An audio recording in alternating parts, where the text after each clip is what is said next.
Board will now come to order. Madam Clerk, please call the roll. Alderman Troop, Alderwoman Flowers, Alderman Bosley, Alderman Moore, Alderwoman Hubbard, Alderwoman Triplett, Alderwoman Young, Alderman Conway, Alderman Ortman, Alderman Vollmer, Alderman Villa, Alderman Arnowitz, Alderman Wessels, Alderwoman Howard, Alderwoman Florida, Alderwoman Behringer, Alderman Rhodey, Alderman Kennedy, Alderwoman Davis, Alderman Schmid, Alderman French, Alderman Boyd, Alderman Vaccaro, Alderman Ogilvie, Alderman Cone, Alderman Williamson, Alderman Carter, Alderwoman Cruzen, President Reed, Here. Alderman Bosley, Alderman Rhodey, Alderman Kennedy, Alderman Williamson, Alderman Carter, 25 present. Quorum being present, I ask everyone in the chambers and the galleries who's able to stand to please rise for prayer.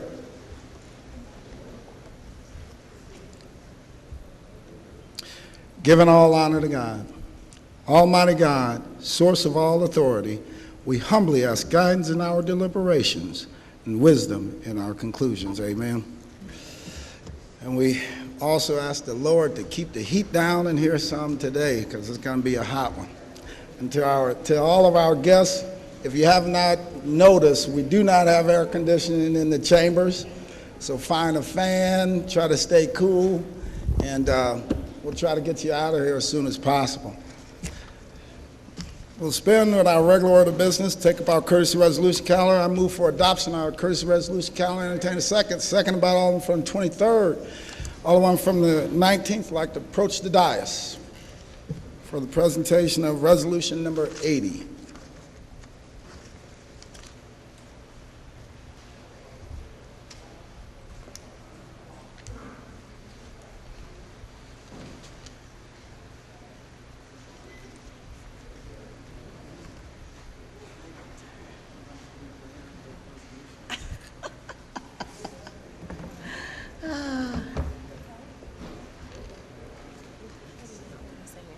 Or whatever you say.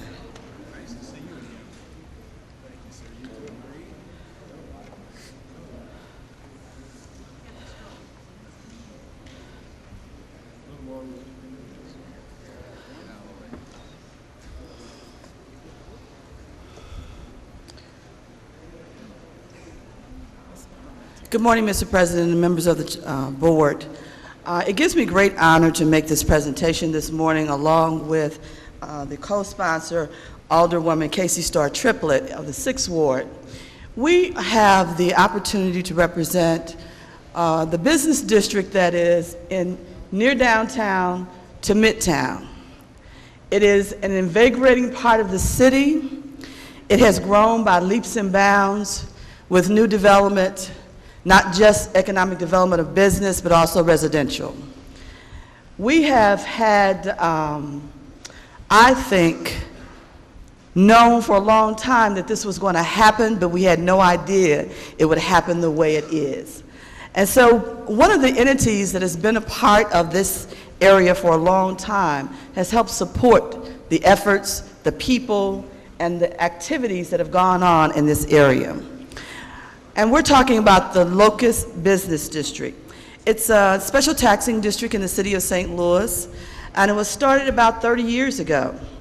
What's interesting about it is, I think that the businessmen who formed the organization thought, and I'm only saying this for me in my thinking, they thought they would get together, have some ideas, support each other, and hopefully bring a few new businesses in.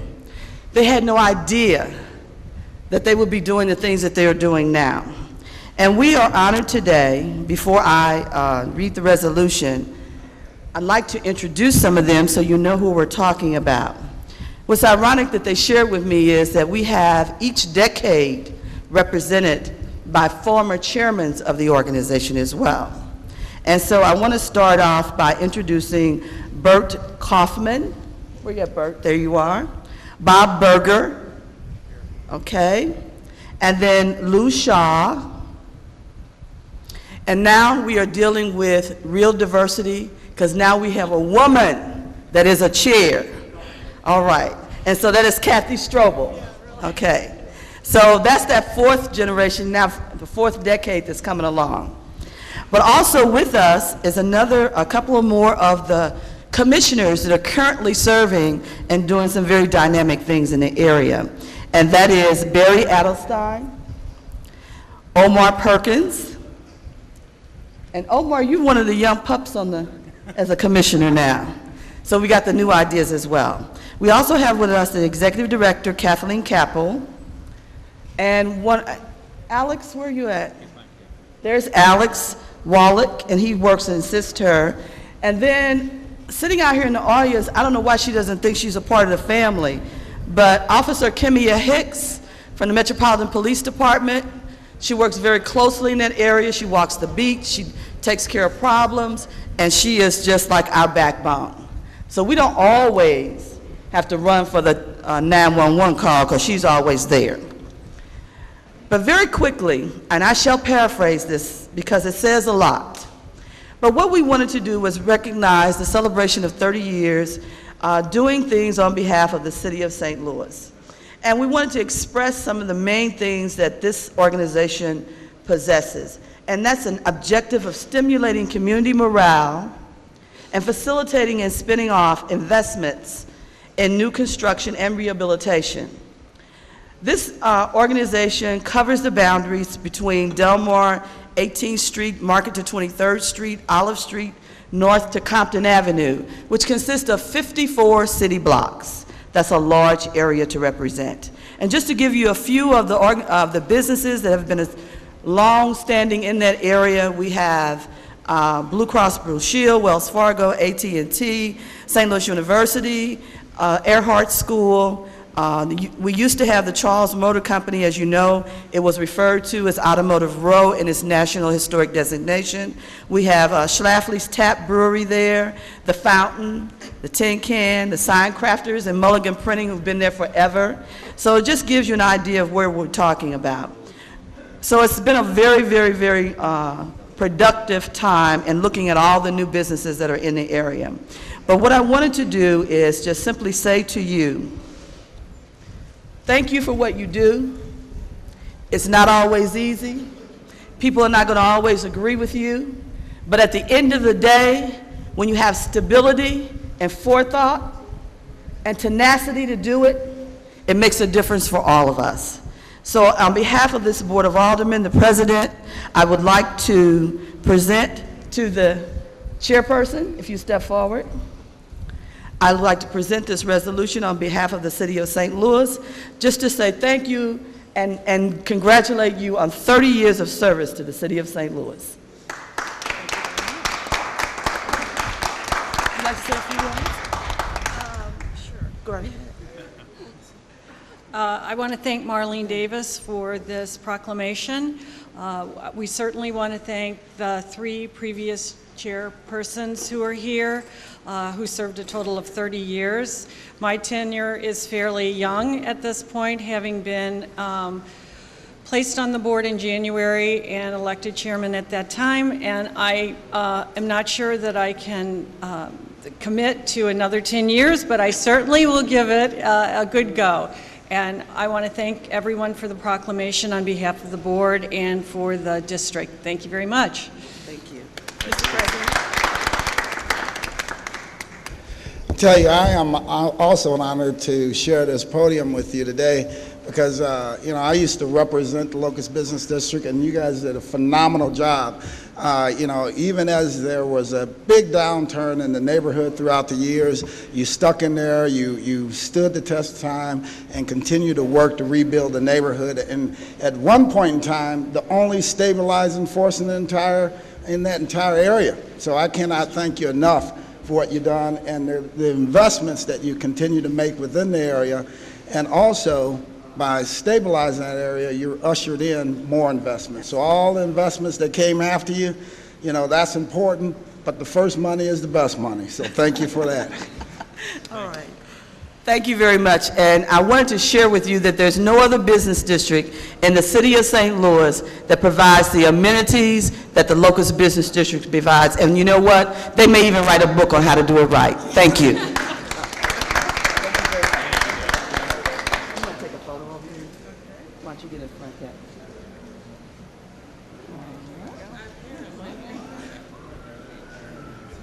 Just fill in right here.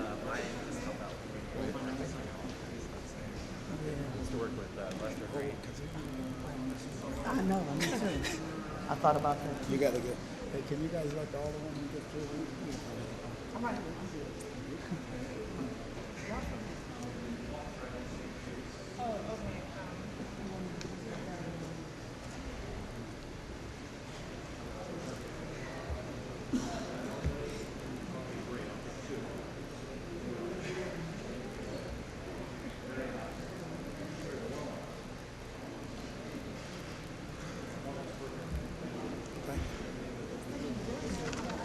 It's been moved and seconded that we adopt our courtesy resolution calendar. All in favor signify by saying aye. Aye. Opposed, motion carries. Turn to our regular order of business, introduction of honored guests. Any introduction of honored guests?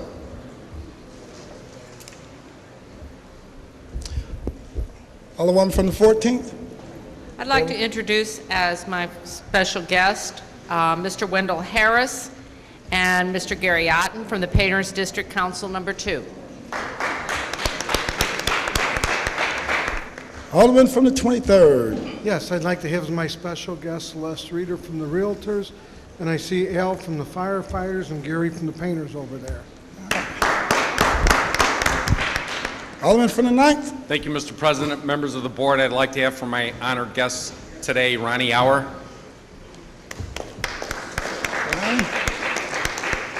Any further introductions? Any further introductions? Alderman from the 10th, have anything to wrap us up?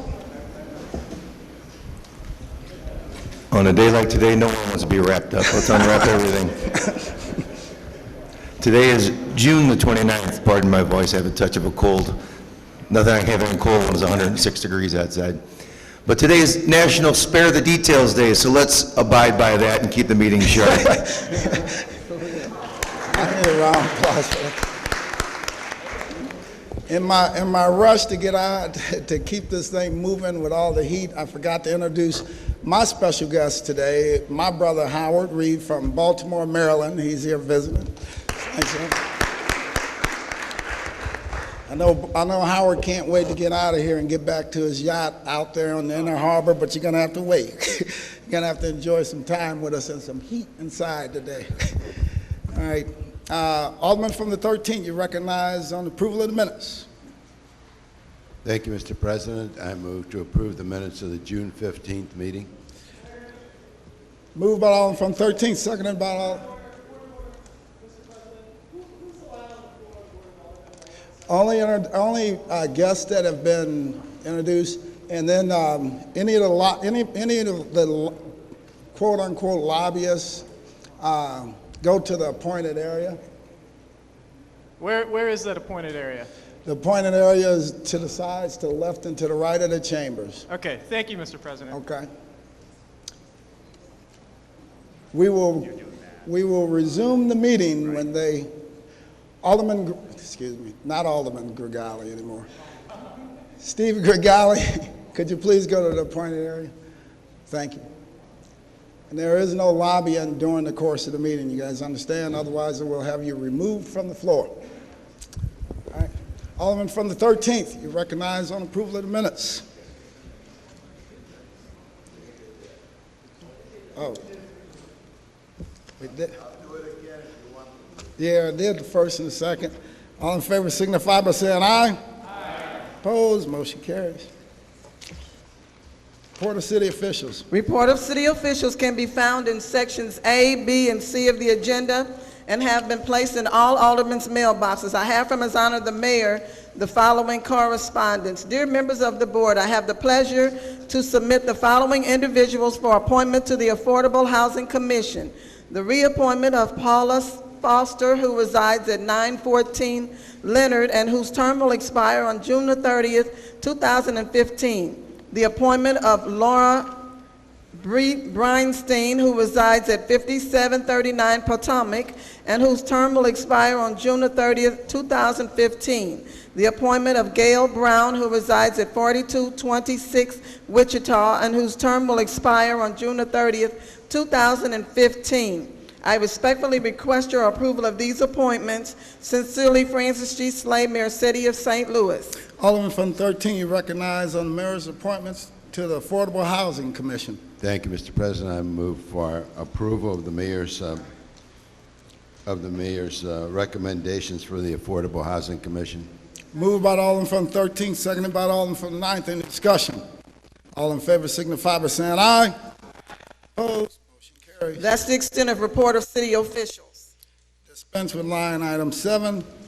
Would anyone like to take any bills off of any of our former calendars? Alderman from the 20th, you recognize. Mr. President, members of the board, I'm going to be asking, please, that we take off Board Bill 12 off the informal perfection and Board Bill 11 off the informal third reading, please, for consideration. All right, we'll take up Board Bill 12, committee substitute as amended. All right, thank you. Mr. President, members of the board, I move for perfection of Board Bill 12. Second. Moved by the Alderman from the 9th, 20th, seconded by the Alderman from the 9th. Go ahead. Please Mr. President, I move for adoption of the floor substitute for Board Bill 12, which is being distributed right now. Second. Is it on everyone's desk? It is not on everyone's desk. He's distributing it now. Does everyone have the floor They do not. substitute on their desk? All right, They we do need not. to get it on their desk. He's We working on it can't right have now. them, yeah, we can't have them vote on something they do not have, so. Correct. He's got him.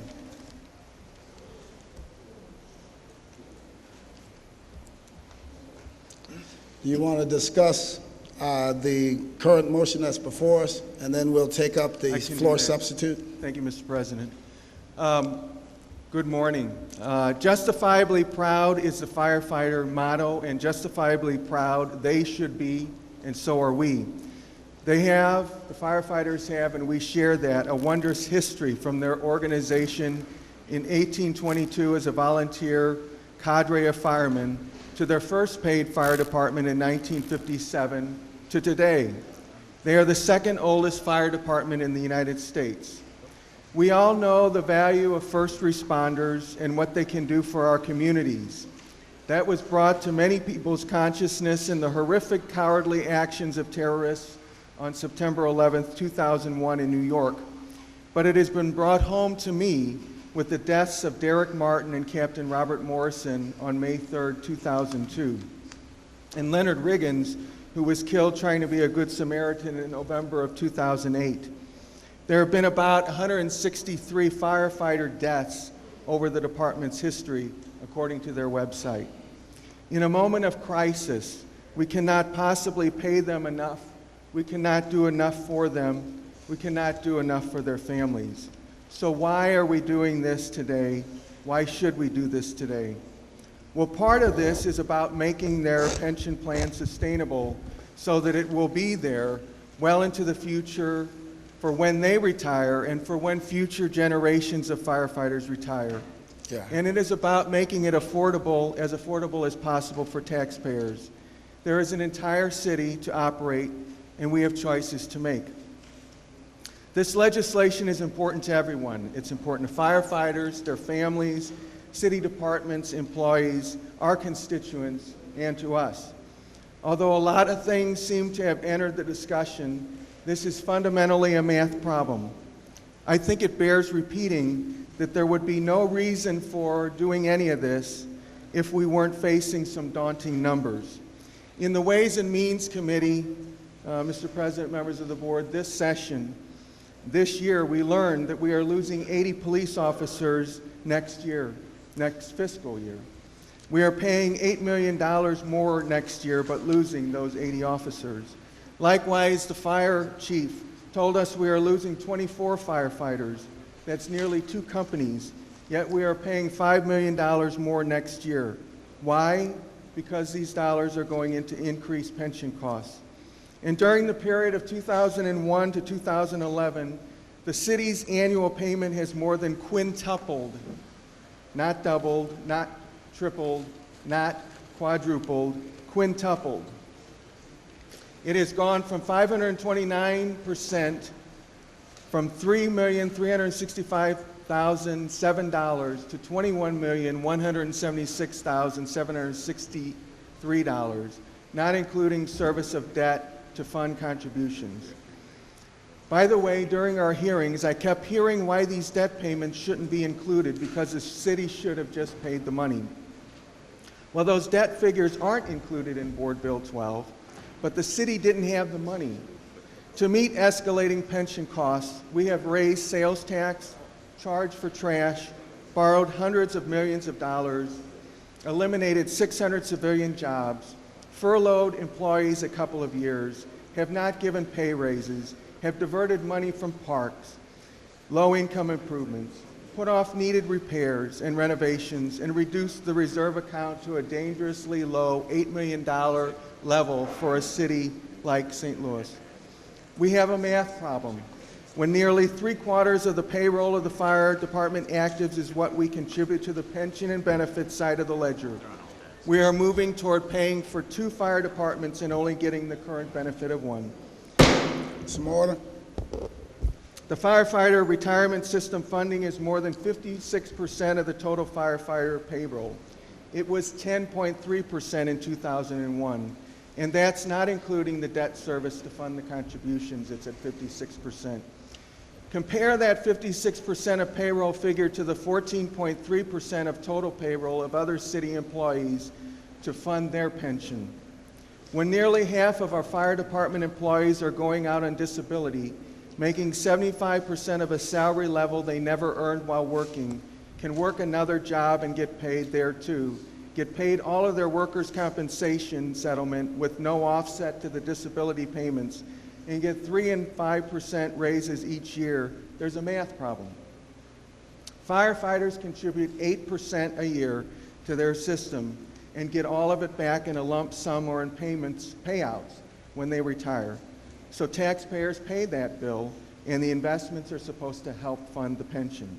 But from 2001 to 2011, there have been actuarial losses of more than $250 million, with a B, billion dollars, $256 million. A third of the overall fire department budget is now consumed by pension costs.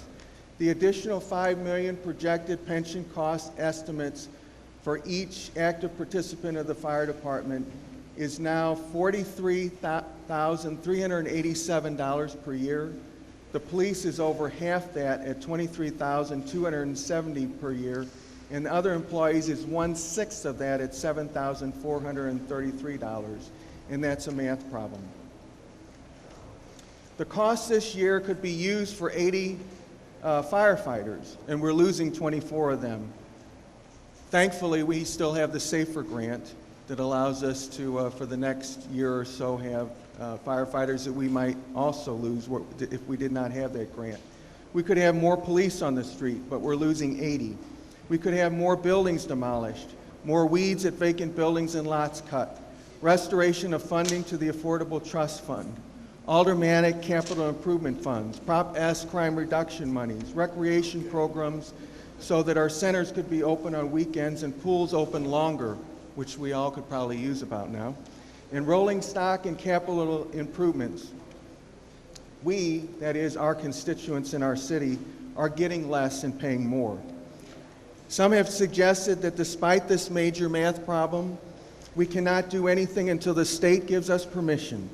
Others, like the firefighters, have argued that they want this checks and balances system. But it's really a master-servant type of relationship, which was pointed out at the hearing yesterday, not a checks and balances between co-equal branches of government. It's being used as a check against us, the Board of Aldermen, making rational decisions that fit the needs of our whole city. And it isn't balancing anything, including our firefighter pension. We, as the legislature of a charter city, have the responsibility and we have the authority to help make and to set policy in St. Louis. We have a responsibility to help fix this math problem. We, and I appreciate everyone's support, we as the Board of Aldermen passed and the mayor signed Board Bill 270 last session, which is now Ordinance 69149. It provides us a possible path to a locally designed system, but we must seize this opportunity. We have been dealing with this problem since the 1980s at least, when Civic Progress pointed out this latent problem. And over the last 6 years, the mayor has had a task force discussing this problem. Negotiations were conducted with Local 73, but they did not wish to discuss any changes to active firefighters, the only ones that they represent going forward. This is prospective, going forward only. Those negotiations were necessary, but in fact they delayed introduction of the legislation we have before us today. There has been legislation crafted by the firefighters that might save us up to $674,000 in the future. And by the way, initially, if you recall, we were told it would save over $1 million initially. But in fact, it would cost us more upfront over the next 4 or 5 years because we would be paying 100% of their salary for firefighters who are disabled from being firefighters but could do something else, plus pay for their college education. We waited for a less than adequate solution with House Bill 1857 in the state legislature, but that too did not happen. We have been waiting for years for something to happen that would relieve our taxpayers of this burden. It isn't happening unless we make it happen, and no one is coming to save us from ourselves but us. We directly represent both those who receive these pension benefits and those who are paying the tab. As I have said, the responsibility to set policy in St. Louis is with us. Based on this long process, I can see why we have sidestepped this problem for so long, but it isn't getting any better. It keeps getting worse, and no one else is fixing it.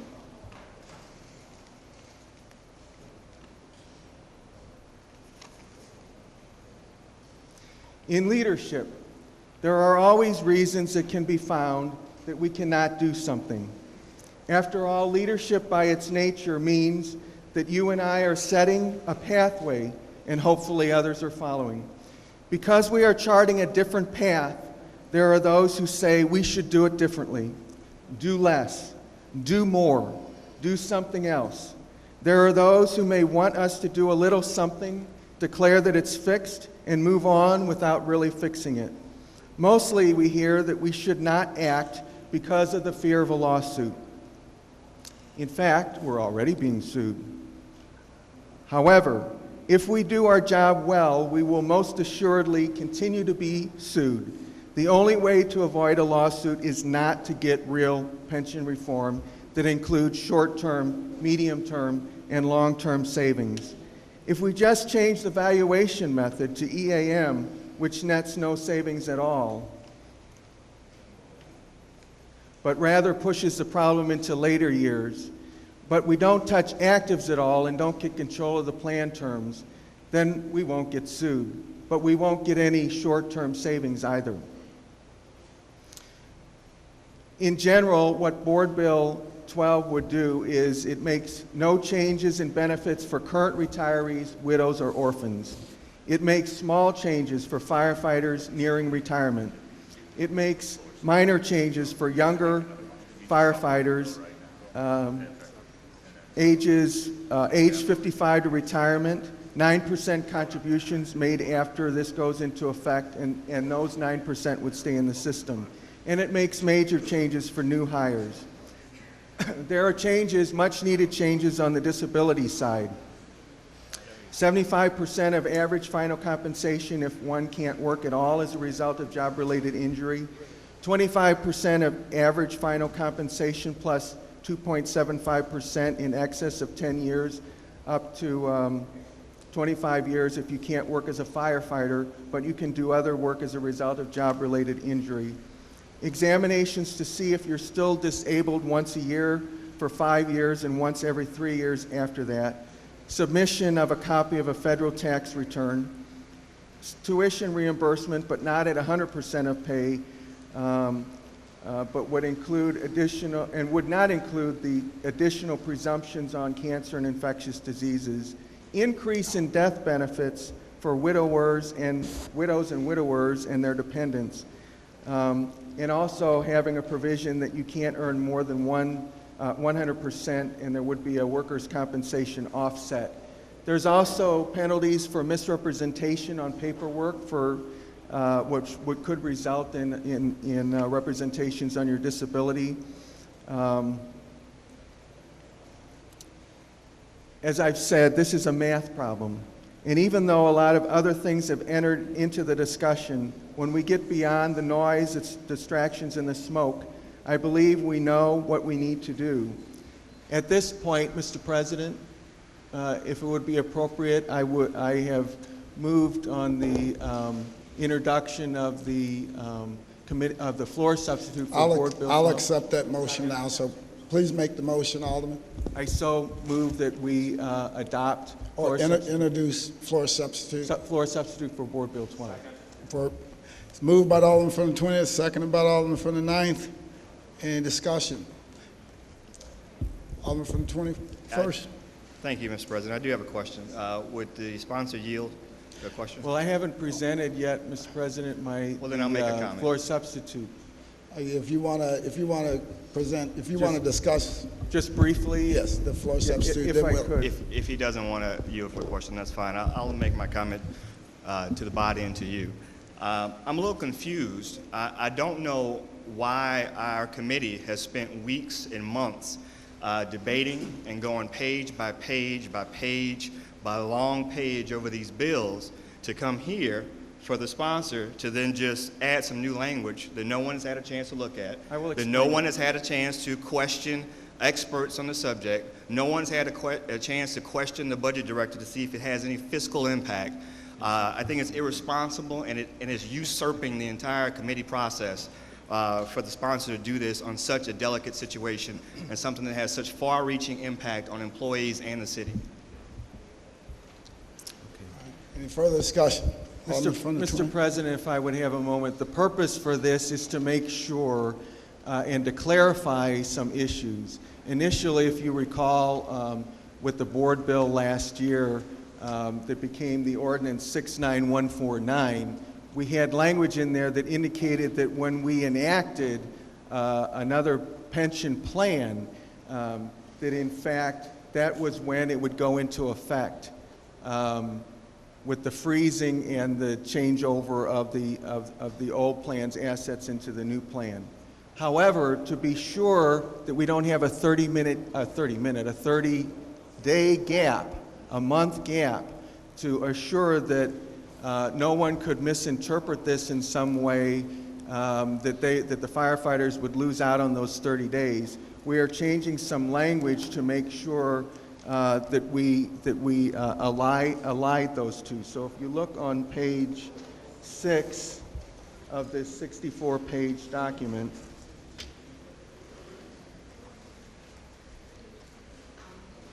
and that's the purpose, obviously, of perfection. But on line 3, instead of the effective date, it now says enactment of this ordinance to assure that any of these accruals that the firefighters have in this system continue to accrue. This is for the benefit of making sure that the firefighters have the benefit of what we intended. There were changes in language, if you recall, as we were doing a lot of pieces of legislation together that someone could misinterpret, and we're trying to make sure that's not the case. On page 13,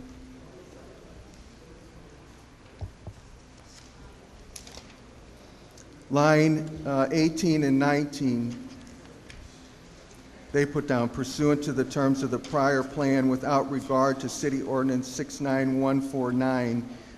That's to try to make sure that they have all of their service counted for their benefit of the pension. We don't want them not to get credited for that service. Many believe that they would indeed get credited, but we want to make sure that that language is in there. And then on pages 17 and 18,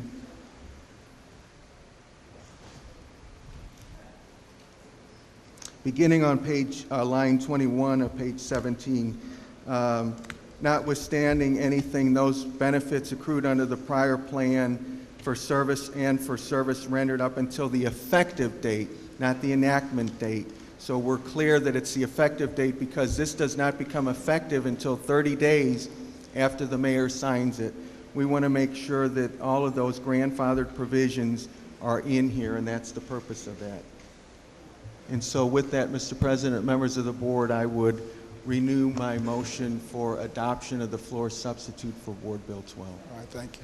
Alderman from the 21st. Further discussion. Please.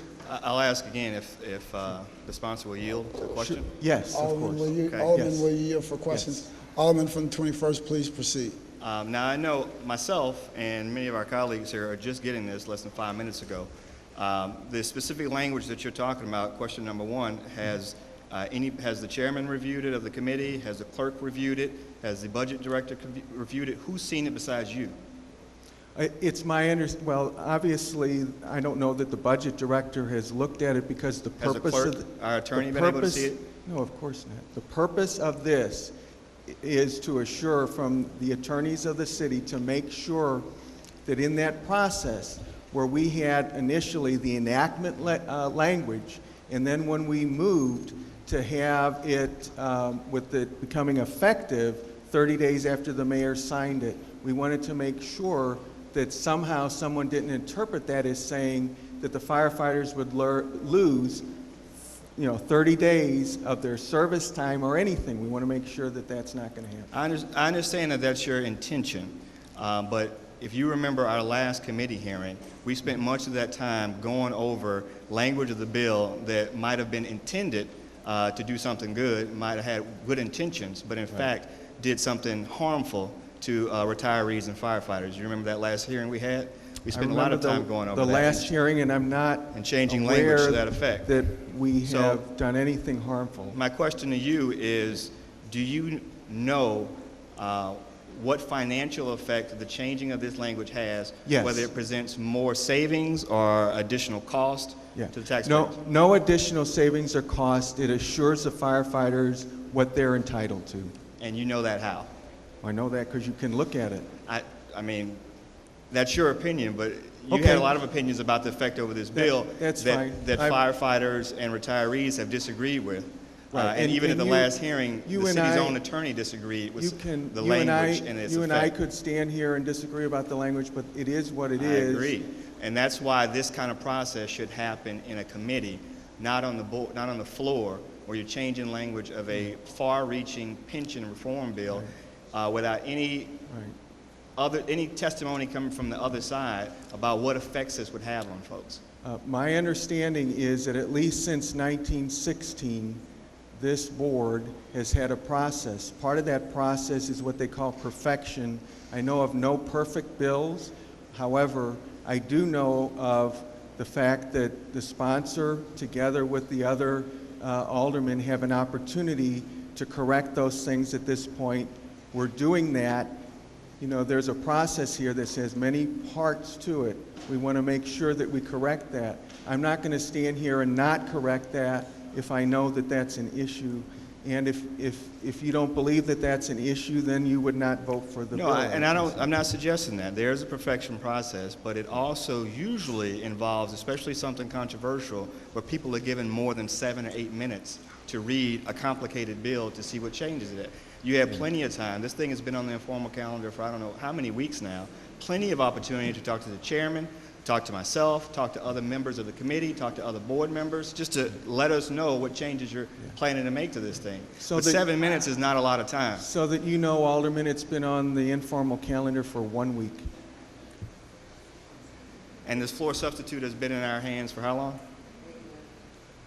I have no idea. I haven't been watching the time I've been trying to present this, Alderman. Thank you. Thank you. Alderman from the 19th. Thank you, Mr. President. Unfortunately, I have to stand to give some reason because I know that this small change is just giving an additional assurity of process and procedure so that there's no misunderstanding about anyone losing any time of service or anything that's critical. But I just have to give a few comments because we put amendments on this floor all the darn time, and that's not what I want to say this morning.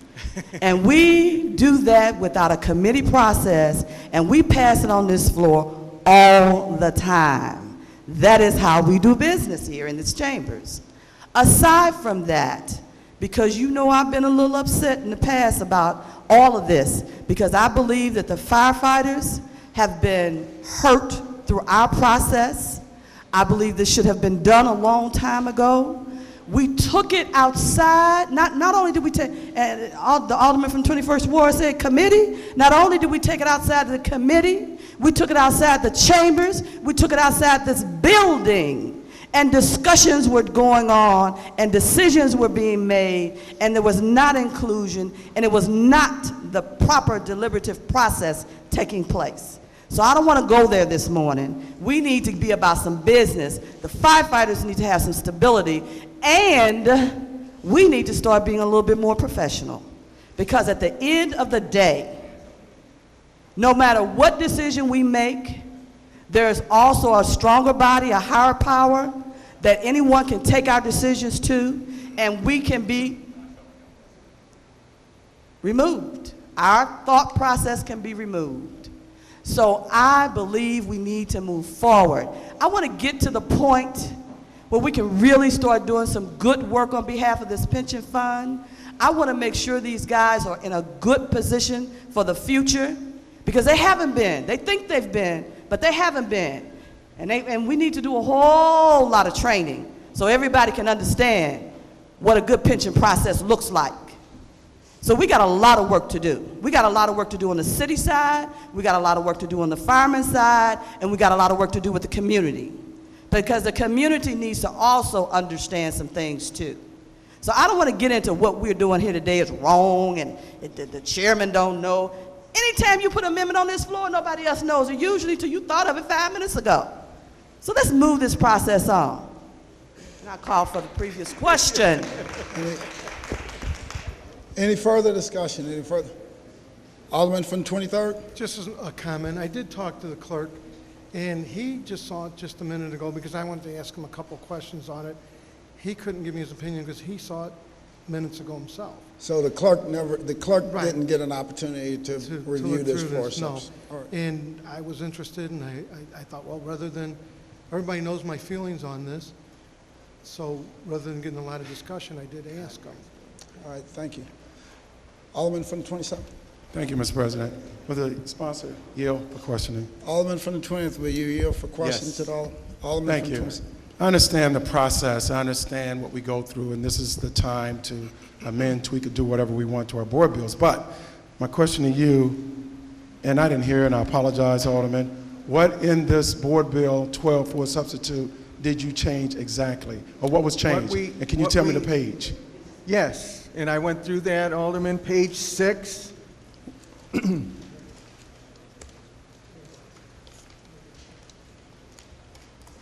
Line 3, instead of effective date, if you remember, when we passed Board Bill Okay. 270, we had the issue where it talked about an effective date Right. when we passed this thing.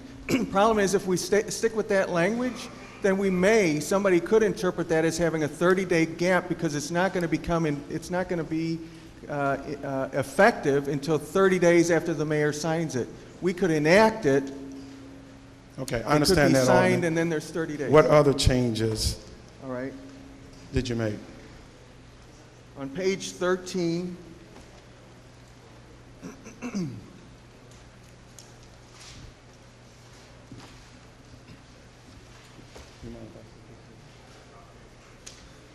on page 13, lines 18 and 19, pursuant to the prior plan, this is with regard to prior service, and so it's without regard to 69149. Okay. That talks about enactment. We want to do it for the effective date because we don't want them to lose anybody to say that they're going to lose any service. And then on pages 17 and 18. Okay. I'm sorry, I'm losing The grandfather clause. Yeah, starting on line 21 and then going over to page 18. Notwithstanding anything in this plan,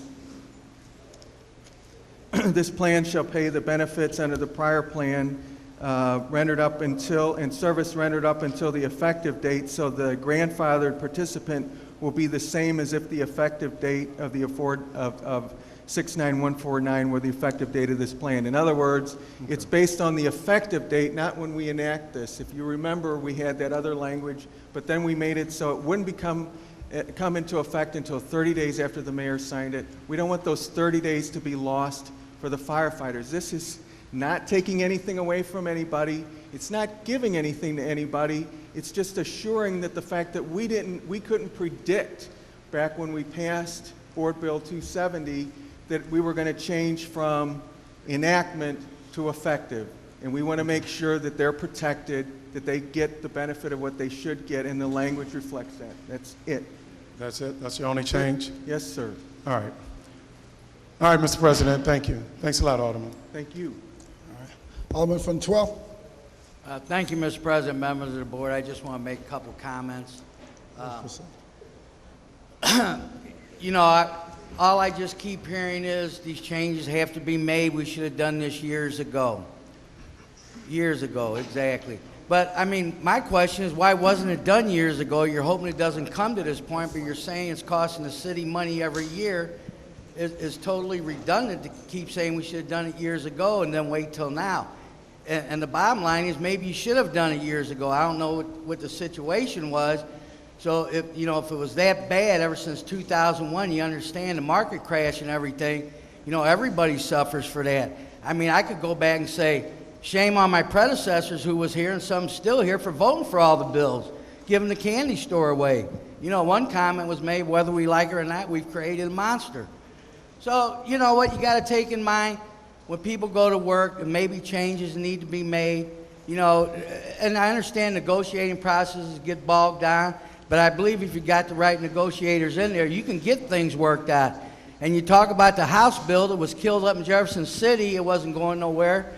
Well, when the mayor sends his lobbyist and budget director down there to work against it, it's a 99% sure thing it's not going to go anywhere. I mean, so it's not that there wasn't no effort to try and get a bill passed down there and it died. It was through the effort of part of the city of St. Louis that got the bill killed. I don't understand, we're in such a budgetary crisis, and I understand we are, but, we're talking about reducing the size of the Board of Aldermen to save money, but we're giving TIFs away, we're giving tax breaks to get businesses here and this. Maybe that's not the proper way to do things. Maybe we should think a little bit before we give the store away on businesses coming in here. I don't think you have to be that drastic to give everything away to get businesses here, especially at Ballpark Village. From the very beginning, I don't remember the city ever promising to give them anything when it was supposed to be built. So that's all I got to say. Thank you. How about staying pertinent to the bill? I think the Alderman is done. Any further discussion? Any further discussion? Alderman from the 1st. Thank you, Mr. President. May I inquire the Alderman from the 20th, please? Alderman from the 20th, will you yield to the question from the Alderman from the 1st? Yes, I will. Alderman from the 1st, please proceed.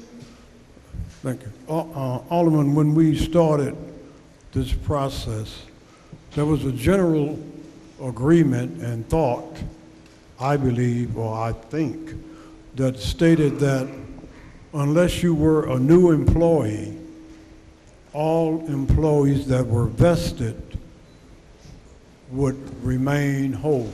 There would be no reduction of services or benefits. Was that your understanding? My understanding is that everything is prospective. In other words, any changes are going forward, that there is a 9% for the contributions rather than 8%, and that stays in the system, and that they would have to be there till age 55 rather than 50 to get the entire amount without an actuarial reduction. And then, of course, the changes on disability. Because if we make absolutely no changes, then there's no immediate savings. So the vesting part is an aspect, but the issue is everything is going forward. That's why that language is in there about freezing everything that currently exists and the grandfathering of everybody that's there. So it's going forward from what date? Going forward from the effective date of this. Of the bill? Correct. Now, did you answer my question? I did, but obviously when we talk about these things, there's some legalisms with it. So I'm not sure that I ever understood that vesting is the bright line. It's part of the line, but everything must be prospective going forward. Well, we had people who came before the committee. Yes, sir. And testified and indicated that they would lose money and benefit, and they were not challenged. So I assumed that that was the case. Like the one who said he had 24 years and he would be vested at 25 years, and then that would guarantee him 75% of his pension. And I believe he's vested at 20, and he gets the highest level up to that 75% of the highest level of the salary. He gets the highest level for the amount of his pension when he's there for 25 years. This would simply say, in addition to the 25 years, in order not to be actuarially reduced, you would have to be age 55. And then he said, then there was a case where one gentleman said he would have to work another year. Do you see that as being a reduction of benefits? I see that as a change. Obviously, when they started to become firefighters, or when they were vested, or at any point, there were changes in salaries, there's been changes in benefits, there are changes. What the attempt here is to do is to make sure that any changes are minimal for those who are currently with us, and that obviously all of those have to be prospective, and any benefits that have already accrued are protected, because that's federal and state law, and that's what we're doing here. So you're saying there, even though they were vested, there are all cases where they were not, benefits did change. There were changes.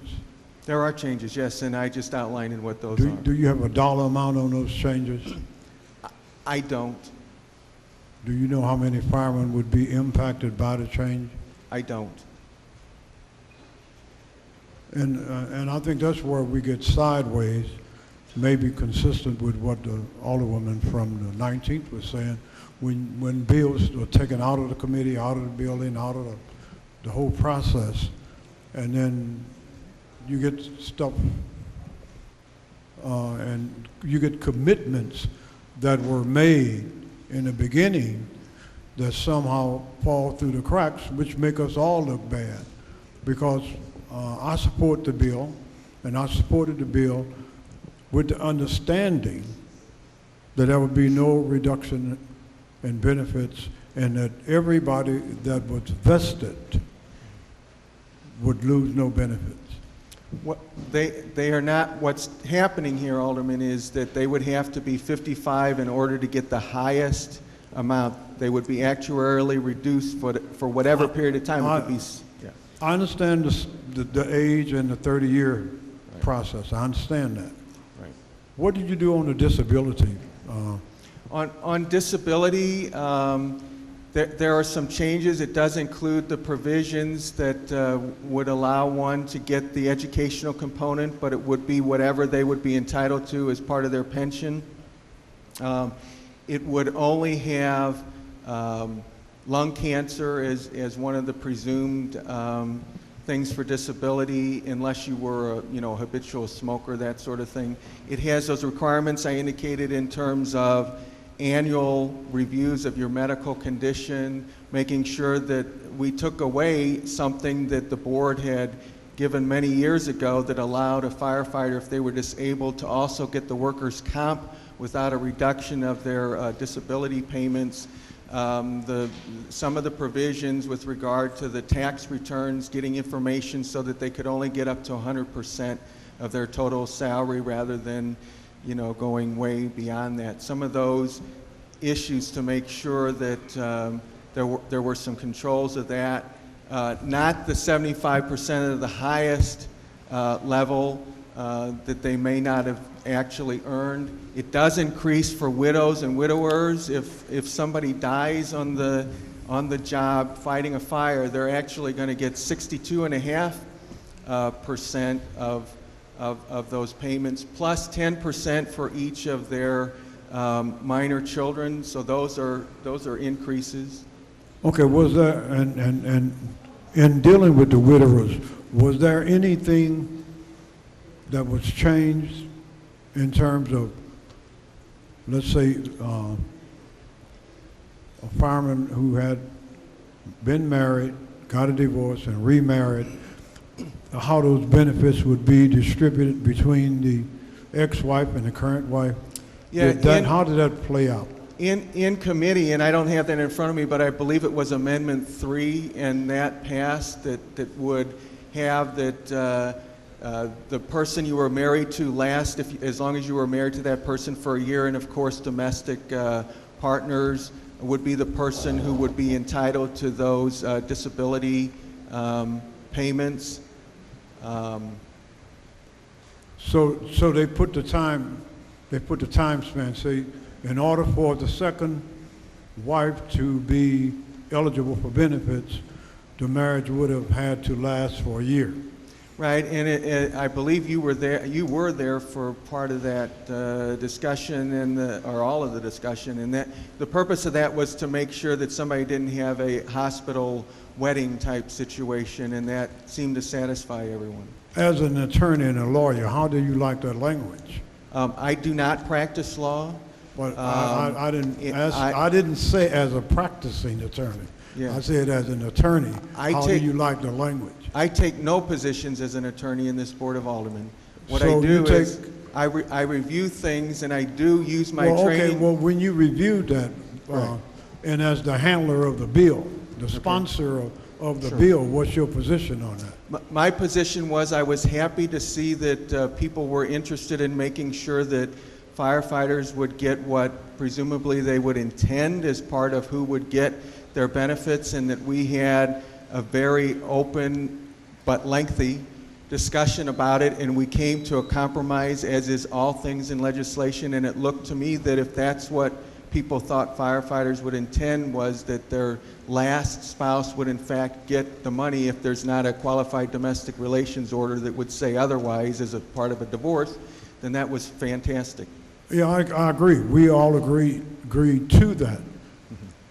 And that was the firefighter's intent, to leave it to his second wife. But then we added the caveat that said only if they've been married for a year. Right. And that was the thing that I found that was not proper, and that was overriding whatever the firefighters' wishes were, or last wishes were in this case. And that was it. I didn't see anything in the bill that had that kind of a time frame or waiting period before the wife the second wife became eligible to receive the Ac- benefits. Actually, when I reviewed that, it appears that the domestic partner in that same section has that same time period. So it seems like that they're correlative, that they would basically be parallel to one another. And my goal, Alderman, and I know you shared this, is the importance of getting short-term, medium-term, and long-term savings, making sure that we're trying to be as fair as possible to the firefighters and getting savings for taxpayers. And so that's kind of a detail issue which is important. And I was happy that the language seemed to mirror the other language that was there. If at some point, obviously, the firefighters are interested in that, that's something that could be negotiated, I think, down the road very easily.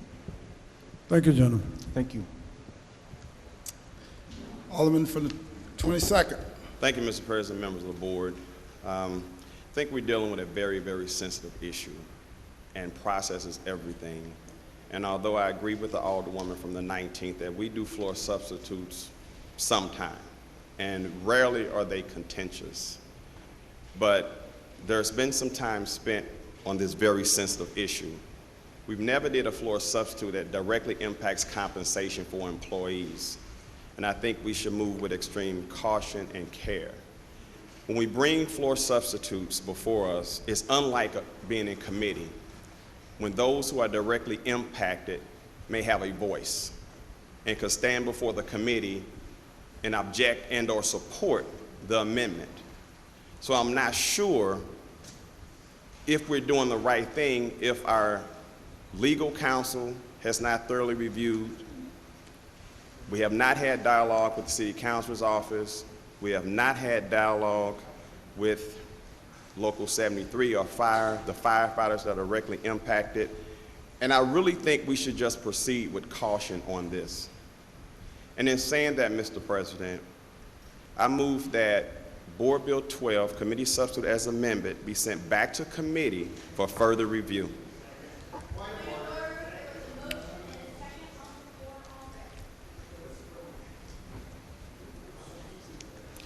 Alderman from the 8th, please state Mr. your President, point. we have not adopted the floor substitute yet. That's what's in front. Yeah, the floor substitute for Board Bill number 12, Committee Substitute as amended is currently before us.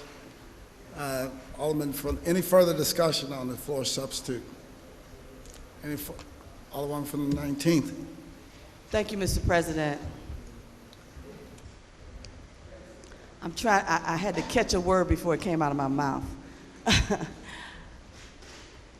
We have not been that cautious in this process in the last 4 months, because we have done every kind of three-ring circus initiative ever thought of in mankind in deliberating a bill. And so now we stand here with a bill that allows us to then go to the next step, which I've not heard one conversation about the next step. Because we need to get to the point where the trustees and the employer can put some other additional things, incentives in place for those small things that were never thought of in a bill, and some things that would provide some people some relief and remedy, like someone who's at 24 years and may not want to work that extra year, maybe they can get an early out, and a number of other things that trustees do, okay, and employers work out. But this simple floor substitute, the only thing it's doing is making sure that nothing is interrupted and it flows from the old process to the new process. And remember, the word was grandfathered. Grandfathered means you stay the same. So that's all it is. There's nothing else. It doesn't require a team of Thompson, Coburn, Armstrong, Teasdale, all those lawyers and all that nonsense that's being talked about. This is simple. And we need to move forward, or we are never going to get to the point of being able to provide the kinds of services that we should have been providing years ago and working together and making sure that these pension systems are healthy systems and that the employers and employees are talking and working together. That's what we should have been doing a long time ago. And I'm not saying anything new, because everybody that knows me since I've been here, I said it 6 months after I got here and I saw the first budget. So I'm not saying anything new. It's not about anybody's side or anything else. When I looked at what was going on, I knew it was wrong, and I knew it wasn't in the best interest of the firefighters or the city. So I've been saying the same thing for 4.5 years. Some of you are new with your nuances, but at the end of the day, I've been through pension systems. I understand what needs to be done. I believe in protecting the employee, and I believe in the employer being respectful and responsible in their duties and contributions as well. Thank you. Alderman from the 21st.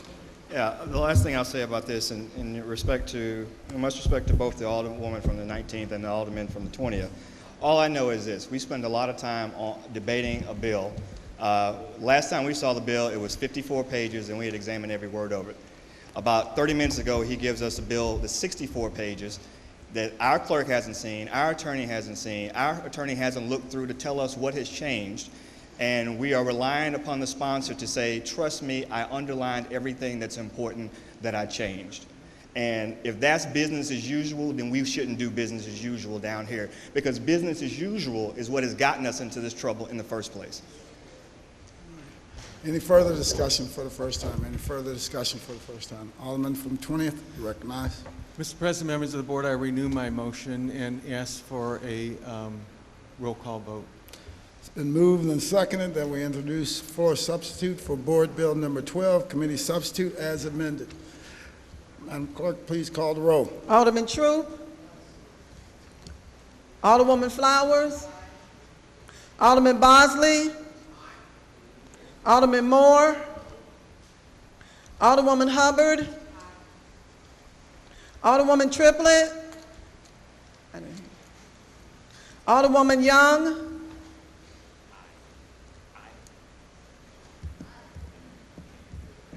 Alderman Conway, Alderman Ortman, Alderman Vollmer, Alderman Villa, Alderman Arnowitz, Alderman Wessels, Alderwoman Howard, Alderwoman Florida,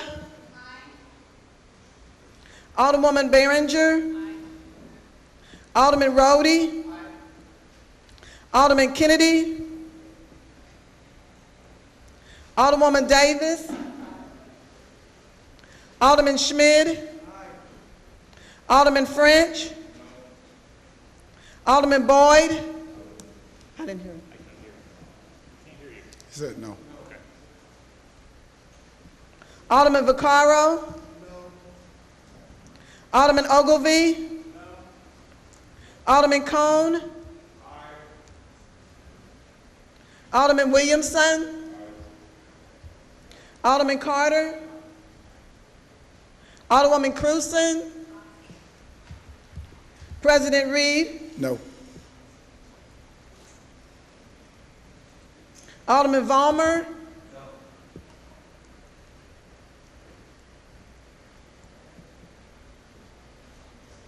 20 aye votes, 9 no votes. By your vote, you sustain the motion of the Alderman from the 20th and introduce for substitute for Board Bill number 12.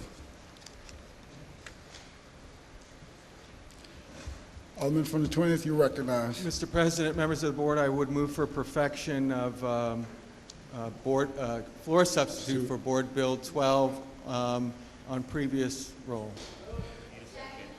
It's been moved by the Alderman from the 20th. Entertain a second on that motion. Seconded by the Alderman from the 15th. Any discussion?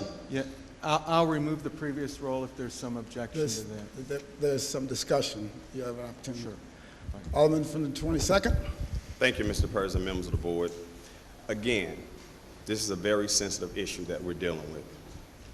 I think the city is divided on this issue. There are city employees against city employees on this particular issue. Certainly, some of us are divided here at the Board of Aldermen on this issue. The city of St. Louis and maintaining the integrity and the public safety of our city, I know we all have on the forefront when we're making our decisions on legislation. Some people have suggested that we've spent enough time. I disagree. I cannot emphasize enough how process is everything. I am not convinced that all the stakeholders have been involved in this process. Have we been dealing with this for 4 months? Certainly we have. However, we need to extract about a month out of that period of time when we're not in session. There have been private meetings held. There have been public meetings held.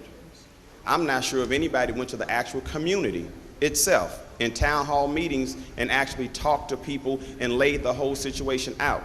I think we would be in a better place today had we had a mediator, somebody who was neutral, somebody who could have been supported by both sides. And at the end of the process, it is what it is. But we had a process in which it was us against them. And in a process like that, there will always be winners and losers. But if we govern ourselves in a way that we can all be winners, and there's a win-win because there's some give and take, we won't have hurt feelings, we won't have animosity, and we can all move forward and be supportive in our endeavors.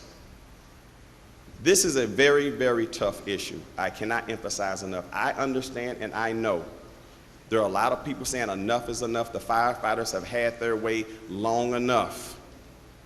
But this problem did not come from and originate from the firefighters. There were legislators in this Board of Aldermen that supported all the benefits. So if I'm a firefighter, and I've been with the firefighters for 10 years, I'm banking on the fact that after I do 25 or 30 years, I have a certain amount of compensation. I've talked to some firefighters who left the city and went to the county, where they were making $90,000 a year as a private. And that's good money. But when they looked at the overall compensation, they felt that they had a much better deal with the city of St. Louis, although they made lower pay. That is important. I remember in the military when I joined in 1982, you could retire after 20 years with 50% compensation. That was guaranteed. Then it changed in the early 90s to only 40%. So we were grandfathered, we knew where our benefits were, and we knew after 30 years we had what we had. But had the government said, well, you can do 30 years, but we're going to make it 40% starting at your 9th or 10th year, that's not fair, that's not right. And I don't think this has been as fair as it could be. Do we need reform? Yes. Do the firefighters agree? Yes, they do. Do the mayor's office agree and the Board of Aldermen? Yes, we do. But process is everything. Passing this board bill right now will not have a significant impact tomorrow on the city's budget. We've passed the city budget. It is what it is. If we pass this in September and we have a cost savings where we can hire more people, then we do that. But is today the right day to pass this out when we've amended it and we have not had public comment on what we're amending? Please don't misinterpret me when I say we need pension reform, not just for the firefighters, but for every city employee. I think that we should all pay additional 1%. The fact that I don't pay anything into my pension plan, to me, is not right. And I think we should explore that. But right now, what we did is we took on the biggest organization, it seems, to deal and tackle with the pension system. So if we don't get this right, ladies and gentlemen, imagine, if you will, when we go to the regular city employees and start talking about we need to reform your pension plan. Imagine, if you will, when we go to the police department and say, we really need to do something with your pension plan.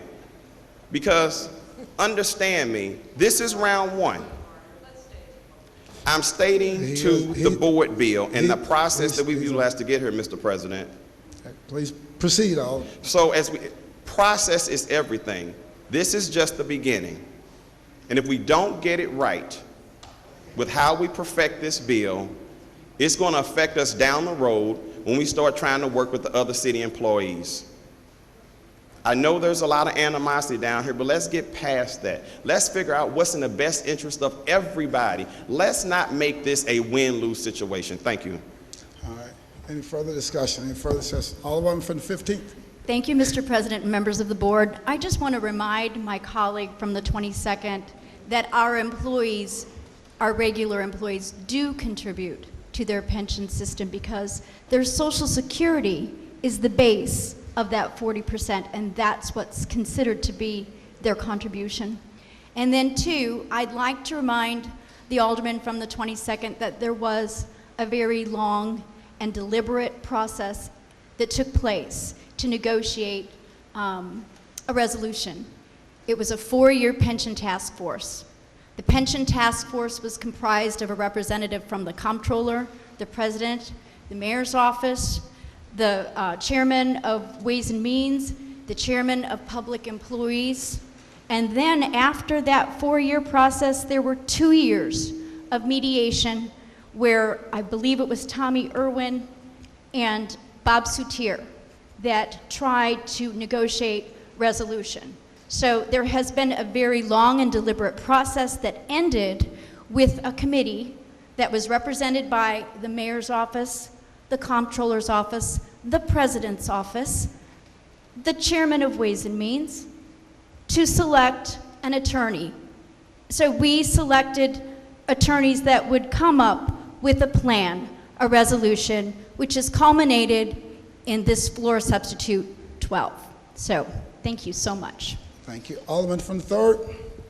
Mr. President and members of the board, I sat in the committee hearing where everybody who was concerned had an opportunity to come in and talk about that bill.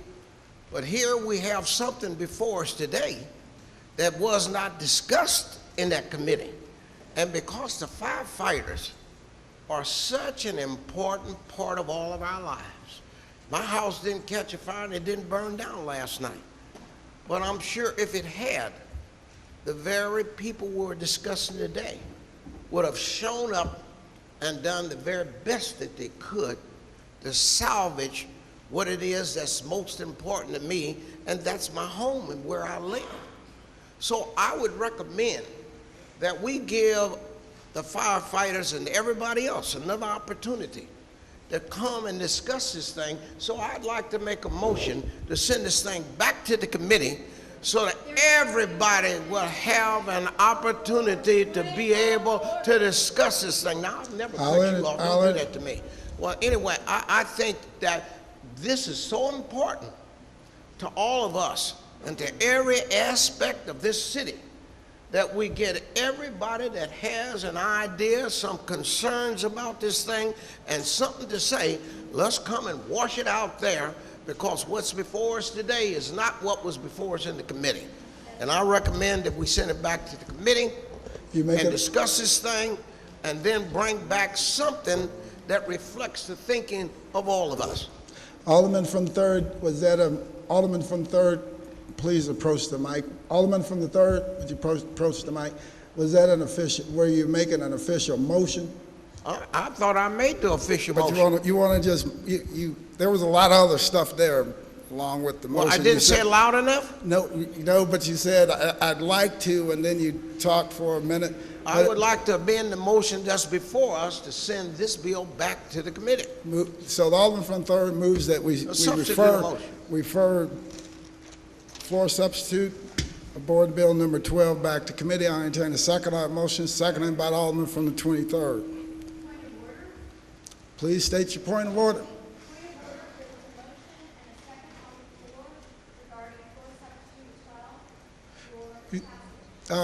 Anytime, it's always in order to refer back to committee. The reason why we did not do it under Alderman from the 22nd is because we did not have the bill before us that he was talking about referring back to committee. But now that it's before us, anytime a question is before the chambers, we have an opportunity. Anyone can move to refer. So the motion is in order, according to rule number 37. Alderman from the 8th. Mr. President, members of the board, I sat here pretty quiet this morning, but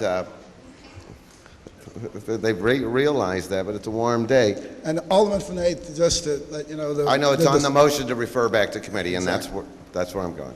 So first of all, I'll start off, and for your young aldermen here, this is actually a reporter, and the reporters in the old days used to sit up here. So that's so just so for you young guys that you know what's going on with this older fellow up here.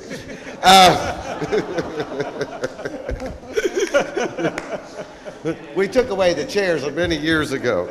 But anyway, to send this back to committee. There's no reason to send it back to committee. And that's a tactic of the people that oppose the change.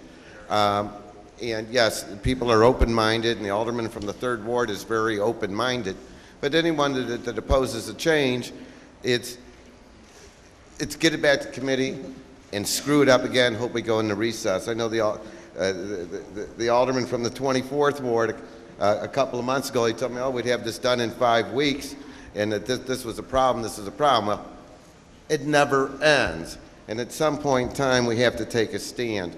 We're all sympathetic, but it goes back to committee, then we languish, the problem continues. Some of the things, by sending it back to committee, that actually have a dramatic impact on our lives and our residents' lives may never come to fruition.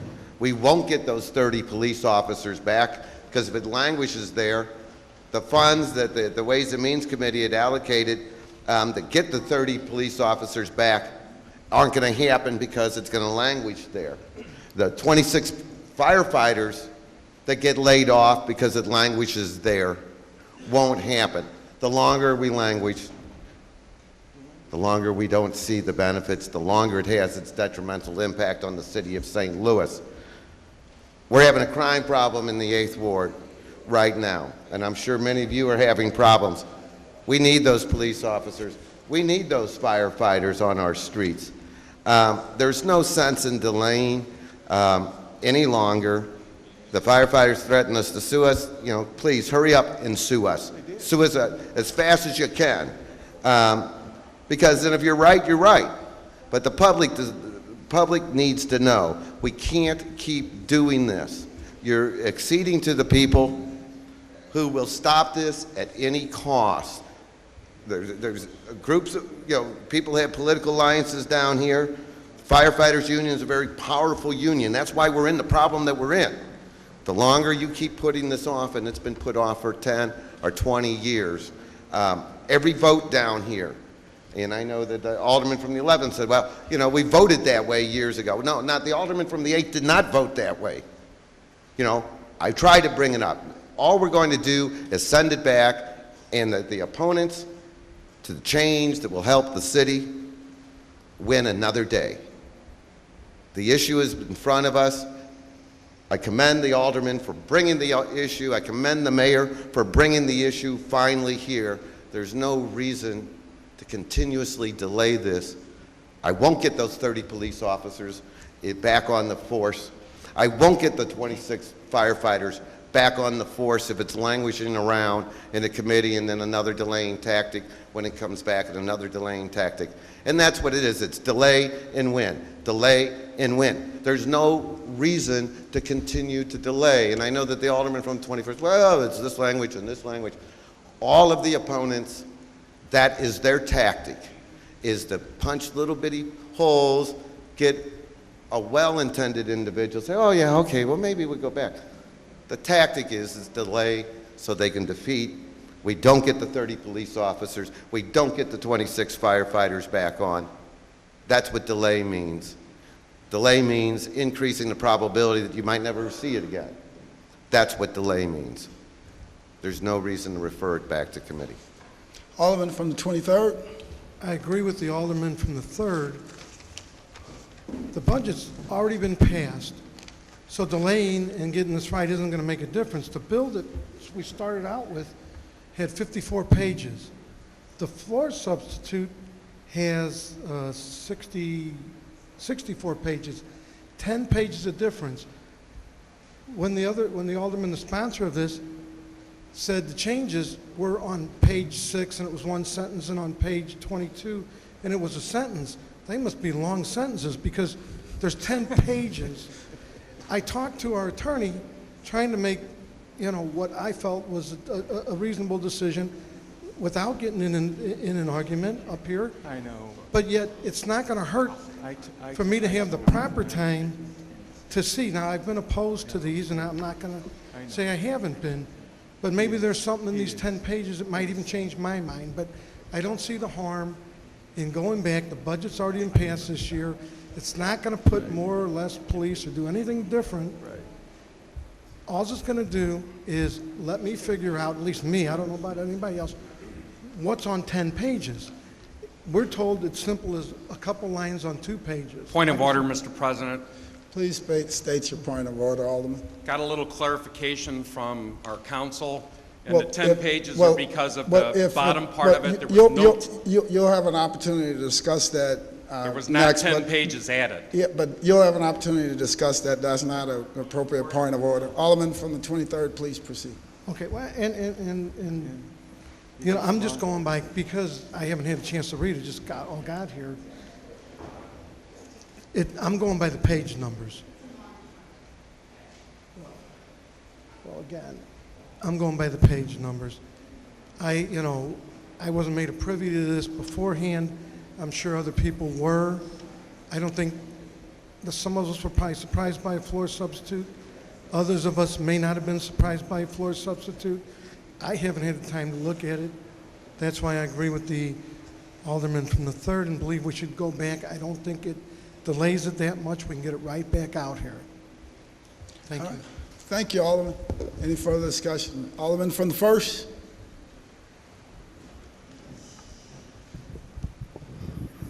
Thank you, Mr. President and members of the board.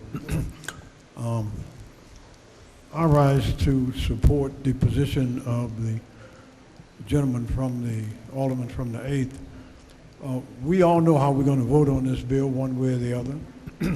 We know for sure that if we send the bills back to committee, it's going to be dead.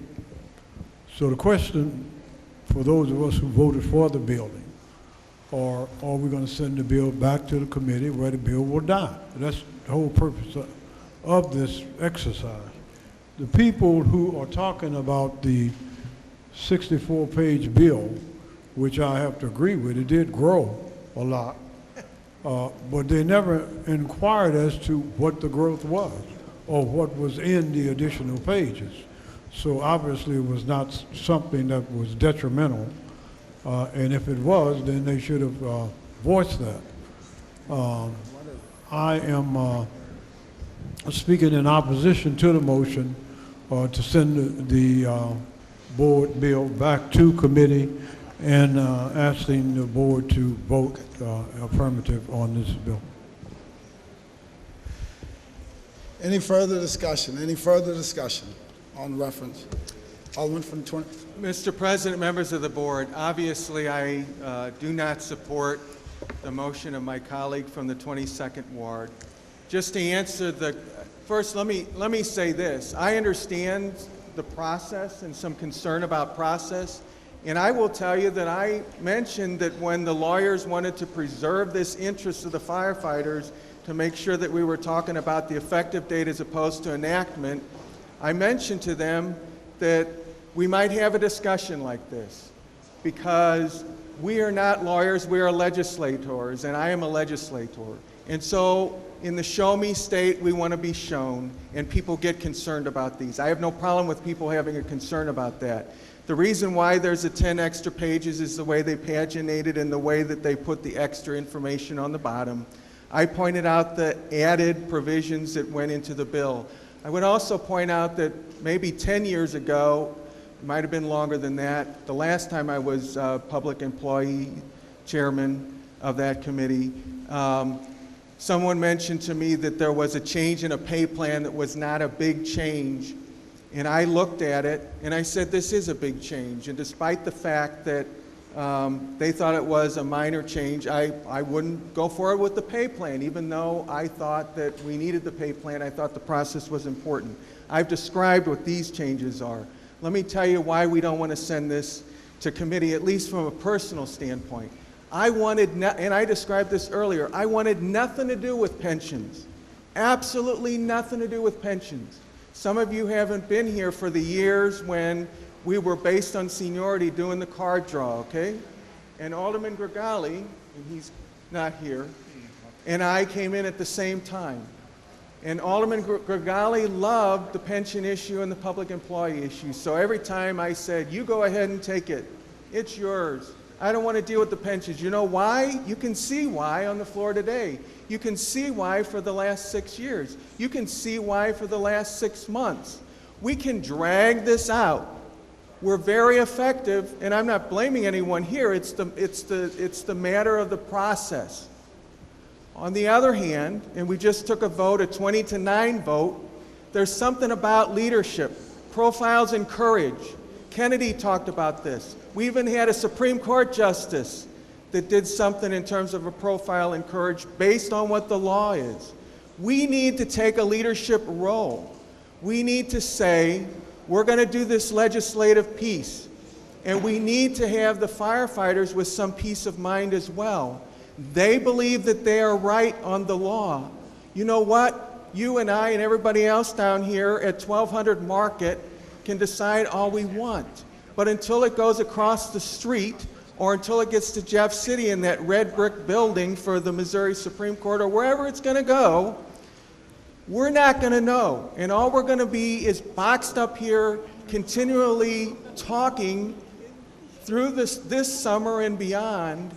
We need to get this out.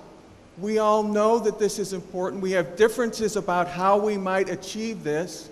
But we need to pass this, well, today all we're doing is perfecting it, but we need to move it forward so that the American process can happen to preserve the interests of the firefighters, to preserve the interests of our taxpayers, to give us a sense that we're taking that leadership role and that policy role, making those tough decisions. If you disagree with it, vote it down. If you agree with it, vote it up. But let's get it out of these walls to the next step so that we can do our piece, which is the legislative piece. Let's not send it back to committee where we just talk and talk and talk about it. I finally took the Public Employees Committee. Guess what? My bill, one of the most important bills we will ever do was not sent to my committee. Okay, that's fine. It went into another very good committee with terrific colleagues. The approach was, let's do this process. We did a process. The process was to continue negotiations, and guess what? The point is, if you keep coming back to nothing will happen about actives, even if it's minimal, you're at a standoff. If we keep sending it back to committee until we decide that we're not going to have short-term savings, then we're just going to keep sending it to committee. If the firefighters are right and we're not doing the right thing according to the law, the judges will tell us that. And that's the opportunity. We need to get to that opportunity as quickly as possible. As soon as, if the judges decide that we're correct, those monies will be available for what we need now, including their pensions, including their paychecks, including firefighters who can be brought back on, including police officers and all the rest. But delay is not where we need to be. Please do not do this longer process. We've already had the long process. You have endured it. I particularly, as the sponsor of this bill, as the committee chair of public employees, as a person, the only reason why I took public employees is because I finally decided that constituent services were more important than my personal comfort about whether I wanted to deal with pensions or not. I want to deal with pensions because I want to deal with constituent services. I know you all want to deal with that. I am pleading with you not to delay this any further. Thank you. Roll call. Any further discussion? Alderman from the 3rd, you have something? As the close, Alderman. Yes, you recognize the close, Alderman. You know what I hear here is a man and his wife arguing over what color their bedroom is going to be. They've both agreed initially that it was going to be eggshell. And then later on, when he goes to Home Depot to get the paint mixed, he wants to put some green in it. That is different than what it is that they talked about initially. Now here the alderman from the 20th brought a change to the bill that I helped vote out in that committee. Now he's changed it.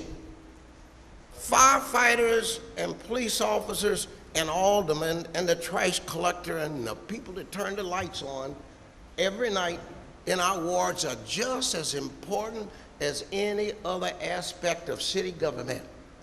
The only time people come and complain to me about the street lights is when they don't come on. Only time they come and complain about the trash collections is when the trash man misses it. They complain about the police when they call and say they were 30 minutes getting here and there was somebody breaking in my door right now. People complain. But what we have to do here, because we have changed it, we need to go back to that committee and give the firefighters and whoever else an opportunity to weigh in on what it is they're concerned about. And once we hear all of that, it's not too late. Sending it back is not going to kill us. Sending it back is going to bring everybody who has something to say to the table to say what it is they got to say. It may not amount to nothing, but this bill is going to affect hundreds of people for years to come. And there's no reason in the world why we shouldn't listen. And when we get through listening, then we as the legislators can make a decision as to what it is that we think is best for the people that we represent. We're not going to represent the firefighters. We're not there to represent the administration. We're there to represent the people in our wards that went to them polls when it was cold and when it was hot out there and cast a vote for us because they think that we are there to look out for their best interests. And what I'm saying to you today, it's not going to hurt. So what if we delay it a little bit? But you got firefighters who are called out whenever there's a problem in our neighborhoods, particularly in your house, if it's on fire, to put that thing out. We need to think about how we can bring everybody together. This has to be a marriage. Once the firefighters have said all that they want to say, and the administration who is proposing this bill has said all that they can say about it, and apparently they didn't because we got a substitute here today. Why wasn't that thing brought into committee? Afterthoughts are one thing, but when you're going to have a marriage that's between the workers of the city and the city, you got to be very, very upfront about what it is that you're talking about, what you want, what you're willing to do, and what you're not willing to do, so that we can come together. I'm not saying we have to agree on everything, but at least it will be an opportunity for whatever it is you think, whatever you have to say, to be heard there where the decision is made, and not later come back and say, oh, I thought eggshell would be nice for my bedroom, but I want to put a little purple in it. That's with the other party that you agreed to paint an eggshell was there. They're not there now. They're not weighing in on that. You're at Home Depot and you want to put some purple in the paint. There's something wrong with that, folks. We're not asking you to throw it out. We're not asking you to go against the administration. We're not asking you to go against the firefighters. What we're asking, let's have an opportunity for everybody who has something to say about this thing to come there, and we're going to listen to it. I'm not saying you got to agree. Very few people agree on anything because we're different. This reminds me of the 3 blind men that were asked to appraise an elephant. One elephant, blind man fell him in the side, and he said, oh, he's like a big wall. The other one got him by the trunk, and he said, oh, he's like a big tree. And the other one got him by the leg. But neither one of them could see the whole elephant. And what I ask you today is that we go back to that committee so we'll have an opportunity to see what this whole elephant look like. I'm not asking you to go against anybody. Let's talk about what's right, what's fair, and what is best for the city and the employees that work here. I know you don't have to love firefighters, but I'm gonna tell you what, if your house caught on fire and they came out and saved your child, you would love them then. I hope I never have to have the firefighters at my house. I don't want them over there. But if they have to come because of my negligence or something, I want them to be there. And so what I'm saying in conclusion, let's give an opportunity to discuss this thing further, because we discussed it, we tore it apart in that committee. But folks, what's before us today was not in the committee. This is something different.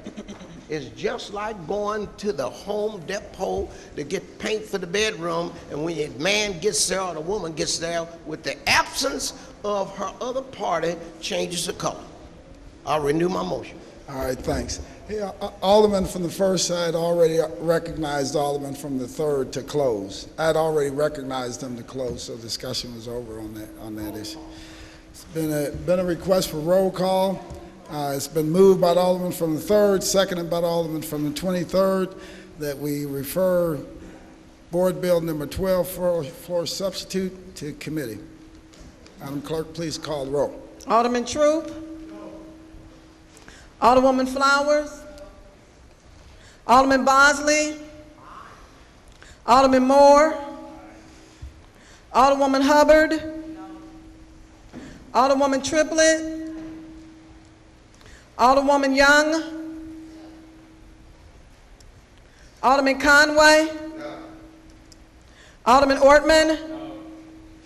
Alderman Vollmer. Alderman Villa. Alderman Arnowitz. Alderman Wessels. Alderwoman Howard. Alderwoman Florida. Alderwoman Behringer. Alderman Rhodey. Alderman Kennedy. Alderwoman Davis. Alderman Schmid. Alderman French. Alderman Boyd.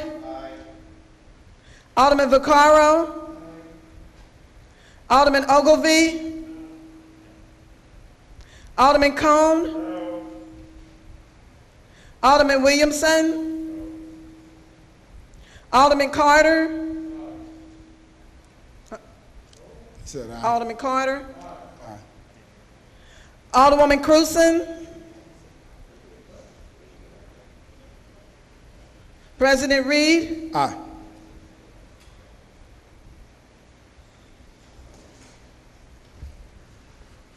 Alderwoman Cruzen.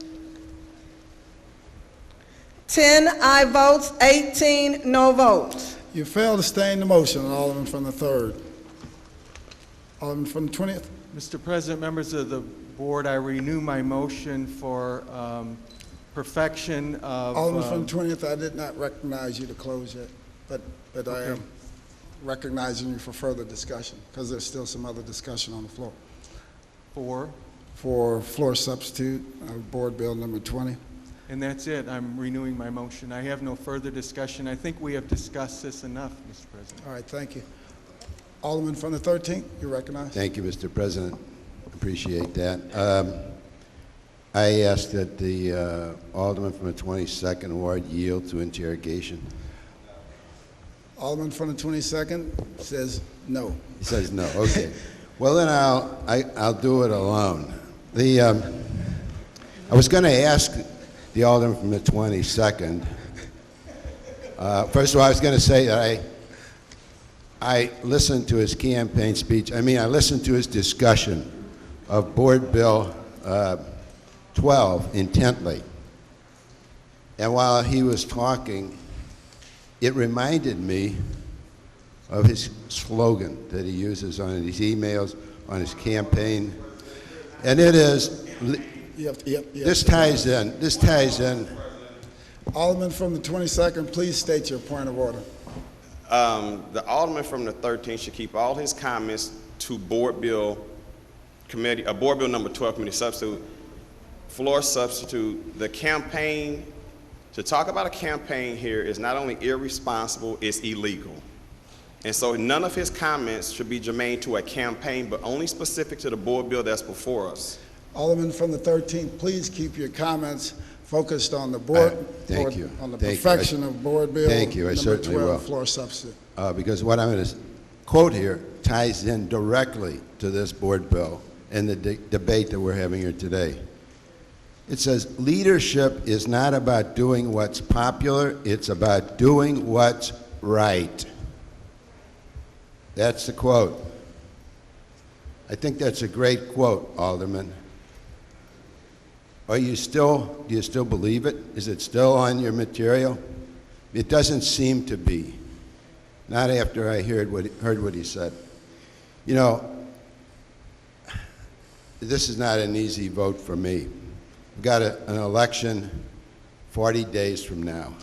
The last thing I have wanted to do was to alienate a natural part of my voting base. But if I'm going to be true to the voters, true to the citizens, true to the taxpayers, you know, I've got to vote yes for this.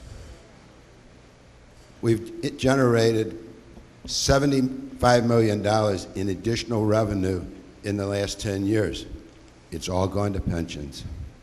We've been unable to pay our employees what we should be paying them. We've had them go on furloughs, unpaid furloughs.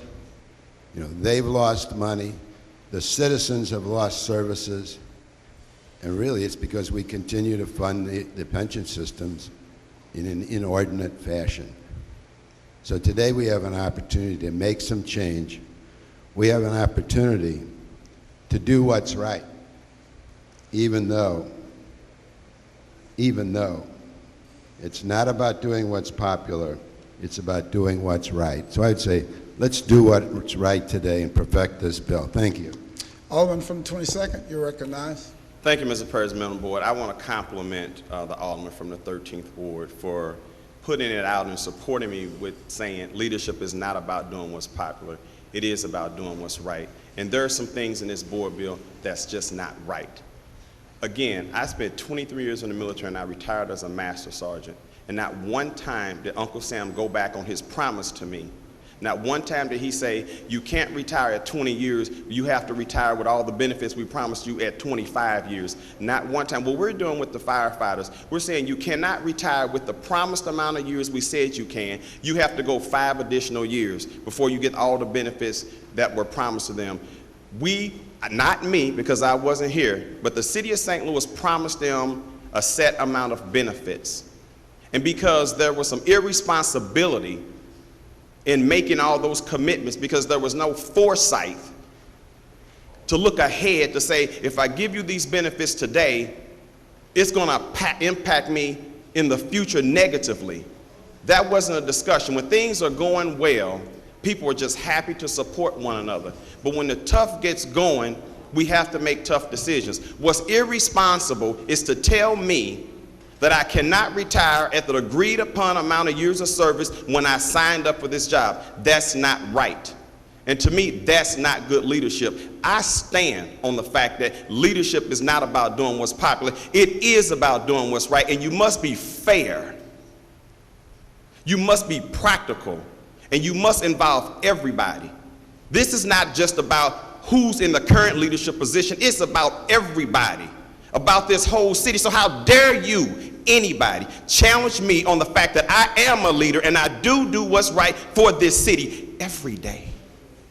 Not just today, not just yesterday, but I will continue to do what's right for the city for years to come because I believe in this city. But process is everything. And if you don't get it right the first time, sometime you may not get a chance to do it right.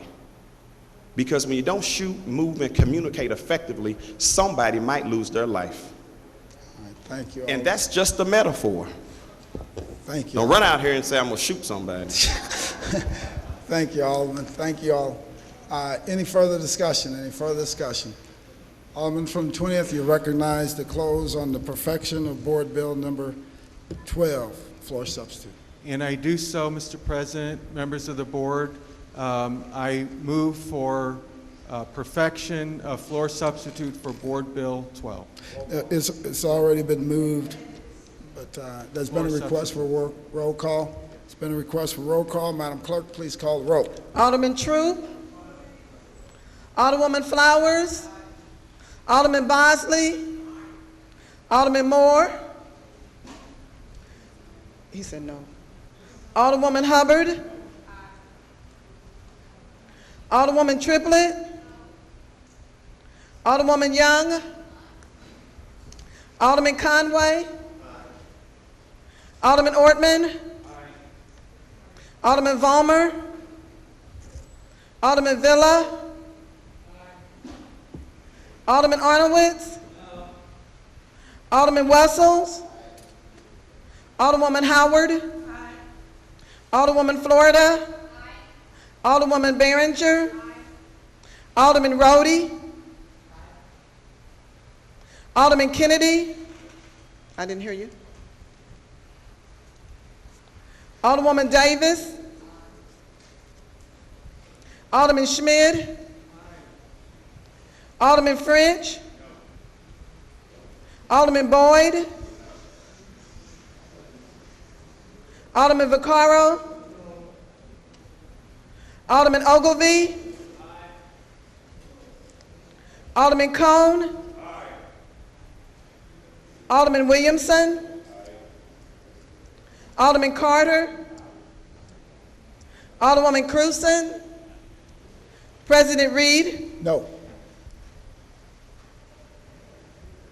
Alderman Vollmer,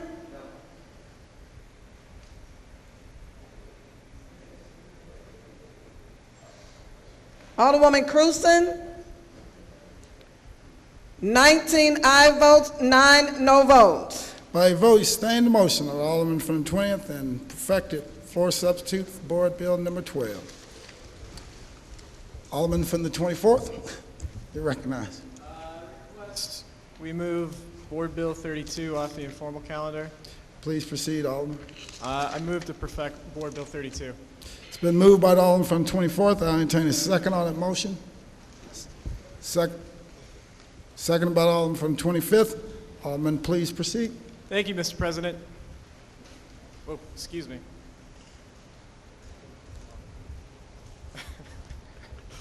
The fan got me there. That's true. I'm glad the fan's here. Board Bill 32 does one thing. It changes, it amends the existing excise code, the existing liquor code, to say that if you are a place of business that sells gasoline, if you're a place of business that has a gas pump, you will be able to get a 5% license. So you'll be able to get a license to sell beer, but you will no longer be able to get a new license to sell wine or liquor. Until 2.5 years ago, that was the rule in St. Louis. All gas stations could get the license for beer. They couldn't get the expanded license for wine and liquor. That changed a couple years ago. It opened up so that gas stations who meet certain site requirements and certain other merchandise requirements can also get the wine and beer license. In the past 2 years, about 14 have gotten that license. This bill would say going forward, gas stations are not going to apply for that full package license anymore. It doesn't take away the licenses of establishments who have already gotten them, of those 14 or so establishments. It just says in the future, if you're a gas station, it's going to be like it was before, and you're going to be limited to beer sales. Why make this change? This is a change that I think the vast majority of ordinary citizens would support. What's happened in the last 2 years is that people who live next to a gas station now suddenly live next to a liquor store that sells gas. And those are different businesses.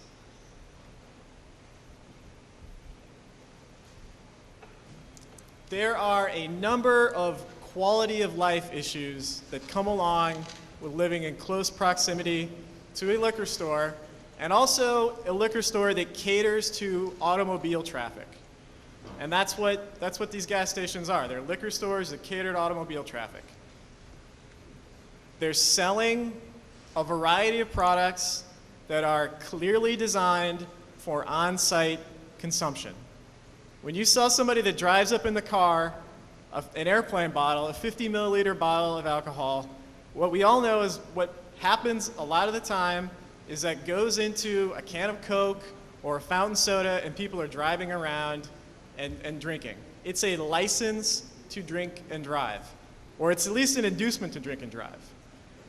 People who live next to gas stations now live next to a liquor store that sells Jell-O shots off the counter of the, of the gas station. I think this is a common sense rule that would be widely supported by the majority of citizens. It's not an undue regulation. It's not a huge burden on these places. It's just a common sense rule. And I'm going to quickly address a couple concerns I've heard about this. One, it doesn't take anybody's license away that already has one. Two, this is a rule we had a couple years ago. It's a simple change. It does one thing. Three, the state gives us the ability to do this. I'll read directly from the state statute, chapter 311, that gives us this ability. The Board of Aldermen, City Council, or other proper authorities of incorporated cities may charge for licenses issued to manufacturers, distillers, brewers, wholesalers, retailers of all intoxicating liquor located within their limits, fix the amount to be charged for such license, subject to the limitations of this law, and provide for the collection thereof, make and enforce ordinances for the regulation and control of the sale of all intoxicating liquors within their limits, provide for penalties for the violation of such ordinances where not inconsistent with the provisions of this law. So the state statute, chapter 311, section 220, explicitly gives us the ability to do this kind of regulation, and we know it does because we were doing this kind of regulation until we changed the local law a couple years ago.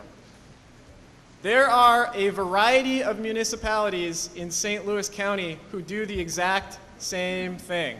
Now there's 90 municipalities, so I can't go through every municipality and tell you what all of their exact rules are, but a brief survey, De Pere, no license for the sale of intoxicating liquor or non-intoxicating beer shall be issued to any person where, as an adjunct to or as part of the business conducted on such person's premises, gasoline or other motor fuel is sold to the motoring public. De Pere, you can't do it. University City has a restriction on the size of the containers, so you can't sell these small containers. Webster Groves, you can't have a full package liquor license at a gas station. Ferguson has a restriction on liquor. You can sell beer and wine, so they have a slightly different restriction. And Richmond Heights has a restriction against full package liquor sales at gas stations. These are not uncommon regulations. What is uncommon is allowing a gas station to operate as a liquor store. That is not the typical scenario throughout the country. Missouri is one of the few states that allows that in the first place. Most states do not allow that. Missouri does, but Missouri gives municipalities the ability to disallow it, and I think that's what we should do. This is a quality of life issue for our citizens. I think it's a good thing to do. I think it's a common sense policy, and I would urge my colleagues to vote yes on this. All right, any further discussion? Alderman from the 23rd? First off, I have a lot of respect for the Alderman on the 24th, and he's a friend and we share a boundary, but I have concerns. I would support a bill that says you can't put Jell-O shots and you can't use those little mini bottles, but in my ward, which was, I got as redistricting from Scott's ward, was UGAS, and at the time that I got it, UGAS was at the very beginning. One of the things that we had to go to get UGAS to actually go there and agree to use that space was they needed that liquor license, so they wanted it. We had to go to every neighbor and we had to get support from different groups in order to get it. That license can easily be taken away from them if they don't follow the rules. UGAS is bringing in a little over $500,000 in new taxes in the city. They went in there, they didn't ask for TIFs, they didn't ask for tax abatement. The only thing they really felt was part of their overall wants was they wanted a liquor license. They wanted to be able to have that. It's more of a grocery store, or as much a grocery store as a gas station, because they sell like everything. They even have like all kinds of sandwiches and everything else. My concern is it might, well, it would stop some of the bigger companies from wanting to come into the city. So I can't support the bill, even though I very much respect the Alderman on 24th. I would, if he put a bill together that dealt with Jell-O shots, bath salts, the tubes that they use for crack tubes, little rose tubes. I would support that because I agree there's abuse. But the one thing I can tell you is you won't find that at the UGAS. I would say if anybody's on Hampton, go in the UGAS, buy some gas, walk inside. You won't see Jell-O shots. You don't see any of these things. And we did that when they went in for their conditional use hearing. We said, we'll support you as long as you do the following things. And we wouldn't let them sell a little alcohol and any of the drug paraphernalia. And we made it very clear, if they didn't follow certain rules, we would go back and work to take away their liquor license. So even though I cannot support this bill, I would support a bill that dealt with the problem, and that's the smaller milliliter and the Jell-O shots. I agree they should be gone. But do we punish everybody because there's some people out there that are, trying to take advantage of systems? Excuse me, I talked to one of the other aldermen the other day when we were talking about this, and you can actually go into gas stations and buy illegal drugs, marijuana, heroin, whatever. You just need to know who to talk to and what to say when you get there. So I think we work toward trying to keep the good businesses coming in and work toward anybody doing anything that's illegal, against that. And it's just more of a comment than anything. All right, thank you, Alderman. Alderwoman from the 19th. Thank you, Mr. President. I wanted to just give a little bit of history because I'm not sure if the alderman from the 24th was here when we went through our legal process about this very issue. And we lost in court. And we lost so bad in court that the way the briefing was written, it was like, don't you come back here with this anymore, to try to prohibit people from getting liquor license, because the state law, we cannot preempt the state law. And the state law says that gas stations can sell liquor, and it has parameters for them to sell liquor, which eventually it basically says that a convenience store that sells X number of items is so many square feet, all those things. It's very clear. And I'm not sure if you had an opportunity to speak with the excise commissioner, but he would have been able to share all of that. Also, the Public Safety Committee, we dealt with that. We talked to the public. We talked to liquor store owners, all of that. And we went through like a 2-year process, and we lost very badly, very badly. Also, the other part to this is we have so many laws already on the books that we are allowed to enforce. The citizens' right to not sign to have a liquor store, the community controls it. So if they don't want it, they don't sign for it, and it doesn't happen. Also, the community has the right to protest a liquor store that is currently in business. They can protest their liquor license, and they can get them out of there. So they again have that signature right, the community, to take away a liquor license. Also, when you look at having conversations with people as well, I have a service station in the community, didn't want them to sell single, those 24-ounce cans and that other little single-serve thing. Yeah, and so we went to him, we sat down, we had a conversation, because I don't like to go that route that's so hard in the beginning. And we had a conversation, he stopped selling it. He would rather sell that 18-pack, 30-something pack of beer and all the other stuff than lose his liquor license. And so he took down his signs and he doesn't sell it anymore. That was the community who did that. So we have all those things already in place. And there's no sense going down a road that we've been down before and we lost so badly. And so I'm not sure, how we could sit here and do this, because all of us, the majority of us were involved, and we knew what the outcome was. It's, and it has a lot to do with fair trade and a number of other things. We don't have the power. The state controls the liquor. And we don't have that power, and we can't preempt what they already have on the books. So I wanted to look at it. I mean, you read part of it, but you didn't read the other part. And so I wanted to just talk about it in its entirety. Thank you, Mr. President. Alderwoman from the 14th. I have a question from Alderman Ogilvie. Alderman, would you like to request the Alderman from the 24th to yield? Would you yield to a question? I'll yield. Alderman from the Alderman. Hold on. You requested of me, and then I requested of him. Okay. I would like to request Alderman Ogilvie to yield to questions. Alderman from 24th, will you yield the question until the Alderwoman from the yield. 14th? Alderwoman from the 14th, please proceed. As I know it, each alderman can control liquor sales in their ward. Do you currently have a moratorium on liquor sales? There is a moratorium on new packaged liquor licenses, and part of the reason there is a moratorium is because I think we have a rule that is inadequate right now for providing for a decent quality of life and public safety. And I would prefer we have a consistent code that we can apply throughout the city, but I don't think the code we have right now is that code. So I do on new package sales. And let me say, those ward-based moratoriums are dramatically more legally problematic than one code that's applied consistently throughout the city. But I think each one of us would like to have that autonomy to control that in our wards. At least I would. There's times that, when we place a moratorium, we can limit it. We can have certain specifications to it.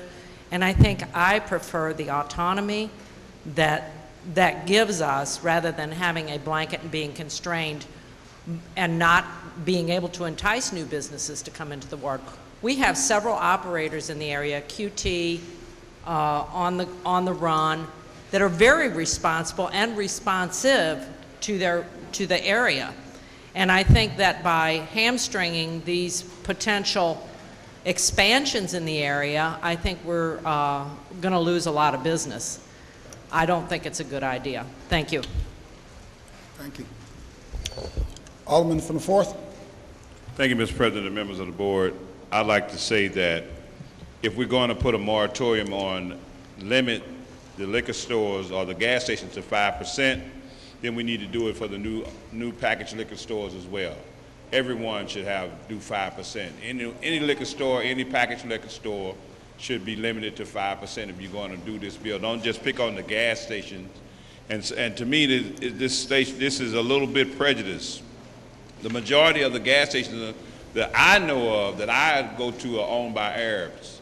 And I don't want to just limit these guys from making the revenue. I say no liquor, period. That's what I stand for. But since you're going to put a moratorium on it, make it 5% for all any packaged liquor store, any convenience store, any gas station, because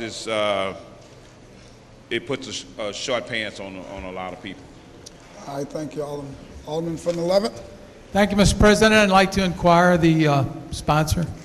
Alderman from the 24th, will you yield to question to the Alderman from the 11th? Happy to. Alderman from the 11th, please proceed. Gentlemen, did you in fact ask the excise commissioner his sentiments on this? Yeah, two comments on that.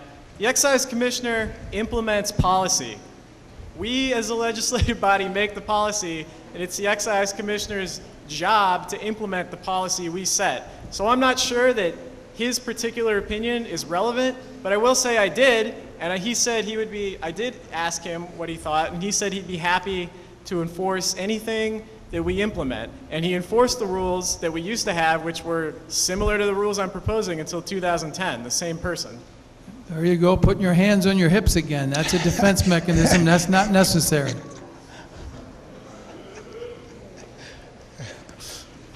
Mr. President, let me just say that this, whether we like it or not, and whether or not liquor is inherently evil, it is probably one of the most easily accessed commodities in this city, in this country, probably in the world. Thank you, Alderman. And so, hypothetical, I can't buy something at the corner of Broadway and Davis at the Shell convenience store, but I have to get back in my car if I'm going to play softball and drive 7/10 of a mile south on Broadway, and I'll go to the Shell convenience store, which is down by the new gaming casino, and buy it there. Or I'll go to Schnucks, or I'll go to Deerberg's, or I'll go to a liquor store. And I understand your problem with mixing alcohol with the consumption of liquor. But I'm afraid, I've been in this stuff a long time, we can't really serve as the moral police. And I think the existing ordinances, which the alderman, I think I was told from the 7th and then the 17th, have recently revised these to the point where the excise commissioner, and you kind of minimize this position, but I mean, I think he's probably got a little more input and stick on issues dealing with liquor than possibly you and I do. But I don't know that we've given those the opportunity to work. And whether we like it or not, you know, the days of Joe's Shell Station at Holly Hills and Morganford are over, where you went in and got spark plugs and an oil change and your air conditioner fixed. Whether we like it or not, the wave is to build the type of convenience store that the alderman from the 23rd cited. And I don't know what the numbers are on the taxes that is generating, and it's only been open for probably maybe 90 days. But that is the direction we're going. To establish the city of St. Louis as a barren wasteland for those new modern convenience stores is sheer lunacy. Mr. President, I would suggest that we vote against the proposal. Thank you. All right, thank you, Alderman. Any further? Alderman from the 9th. Thank you, Mr. President, members of the board.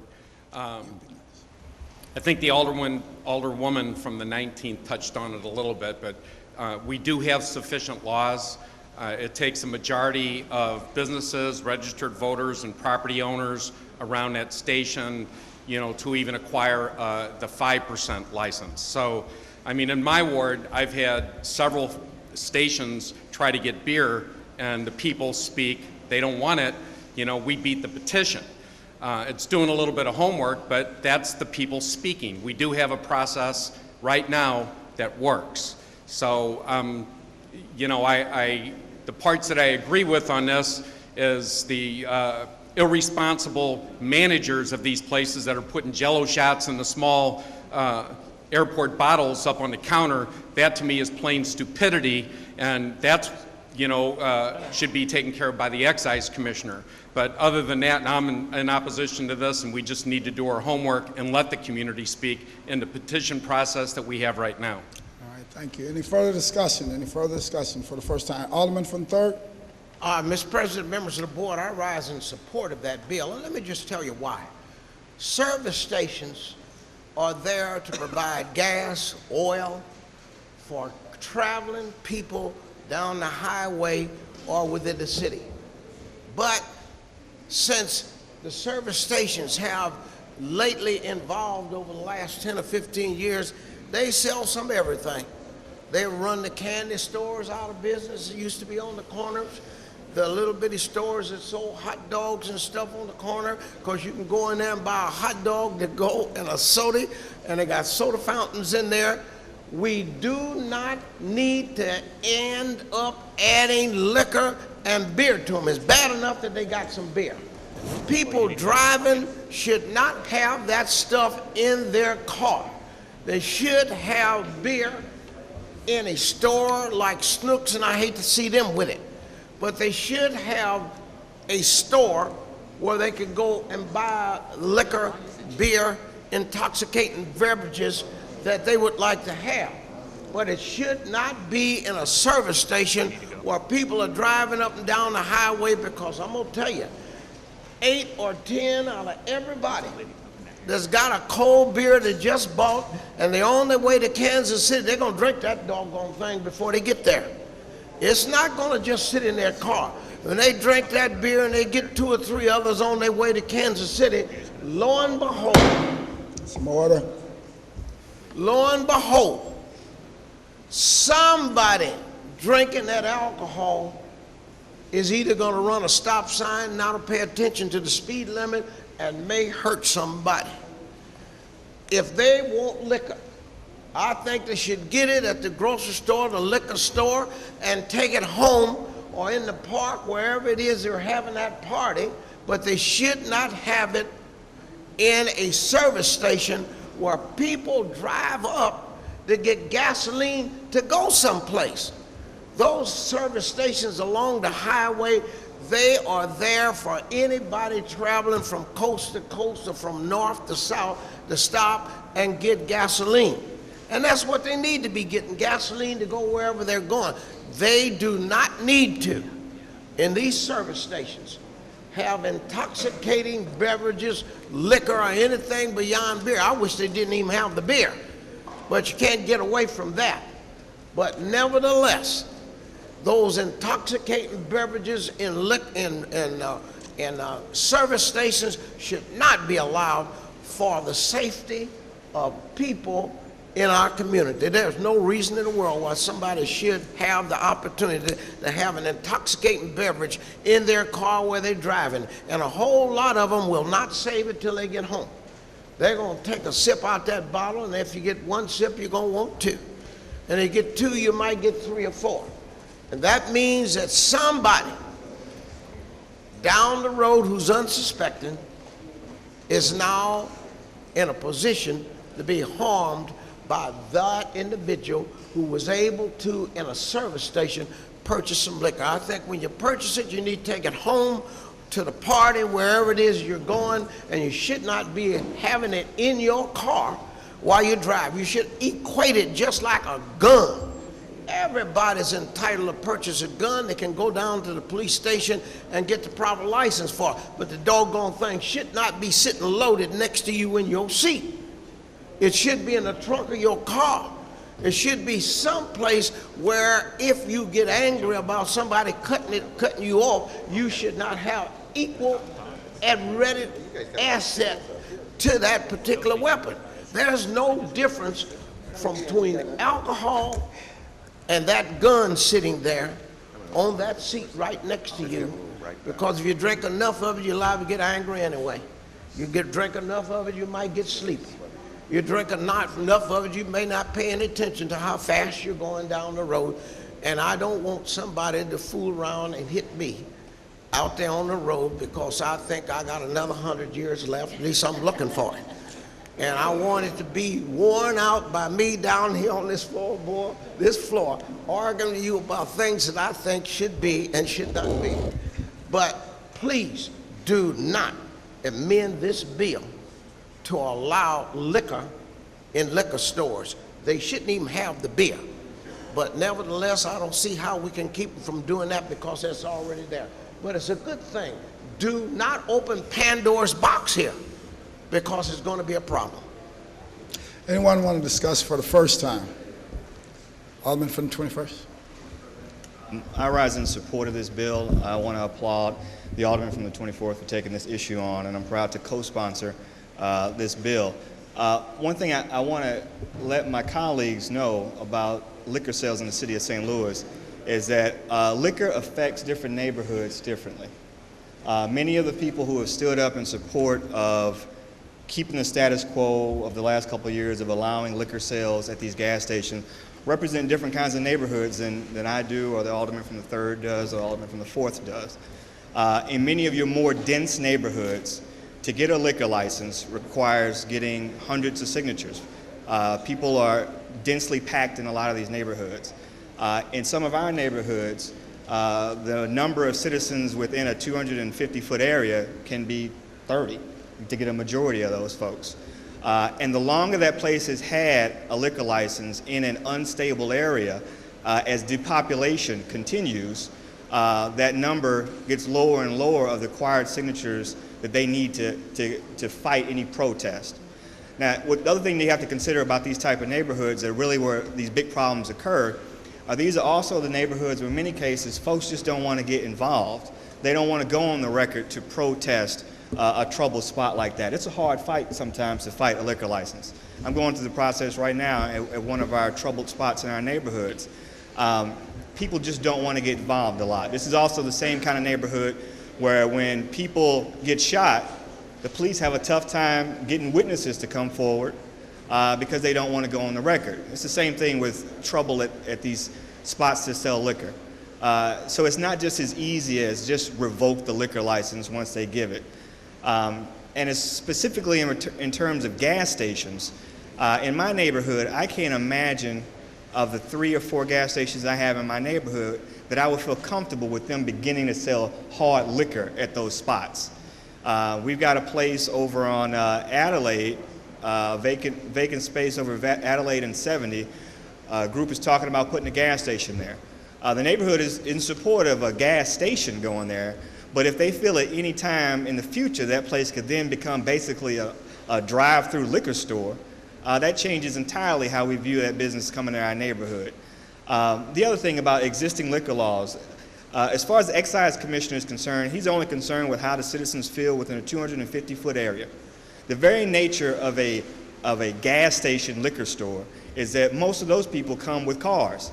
And so the effect of those folks buying liquor at that place are going to affect more than just the 250 feet around that place. Again, the example of the potential gas station at Adelaide and 70 in my ward, if people are coming off the highway and able not just to buy gas but also hard liquor there, that's going to affect that entire neighborhood. And unfortunately, under the current laws, somebody who lives 500 feet away doesn't have a say in whether that place gets a liquor license or not, or gets to keep their liquor license. It's only the folks within 250 feet. The other thing you have to consider too about neighborhoods like ours that we're running into with some of these liquor places is that when they got the license, it was a more populated area. Now that we are fighting the license, a lot of that land now is owned by the LRA. And the excise commissioner doesn't take LRA signatures. They don't take Laura Costello's signature under consideration, even though the LRA, us the city, own a majority of that land around where that liquor store is now located. So liquor affects different neighborhoods differently. For those who live in very stable neighborhoods with strong neighborhood associations, with active involved citizens, you have more options. But in many of our neighborhoods that aren't as organized and aren't as stable, liquor can have a devastating effect on some of these corners, and to expand those licenses and expand the availability of liquor can have a negative effect. And I would encourage some of my colleagues to think about how it affects some of their other colleagues. Thank you. Thank you. Anyone to discuss this for the first time? Any discussion for the first time? Alderwoman from the 19th? Thank you, Mr. President. The 19th Ward is a ward that has evolved. It had the most crime, the most abandoned buildings, the most vacant lots, the most of everything that was negative. But that's also our job too, to help the people that live in these communities. And as far as I'm concerned, if we're going to talk about something, let's talk about the fact that when you have a liquor store every 100 feet, you don't even have to get in the car. You could just walk every 100 feet and get some more liquor and clown all night long up and down the street. They can be irresponsible as an owner, a business owner, and let any and everything happen outside those stores. They have the sanitation problems, or you just can't even begin to list them. But you know what we had to do? We had to get on the ground and educate our people. We had to work with them. We had to support them. We had to help them clean it up. And you know what? I don't have one liquor store in the 19th Ward. It took 10 years, but I don't have one liquor store. In the last redistricting, I had one that I received from the previous redistricting, okay? And there were liquor stores who had been there 50 years, but they were wrong and they were not good partners. That's why we have a moratorium right now. You're not going to open a club over there and just be acting crazy. You're going to sell some food. People are going to come in. They're going to sit down. They're going to be reasonable. And we're going to take care of business the way it should be. But we empower people. We stand by them. We continue to educate them on public safety and make sure that they understand their rights. And whether it's only 5 people that need to sign off on that liquor license, you should be standing there with them. You should be at the hearing with them and make sure they are heard and that they have their opinion expressed. And if they don't want it, sign against it, and it does not happen. And then anybody can get in any car and drive to Schnucks or any place else and buy what they want and get in their car and drive and drink it. So that has nothing to do with tea in China, okay? So I want to just break it down. You can go anywhere that sells liquor, buy it, get in your car, open it, drink it, and drive. And I can't stop you, and this bill can't stop you. And what I want to do is ask the alderman from the 24th Ward to just let this apply to his ward and allow us to have the autonomy and operate the way we need to operate in our wards. I don't need this, and I'm against it. Alderman from the 23rd, you recognize. Sort of the same thing. Each ward has its own differences and different needs. In our ward, again, the only thing I can go to is that the UGAS, which was a $3.5 million project that put people to work building it, is generating over $500,000 in new taxes for the whole city. That's a lot of money. If I thought that, and if I ever saw that liquor was becoming an issue in the 23rd Ward, I would do like a lot of all the other aldermen have done and do a moratorium in the 23rd Ward. I wouldn't feel that I should vote against whether the aldermen of the 21st or 24th should or should not be able to do a moratorium in their ward. I would never bring a bill forth saying that we can't do moratoriums, but I would also not support a bill that says we can't run our ward the way we best see fit. And so again, I would urge that we would vote against this and let each alderman do what they feel is the right thing to do for their own ward. Thank you. All right, any further discussion? Alderman from the 1st. Thank you, Mr. President. May I inquire the gentleman from the 24th, please? Alderman from the 24th, will you yield for questions to the alderman from the 1st? Absolutely. Alderman from the 1st, please proceed. Alderman, let me say that I understand what you're doing, and I agree with the intent of what you're doing. And as I go through many communities, I see an oversaturation of liquor stores and entities that are selling alcohol. And the problem I think we need to address is we should limit the amount of stores per square mile or something, because currently they're on top of each other. And when I think the bill to allow gas stations to sell alcohol, it's got to be at least 10 years old or more, the state statute. But it's my understanding that you have to have at least some kind of local enabling legislation in order to make that happen. And I think that's where the Board of Aldermen can make a difference. And when I look at what is going on from the state level, I think in the last year, or less than the last year, the state has pulled 12 liquor agents out of the city of St. Louis. They eliminated all of the liquor agents in the city of St. Louis. And the excise commissioner came to the Board of, there wasn't Ways and Means, I think it was Public Safety, and asked for another employee. So because of the absence of the state liquor agents, we are already increasing the number of liquor agents in the city of St. Louis in order to backfill what we lost from the state. So I think the concept of the bill is on target. I also have to agree again with the alderman from the 19th ward. We kind of made a commitment and develop a mission in our ward to say that there would be no new liquor license in our wards. And there will be no transfer of liquor license in our ward as well. And after walking, lobbying, talking to the citizens, you can almost get a unanimous consent on that. But I understand what you're doing. I'm going to vote for your bill.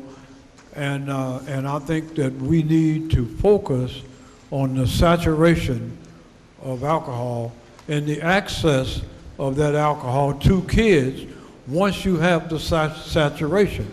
If you got 5 liquor stores within 5 blocks, and you have them on every corner some places, then they tend to sell to children because there's a lack of revenue. And that is an incentive, and they do it. So I like your bill. I'm going to vote for it.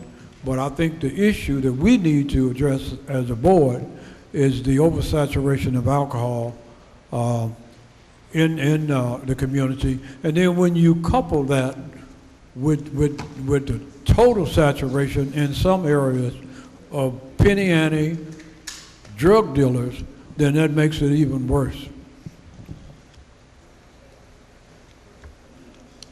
All right. Any further discussion? Alderman from the 18th. Thank you, Mr. President. I have a question of the sponsor. Would he yield? Alderman from the 24th, will you yield the question to the Alderman of the 18th? Yes. Alderman from the 18th, please proceed. Yeah, when you created this, you looked at the state statute as well. Does it actually enable the gas stations to be able to have convenience stores and do the liquor sales? I think the state I tried to read the entire statute last night. It's tens of thousands of words long. But I think it's basically silent on the issue. It doesn't specifically say they can, and it doesn't obviously specifically say they can't. Okay. All right. Thank you. Alderman from the 26th, please proceed. Thank you, Mr. President. I rise in not support of this bill. I think, just like the Alderwoman in 19th has spoken, we have mechanism in place with the excise division that can kind of really stop this, and they have regulations and rules that we filter through. I know in my community happened to be a C-store, and they would probably like to get a liquor license. But the community has spoken out to prevent that from happening. And I think this particular legislation is fine, but at the same time, I think you need to go by community or ward by ward. To blanket a bill like this, I don't think is really in the best interest of the whole city of St. Louis. If you live in a community that doesn't want a liquor store or having liquor into a C-store, then the community will speak their mind and they'll let you know. We don't want that in our community. So there are already rules and regulations and laws in place. You know what I'm saying? So I think we just kind of rehashing this by trying to blanket the whole city of St. Louis by putting this type of legislation in effect. I don't think it's fair because communities are different. In other parts of the community, they don't have a problem with having liquor in the C-store, but some won't allow it. So again, I understand your intent, Alderman, but at the same time, I think we need to just go ahead and go, if you like to do this in your ward, that's fine. But I think it's unfair to just try to blanket this law throughout the whole city of St. Louis. Thank you. All right, thank you. Any further discussion? Any further discussion? Anyone for the first time? Alderman from the 24th, recognized to close. Thank you, Mr. President. I'd actually like to inquire if the Alderman from the 11th will yield to a question. Alderman from the 11th, will you yield for question to the Alderman from the 24th? Absolutely. Alderman from the 24th, please proceed. Alderman, I seem to recall your lovely wife is from Minnesota, is she not? I applaud your attributive adjective. Yes, she is. So I assume you've traveled to Minnesota from time to time. Not recently, but certainly many times. Many yes. times. Were you able to find a gas station or a convenience store in Minnesota?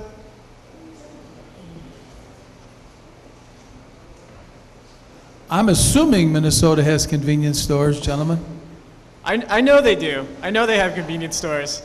And I also know that they don't allow sales of liquor at gas stations. And yet somehow convenience stores manage to operate and make money and in fact proliferate. That's all. Yeah. Can I ask if the Alderman from the 23rd will yield to the Mr. question? President, may I comment? Yes, please. If this were a Jesuit logic class, he lost me. Alderman. Thank you. Alderman from the 23rd, please. Will you yield for questioning to the Alderman from 24th? Yes, I will. Alderman, please. how many liquor control agents does the city currently employ? That I know of, I believe we don't have very many. I don't know, was it 3 or 4? But I don't know the answer. It's actually 2. 2. The number is 2. Do you think that 2 liquor control agents, keeping in mind they have to work in pairs at the same time, so it's only one team, can adequately check to see if the 1,300 locations in the city of St. Louis that have liquor licenses are following the rules we set? Do you think by putting a moratorium on the city, there's going to be more places to check, I guess? But my issue with that would be that in our neighborhood, and pretty much like the 24th Ward, we represent a lot of people that would tell. So they would, if they see something going on, I know I get phone calls.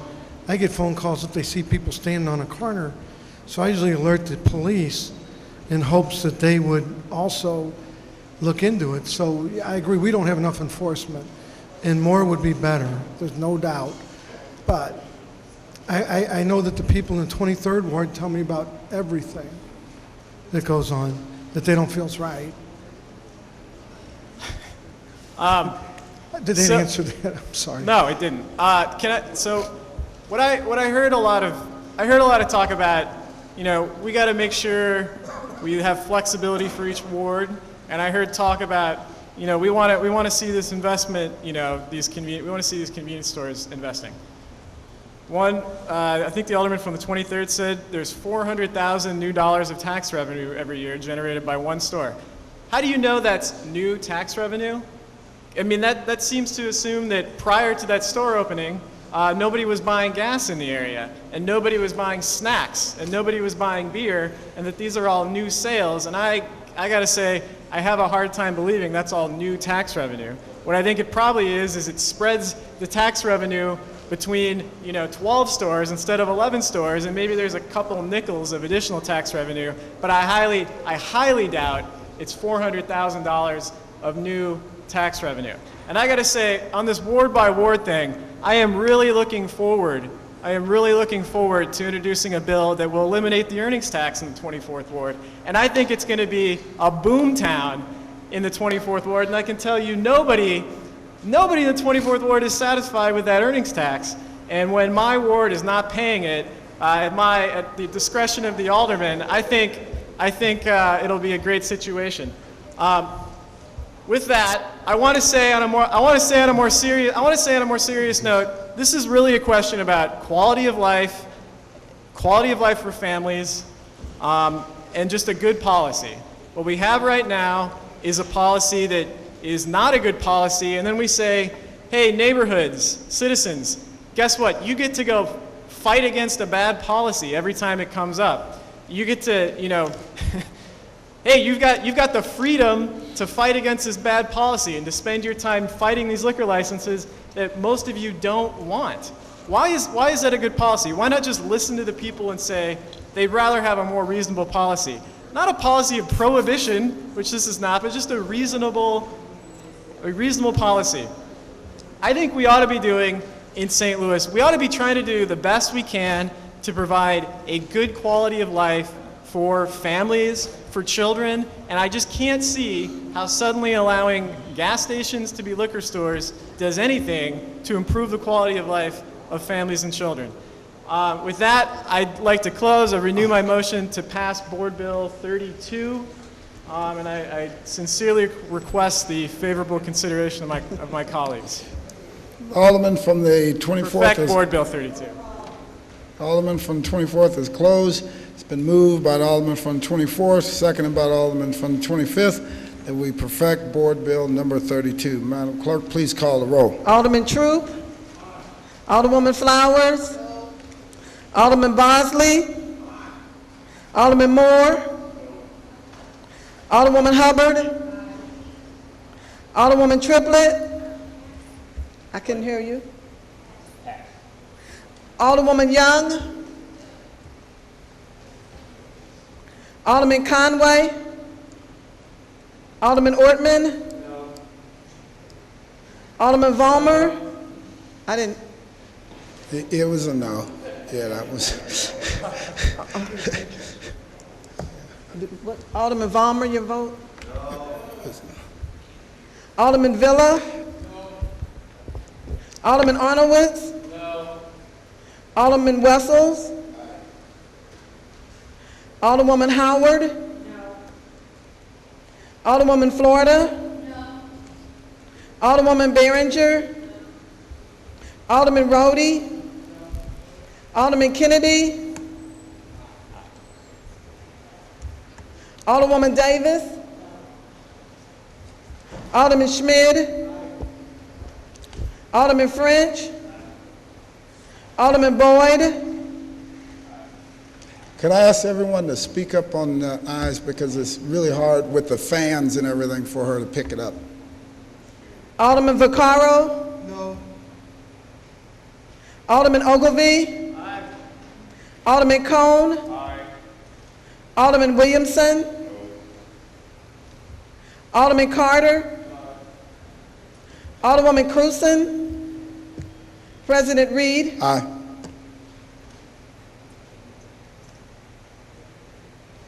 Alderwoman Triplett? Aye. Alderman Conway? No.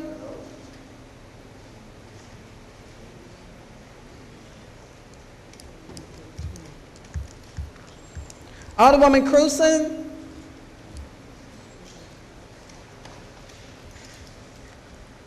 Thirteen aye votes, 15 no votes. By your vote, you fail to stay in the motion, Alderman from the 24th.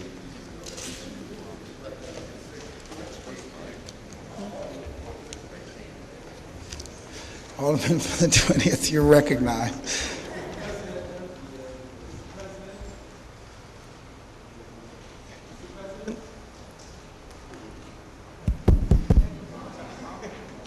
Turn it off one more time. Mr. President, members of the board, as you recall, I did ask if we could have floor substitute for Board Bill 11 brought down for the third reading off the informal calendar, and I would request that we third read and finally pass floor substitute for Board Bill 11. Second. Moved by the Alderman from the 20th, seconded by the Alderman from the 9th. Alderman from the 20th, please proceed. As you may recall, this bill is simply outlining and clarifying the fact that the trustees have the fiduciary duties, the city has the set law duties, and never the twain should meet. This also provides that the trustees would not be able to sue the city over portions of it that were not their responsibility, so they would absolutely on the fiduciary duties if we failed to pay, but not on other items that would have to be the firefighters themselves with regard to the plan provisions. That's it. Okay. Any further discussion on the third reading and final passage of Board Bill number 11, floor substitute? Any further discussion? Alderman from the 17th? If I could, I'd like to inquire of the sponsor, please. Alderman from the 20th, will you yield for questioning to Yes. the Alderman from the 17th? Alderman yes, from the 17th, please proceed.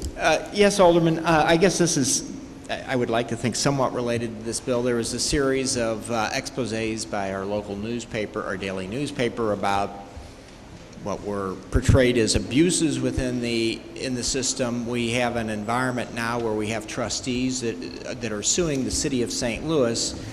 Has anybody looked, what is the city's response directly to that article? Are we considering litigation against the trustees? I mean, they're suing the city, but I mean, there seem to be some very blatant abuses of the disability claim, and you know, I'm not an ERISA attorney, but I'm fairly familiar with retirement plans. If you're a trustee and you're going ahead and rubber stamping disability benefits and not adequately investigating them, and then finding out that the checks are going out to people that shouldn't be receiving them, as displayed, you know, as was portrayed in the newspaper, you know, to me, that is an egregious trustee violation.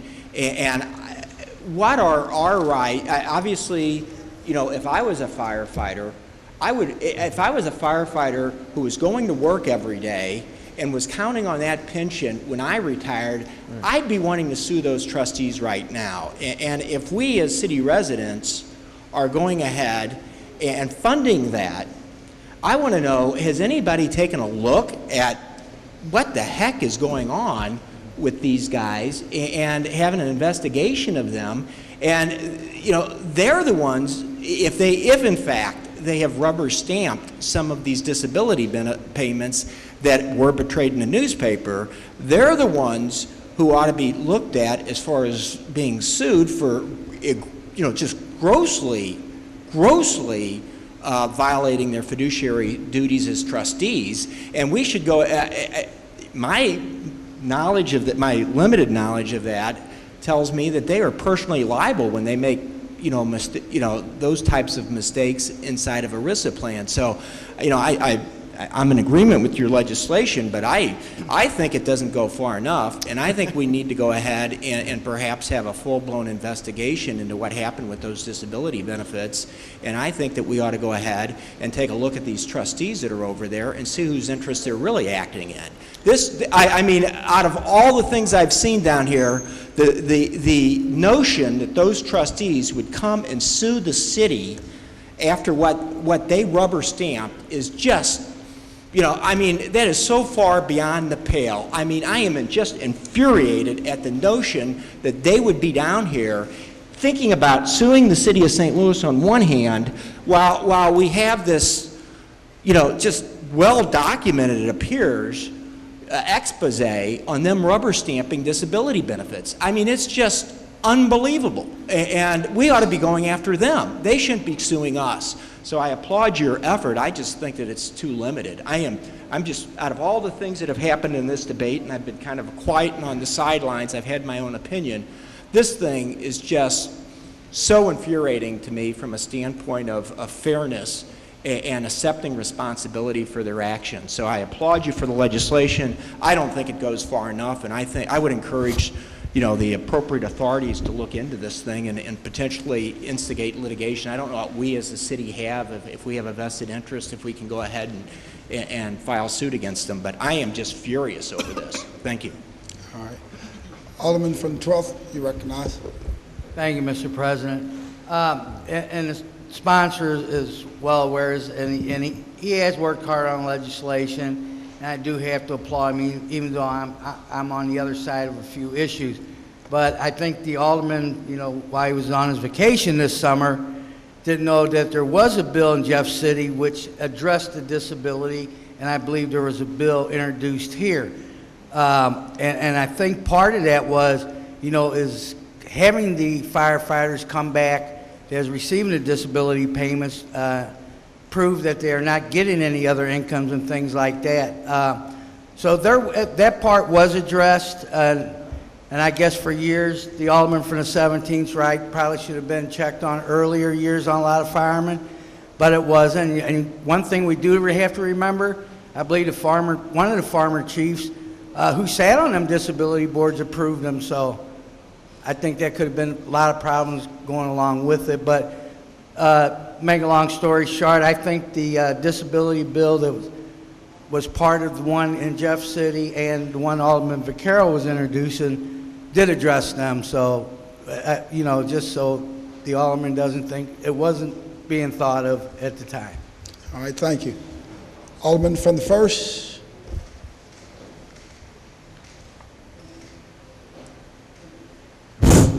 Thank you, Mr. President. May I inquire The gentleman from the 20th, please. Alderman from the 20th, will you yield the question from the Alderman from the 1st? I do. Alderman from the 1st, please proceed. Exactly. In terms of the fiduciary responsibility of the trustees, how are we altering that? We're not altering that other than to say that that they only have fiduciary duties, and then outlining what those are, including going after us if we fail to pay what we're obligated to pay, what their when they do their annual review, their actuarial review, if we don't pay that, but also to indicate that they do not have the right or the power to design, amend, modify the plan, or to come after the city for our design, amendment, or alteration of the plan. Okay, now, in terms of disability, defining the degree of disability, one of the things that I've noticed is when you look at the fireman's disability, and then you look at the disability in the universe, it's a whole different set of criteria. It is the board, the pension board of the fire department, of the firemen's union, I guess it would be 73, that defines the degree of the disability and the benefits. Is that correct? Is that still going to be the case? It's my understanding that they have doctors who look at these things, and then the trustees, based on the information that's brought to them, make a decision about disability. This does not change that. I understand the upset from the alderman from the 17th, because he works in this area frequently and understands clearly that distinction between set law and fiduciary duties.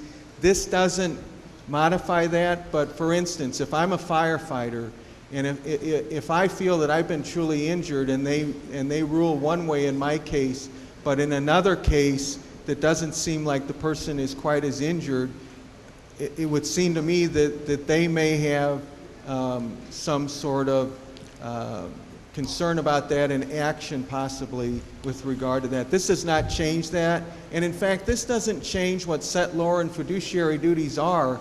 It just outlines so that it's clear for any trustee to read that in fact what may have appeared over time through a process of just tradition and custom or whatever to have been part of their province. For instance, they're suing us over whether we can change provisions or not, that this amplifies what is already there, that there is a bright line between set law and fiduciary duties.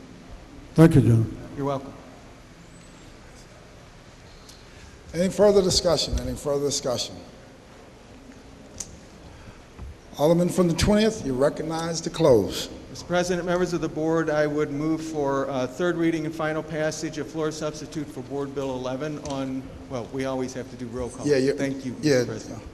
It's been moved by the Alderman from the 20th, seconded by the Alderman from the 9th, that we third read and finally pass Board Bill number 11, floor substitute. Madam Clerk, please call the roll. Alderman Troop, Alderwoman Flowers, Alderman Bosley, Alderman Moore, Alderwoman Hubbard,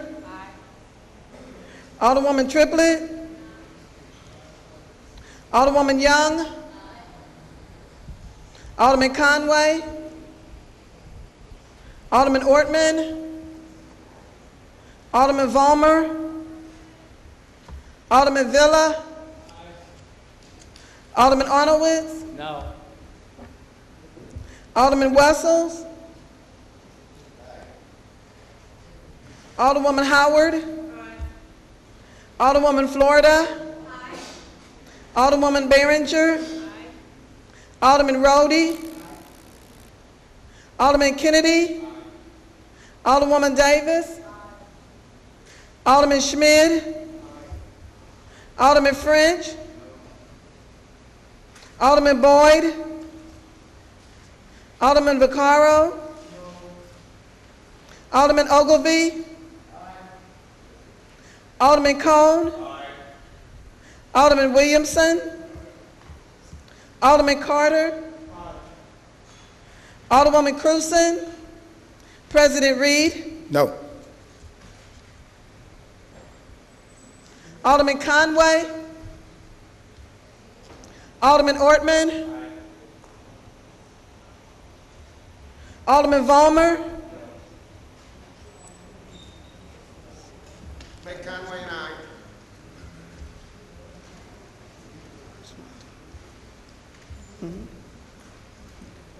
Alderman Boyd.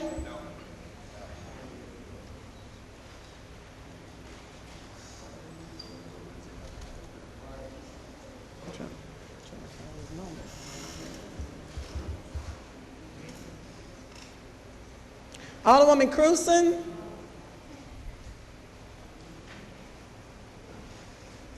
Twenty aye votes, 8 no votes. By a vote, you sustain the motion of the Alderman from the 20th and third reading and finally passed the aforementioned bill. We'll dispense with line item 10, first reading of board bills. Board Bill 119, sponsored by Alderman Cone and Alderwoman Young, an ordinance pertaining to the parking of recreational vehicles containing a severability and an emergency clause.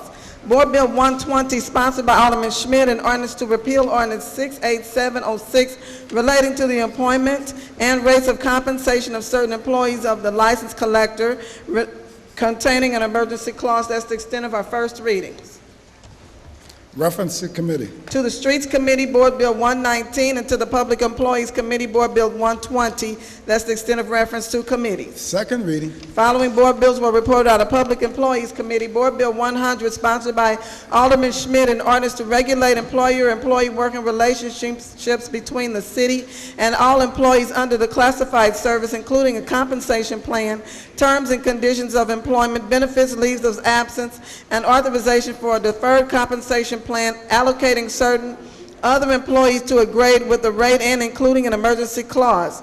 Board Bill 101, committee substitute, sponsored by Alderman Schmidt, an ordinance to repeal Ordinance 68708, establishing the salaries of the employees in the Sheriff's Office, containing an emergency clause. Board Bill 102, committee substitute, sponsored by Alderman Schmidt, an ordinance relating to the appointment of and salaries of certain employees in the Collector of Revenue's office, containing an emergency clause.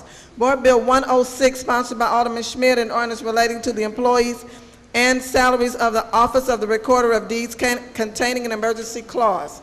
Board Bill 107, committee substitute, sponsored by Alderman Schmidt, an ordinance to regulate employer-employee working relationships between the city and the city medical examiner's office, including compensation plan, terms and conditions of employment, benefits, leaves of absence, allocating certain other employees to a grade with rate, including an emergency clause. Board Bill 110, sponsored by Alderman Schmidt, an ordinance to repeal Ordinance 68743 relating to the Office of the Circuit Attorney, providing for a payment of overtime wages on an hourly basis at the biweekly rate when such overtime is authorized and necessary by the Circuit Attorney, and containing an emergency clause. Board Bill 115, sponsored by Alderman Schmidt, an ordinance relating to the position classifications and salaries of the employees in the Treasurer's Office, containing an emergency clause.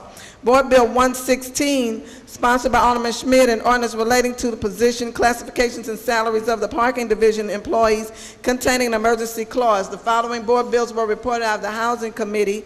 Board Bill 117, sponsored by Alderwoman Young and Alderman Wessels, an ordinance affirming adoption of a redevelopment plan, development area, and development project under the authority of the Missouri Downtown and Rural Economic Stimulus Act, authorizing and directing the execution of a development agreement between the city and Ballpark Village. Board Bill 22, sponsored by Alderman Kennedy, an ordinance approving a blighting study and a redevelopment plan for 4205 Maryland, containing a severability clause. Board Bill 40, sponsored by Alderman Rhodey, an ordinance approving a blighting study and a redevelopment plan for 4538 Oakland, containing a severability clause. Board Bill 41, sponsored by Alderwoman Young, an ordinance approving a blighting study and a redevelopment plan for 2309 Menard, containing a severability clause. Board Bill 46, sponsored by Alderwoman Hubbard, an ordinance approving a blighting study and a redevelopment plan for 701 North 11th Street, containing a severability clause. Board Bill 62, sponsored by Alderwoman Behringer, an ordinance approving a blighting study and a redevelopment plan for 5201 through 5211 Hampton, containing a severability clause. Board Bill 68, sponsored by Alderwoman Florida, an ordinance approving a redevelopment plan for 3837 McDonald. Board Bill 71, sponsored by Alderman Wessels, an ordinance recommended by the Planning Commission repealing part of Section 5 of Ordinance 62588 relating to the signs at carry-out restaurants and motor fuel pumping stations, containing a substitution clause, a severability clause, savings clause, and an emergency clause. Board Bill 72, sponsored by Alderwoman Triplett, an ordinance recommended by the Board of Estimate and Apportionment, authorizing and directing the issuance and delivery of not to exceed $1,700,000 plus issuance cost principal amount of tax increment revenue notes for property on South Jefferson, containing a severability clause. Board Bill 79, sponsored by Alderman Rhodey and Alderman Wessels, an ordinance recommended by the Planning Commission pertaining to farm-based district, creating a new zoning overlay district in the zoning code, containing a severability and an emergency clause. Board Bill 93, sponsored by Alderwoman Davis, an ordinance amending Ordinance 68874 pertaining to the issuance and delivery of tax increment and revenue notes for a Grand Center redevelopment project, containing a severability clause and an emergency clause. Board Bill 95, sponsored by Alderwoman Behringer, an ordinance approving a blighting study and a redevelopment plan for 6928 through 6970, 6911 through 6973 Chippewa, and containing a severability clause. Board Bill 111, sponsored by Alderwoman Young and Alderman Wessels, an ordinance terminating the Modessa Development Plan Ballpark Village Development Area, authorizing termination of development agreement, dissolving the special allocation fund therefore, and authorizing other related actions in connection therewith. Board Bill 112, sponsored by Alderwoman Young and Alderman Wessels, an ordinance designating a portion of the city bounded by 8th Street on the west, Walnut on the north, South Broadway on the east, and Clark on the south as a development area under the scrutiny of the Missouri Downtown Rural Economic Stimulus Act, approving a development plan for the development area and a development project therein, adopting development financing within the development area, establishing a special allocation fund containing a severability clause. Board Bill 113, sponsored by Alderwoman Young and Alderman Wessels, an ordinance recommended by the Board of Estimate and Apportionment, authorizing the city to assign state and local Modessa revenues dedicated to Missouri revenues, contractually pledged city revenues, SID revenues, TDD revenues attributable to the Ballpark Village Development Area for purpose of paying the principal and interest of certain bonds to be issued by the Industrial Development Authority. Board Bill 118, sponsored by Alderwoman Young, an ordinance recommended by the Board of Estimate and Apportionment, modifying and amending and restating the terms of Ordinance 68431 relating to the issuance and delivery of not to exceed $32 million plus issuance cost, principal amount of tax increment revenue notes for the Laurel 555 Washington redevelopment project, containing a severability clause. The following board bills were reported out of the Neighborhood Development Committee. Board Bill 23, sponsored by Alderman Ortman, an ordinance approving a blighting study and a redevelopment plan for 2122 Victor, containing a severability clause. Board Bill 24, sponsored by Alderman Ortman, an ordinance approving a blighting study and redevelopment plan for 4537 Michigan, containing a severability clause. Board Bill 26, sponsored by Alderman Conway, an ordinance approving a blighting study and a redevelopment plan for 4020 Castleman, containing a severability clause. Board Bill 27, sponsored by Alderman Conway, an ordinance approving a blighting study and a redevelopment plan for 4154 Shenandoah. Board Bill 28, sponsored by Alderman Conway, an ordinance approving a blighting study, ordinance approving a redevelopment plan for 4063 Castleman. Board Bill 33, sponsored by Alderwoman Young, an ordinance approving a blighting study and a redevelopment plan for 2111 Allen, containing a severability clause.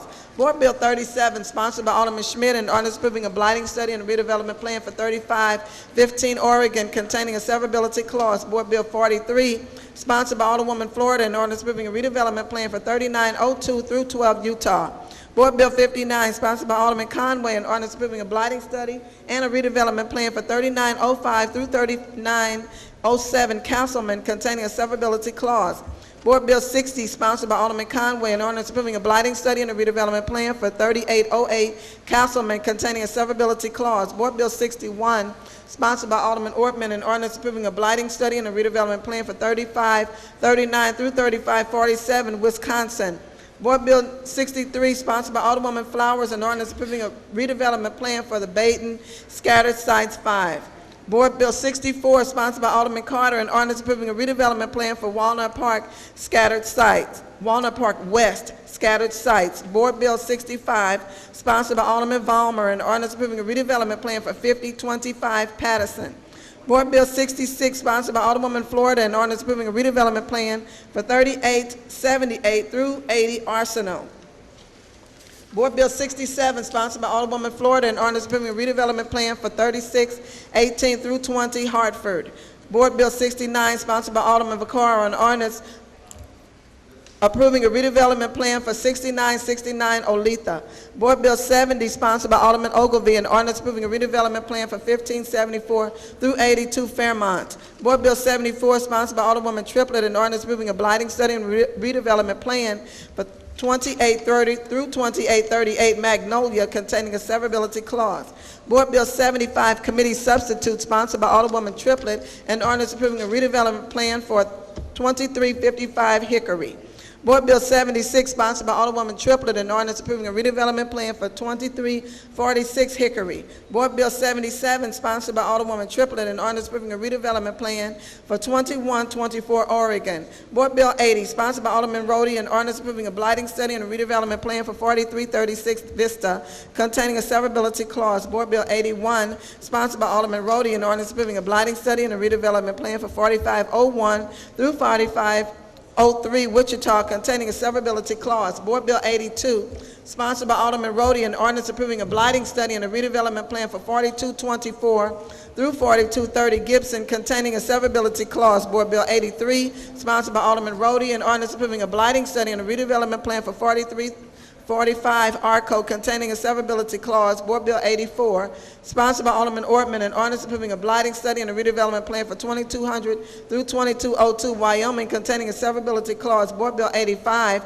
sponsored by Alderman Ortman, an ordinance approving a blighting study and a redevelopment plan for 3450 Missouri, containing a severability clause. That's the extent of second readings. We'll dispense with line item 14, perfection consent. Board Bill 99, sponsored by Alderman Boyd, an ordinance establishing a four-way stop sign for all traffic approaching the intersection of Penrose and Darby, containing an emergency clause. That's the extent of perfection consent. Alderwoman from the 7th, you recognize on the perfection consent calendar. Thank you, Mr. President. Members of the board, I move for passage of our perfection consent calendar. It's been moved by the Alderwoman from the 7th, seconded by the Alderman from the 9th. Any discussion? All in favor signify by saying aye. Aye. Opposed? Motion carries. It was a mighty fine eye. Anything else on the?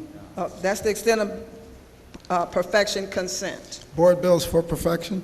Board Bill 31, committee substitute, sponsored by Aldermen and Alderwomen Young, Conway, Wessels, Howard, Florida, Behringer, Rhodey, Davis, Ogilvy, Cone, and Cruzen, an ordinance submitting to the qualified voters a proposed amendment to the charter restructuring the Board of Aldermen as a body of 14 aldermen representing 14 wards, providing a transition schedule for such changes, providing for an election to be held for voting on the proposed amendment containing an emergency clause. Alderwoman from the 7th, you recognize on the perfection of Board Bill number 31, committee substitute.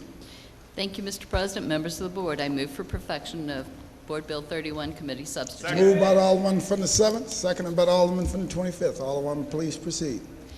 Thank you, Mr. President. When I stood for the consent calendar, I wanted to say, could I move this to the consent calendar? However, I figure there's going to be some discussion on this as well. The board bill before you today is what's being commonly called the reduction of the Board of Aldermen. And what this board bill would do is reduce the number of aldermen from 28 to 14. However, this would take place after the next census because we don't have an accurate count and there's no way to get one prior to the next census. That census will take place in 2020. So the way this would work so that we could accomplish this would be that in 2019, the even-numbered wards would be elected as usual. In 2020, the census would be taken. In 2021, the regular elections for the odd-numbered wards would take place in the spring as usual. After that, we hopefully would have the figures and could commence redrawing the map for redistricting, which has to be accomplished by January 1st of that coming year, 2022. When we're redrawing the map, I say we, but I can assure you I won't be here at that time. But when the map is redrawn, it would be drawn into 14 districts. Then in 2023, there would be an election in April of that year. The election would elect 14 aldermen based on the map that was just approved. One set of aldermen would serve for a full 4-year term. That means 7 aldermen would serve for 4 years. The remaining 7 would run for a 2-year term, so they would be required then to run again in 2 years. And that's the way you would get back on the cycle so that the odds ran for one term and the evens ran for another. And that is basically what my bill is saying. Why do I want to do this? During redistricting, all of us said that we wanted to go to fewer neighborhood meetings. So when I started drawing the wards so that there were fewer neighborhoods split, it looked pretty good. But then politics of redistricting get in there, and so neighborhoods get split again. That's one of the reasons. During this time, then people were saying to me, what we really need to do is reduce the size of the Board of Aldermen. And by people, I'm saying those of you in this room that I was working with would comment on that. Also, when you're out in the community, a lot of times people are telling us, well, you need to cut the size of the Board of Aldermen. Particularly we hear that when we're talking about the budget issues. One of the things the city employees say is, well, you always cut us, but you never cut the size of the Board of Aldermen. This has been on the ballot in the past. It's been on the ballot most recently with a number of other charter changes, but those were all being forced upon us and people in government by outside forces. I think it means more if we sit down as rational beings and talk about this as we have in committee and then make a decision. I threw out 12 as a starting point.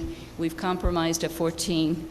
And what we're doing with this board bill is putting it before the voters to let them decide whether they are truly sincere in saying that we need to reduce the size of the board. We all know that this is a difficult job, and I know that I've heard from many of my colleagues that we need more aldermen, not less, and some of my colleagues have said that they have a difficult time handling the calls and complaints and problems that they have now. I think that our job has changed significantly, and I've been here a long time. When I came, all 28 of us were basically in one room in the back, and we shared 2 desks, or a desk between 2 of us.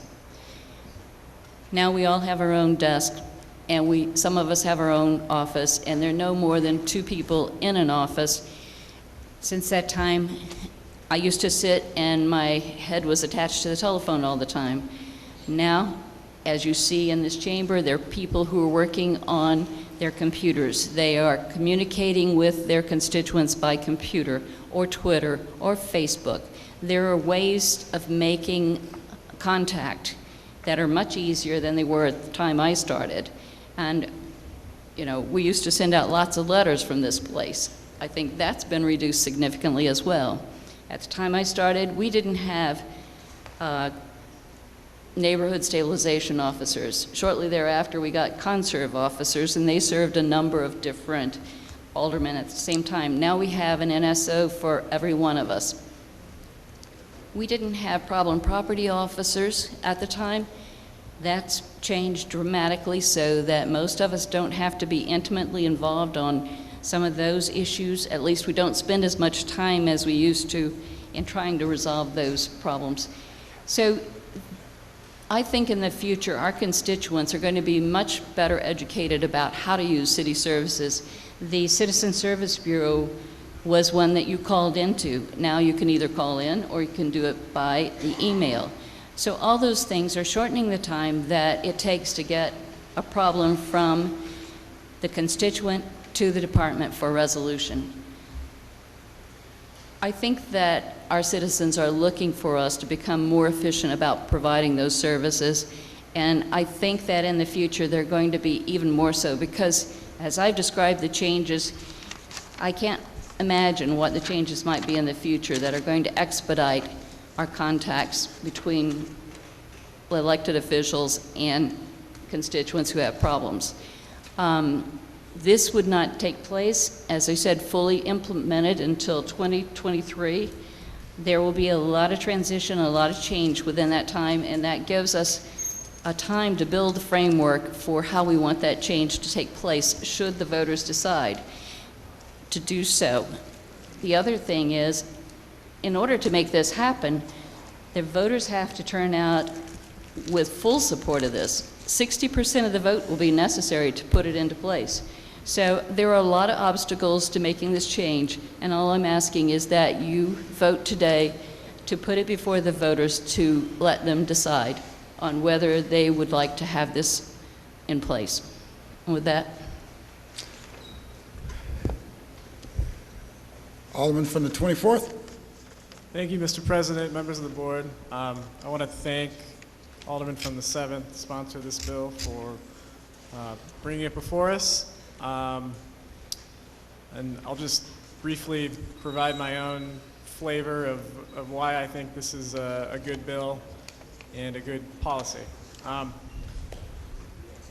Alderman from the 7th is totally right. We have dramatically faster means of communicating with constituents, which I think is a positive thing. And we do have staff people who assist in the service delivery. That's a good thing. On the other hand, we play a very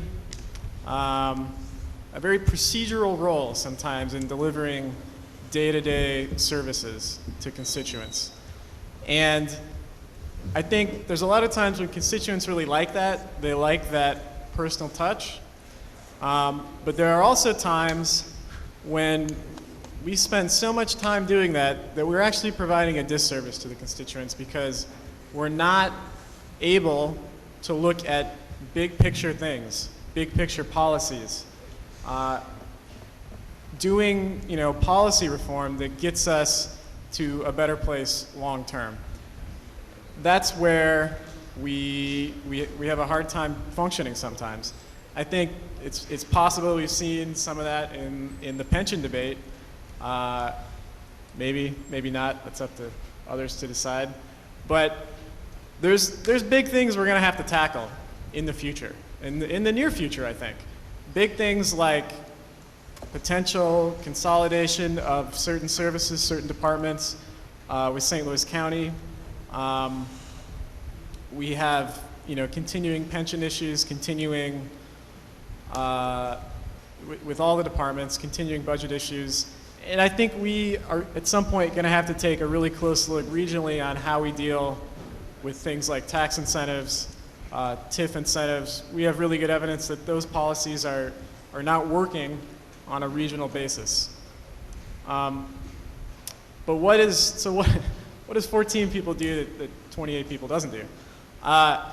It's certainly not a silver bullet solution, but I do think it puts us in a situation where we have a little bit more ability to ask for, to demand for changes from other departments, sometimes changes from other governments regionally. And so I think that ultimately the voters will decide this. 60% will support it in November, or they won't, and we'll continue with the system we have. But I think they will support it this time. And I think you see that there are just numerous municipalities throughout the United States that have fewer number of elected officials for more people, and some of those places are much better governed. They're actually more nimble, more able to adapt to change, more able to implement new policies, and that's just the direction we have to go. We have to go in that direction.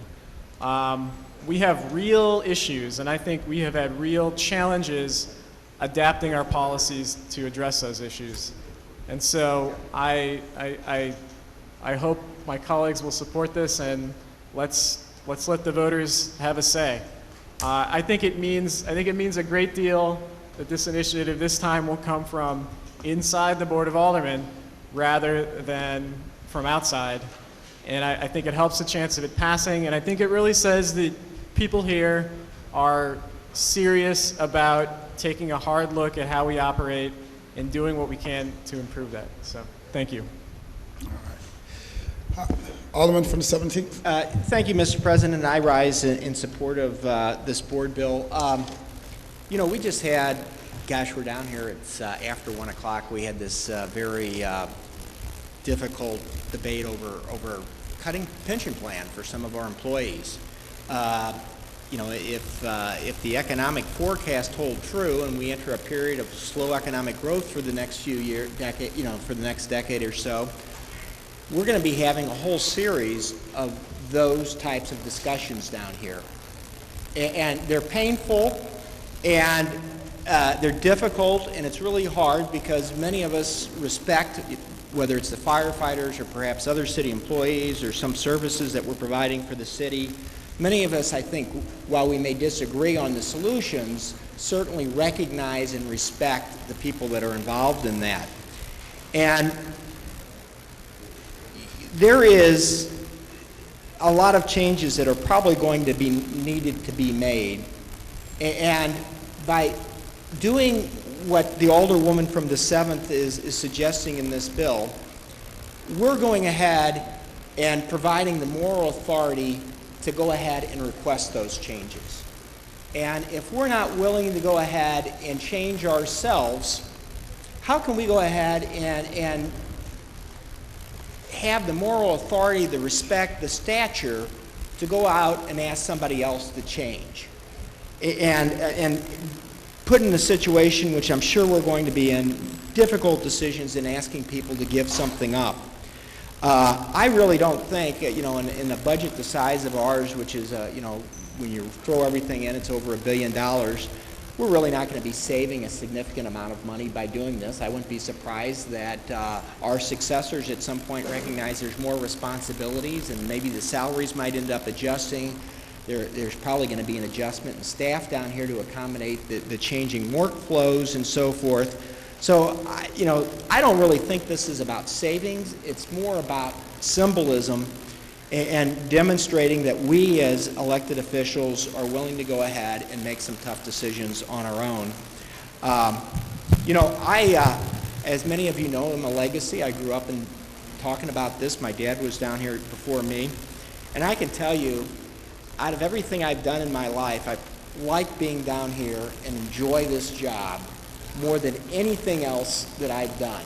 And if I didn't have 2 kids and they were going to college, I'd do it for free. And I pinch myself and I recognize that I get actually paid to come down here and do this stuff. And occasionally we have long days like today, and I wonder about that. But there is not anything else that I'm involved in that gives me the excitement of knowing a new building's getting built in my ward, or that a constituent calls up with a problem and I know that my office or I have helped in solving that, and that a block that was perhaps vacant is now thriving with new businesses. There is nothing that gives me the psychic charge that that does. I mean, it just, you know, it really floats my boat. And I tell you, I have to, when I pinch myself and remind me that they're paying me to be down here to do those things, I also remind myself that this is really public service. And nobody made me come down here. I volunteered to come down here. As a matter of fact, I fought for the right every election but one I've had competition. And so, this isn't like I have to do this, and none of us have to be down here. And if we are down here truly for the right reasons, we have to be willing to say, hey, if it ain't meant to be, it ain't meant to be. And if there needs to be fewer of us to make the whole thing work, and to go ahead and get that job, that block developed, or to solve those problems in a better way, I think we have to be reconciled to the fact that we're all expendable, whether we like to think it or not, and we are. And the challenge I think we've had in the past is that I think most of us actually are down here for those reasons. Sometimes we get emotionally carried away with it, but I don't think we'd be down here if we really didn't get that thrill out of fixing something or helping somebody. I hope that's the case, and I really believe that, even though a lot of people down here I disagree with from time to time. But I think we have to be in a position, or have to reconcile ourselves, that we are expendable, and sometimes it's hard for us. In the past, I think they've come down here and said, oh, this is going to happen next year. It's like, my God, we get paid for being down here, but we do make sacrifices, and people have kind of twisted their whole lives around to accommodate this job, and they perhaps walked away from other opportunities. They've made decisions for their family, and so forth. And I think that there fairly ought to be a period of time where the folks who are down here have an adjustment period. My speaker's kind of sliding away from me here.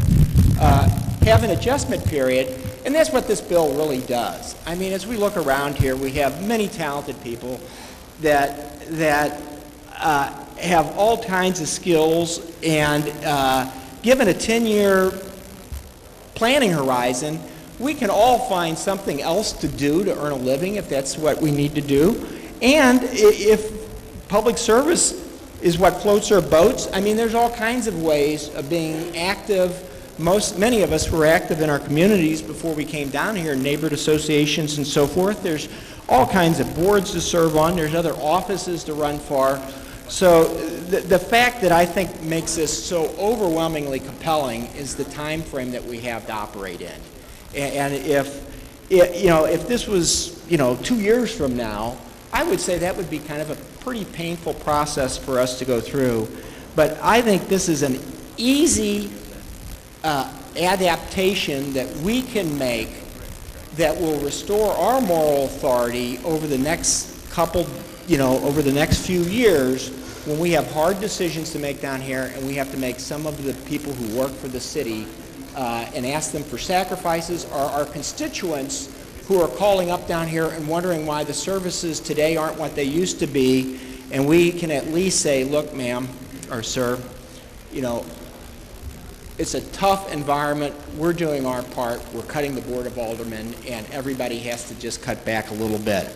So I, again, applaud the Alderwoman for the 7th for taking the leadership on this, and I would strongly encourage that we provide the citizens of St. Louis this opportunity. Whether they take it or don't take it, we can't control, but at least it gives us a position to go ahead and explain to people that we have to ask for sacrifices that we down here were willing to make some on our own. Thank you. Alderman from the 23rd. Yes, I plan to vote for this today, but I do want to say I believe it doesn't save money, that in the long run it'll cost money. And I brought this up before. Clayton has 12,825 people at the last census, 2010 census. They have 6 aldermen and a mayor, 3 wards. Richmond Heights, again, 9,600 people. It's 2,000 census. They have a mayor and 4 council people. In the county, there's a lot of aldermen that represent the people. I mean, by cutting the board, and again, I want the people to have the opportunity to vote on, so I'm going to vote for this. But I believe that from what I get on an average of 50 to 75 calls and emails every day. I have 4 neighborhood associations and 2 business associations. I sit on 6 committees, The committees won't change, so we'll be sitting on more committees. The people in my ward don't really want to talk to the NSO or anybody. They call me. Everyone in the 23rd Ward has my cell phone number. I get calls as late as 11, 12 o'clock at night. I believe that we could be great legislators, but I believe a little different than the alderman from the 24th Ward. I think the people want to have someone that's accountable to them. Again, I'm going to vote to put this on the ballot, but I think as the people in the 23rd Ward understand that this doesn't save any money, it just makes it a little tougher for them because they'll be in a bigger ward. So anyway, I just want to get that point across, that I think we're doing a disservice, and I believe the people will be, they've rejected this in the past 3 times, and I believe putting it on the ballot's the right thing to do, but I think they'll reject it again. All right, thank you. Alderman from the 12th. Members of the board, I'm here to say that I am voting for this bill today. I think the citizens should have every right to vote on it. They are also paying taxes too. With that being said, and understand it doesn't actually take effect till 2021, my only thing is, cost keeps going up on everything. So with this scenario, if it passes, aldermen will have approximately, 2.5 wards to represent. Couple concerns might be, is every area in St. Louis City going to have equal representation? The other thing is that definitely I can see down the road a cost factor for the alderman that is around then, and also a cost factor of hiring more staff. But if the people choose to do so and it's a start, myself, I have no problem with it. There's other things we could be doing before we're waiting for 2021. There's other cost savings we can have in this city. I think we have a lot of people who do duplicate jobs in the city. So I think we can, if we start eliminate them and us take a stand and start as a leader, that's what we need to do. And this is no knock against directors in the city of St. Louis, but we have a lot of directors and commissioners in the same department basically do the same thing. We all know director's job is an appointed job. So, and directors do a great job. But I mean, if we're serious about reform, there's some places we can start there if we want to start saving money. And like I said, I think the rise in salary would go up. And also, just a correction that I heard on Channel 2 last night, aldermen don't get free health insurance. I mean, it's not a lot of cost if you're single, but you still do pay something. So I think that's a myth about the free health insurance cost. Thank you. All right. Alderman from the 8th. It's been a long day, and now you can hear me. Just very quickly, I've been down here for a long time, and I've heard and seen politicians come and gone. Dave Pentland kind of comes to mind. The last alderman that floated the bill to reduce the number of aldermen, he went from the central West End down to wherever Alderman Cohn's ward is now today, Virginia, Merrimack, Rand, and that area. That was the old alderman and the old way of thinking and the old way of doing things. And I think Alderwoman Young has done a fine job bringing this to our attention, and redistricting's done, and it won't happen for a number of years. So the timing was absolutely right. But what I want to do is reiterate what the alderman from the 17th Ward had mentioned, and that is every time we take a step forward on something that's very progressive, or bold, or new, or expensive, or controversial, the first thing that any person that opposes us moving forward as a city, their first red herring argument against this issue or that issue is there's too many aldermen. They're alder clowns. So why is there 28? The city's population's gone down. That is, we take away that red herring, and I think that allows us to move forward in a lot of different ways. And I like Alderman Bosley or Alderman Rhodey and Alderman Villa. I got to see the aldermen back when I was, believe it or not, 7, 8, 9 years old and got to meet them. They didn't do that much work back in the old days. They showed up on Fridays and they were in and out. They maybe had 1 or 2 committee hearings. We didn't have the things that aldermen do today, whether you're chasing down, the robbers, fixing the potholes, chasing the drug dealers, going to the neighborhood meetings, working with redevelopers, convincing people that you've got a good place to invest in. I know firsthand that you have to go through all those efforts if you want to make sure that your community grows and not stagnate. So I can attest firsthand, especially when I first became an alderman, I had a lot of problems in my ward. The drug dealers, the open AK-47s up and down the street, the development, the nuisance properties, and it took years and years and years to put those things under control. And there's a lot of reasons why people expect us to solve the problems. Society is falling apart. I mean, look at the people today that we represent, or not necessarily represent, but just happen to be hanging out in our wards. How disrespectful they are of themselves, their parents, their community. Those are the problems. We end up dealing with a lot of societal problems within our wards. And that's a big part of how we got to where we were with what the alderman has here, a picture of a building falling down and probably another picture there.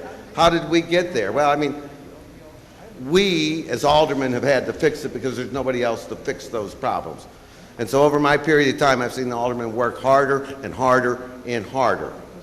Now, unbeknownst to all of us, I do believe that we do have mechanisms in place between the email and the Citizen Service Bureau that those are the right way to go for a lot of the mundane complaints. And I know that, Alderman Vaccaro says, I got 50 or 70 complaints a week or a day or whatever his case might be.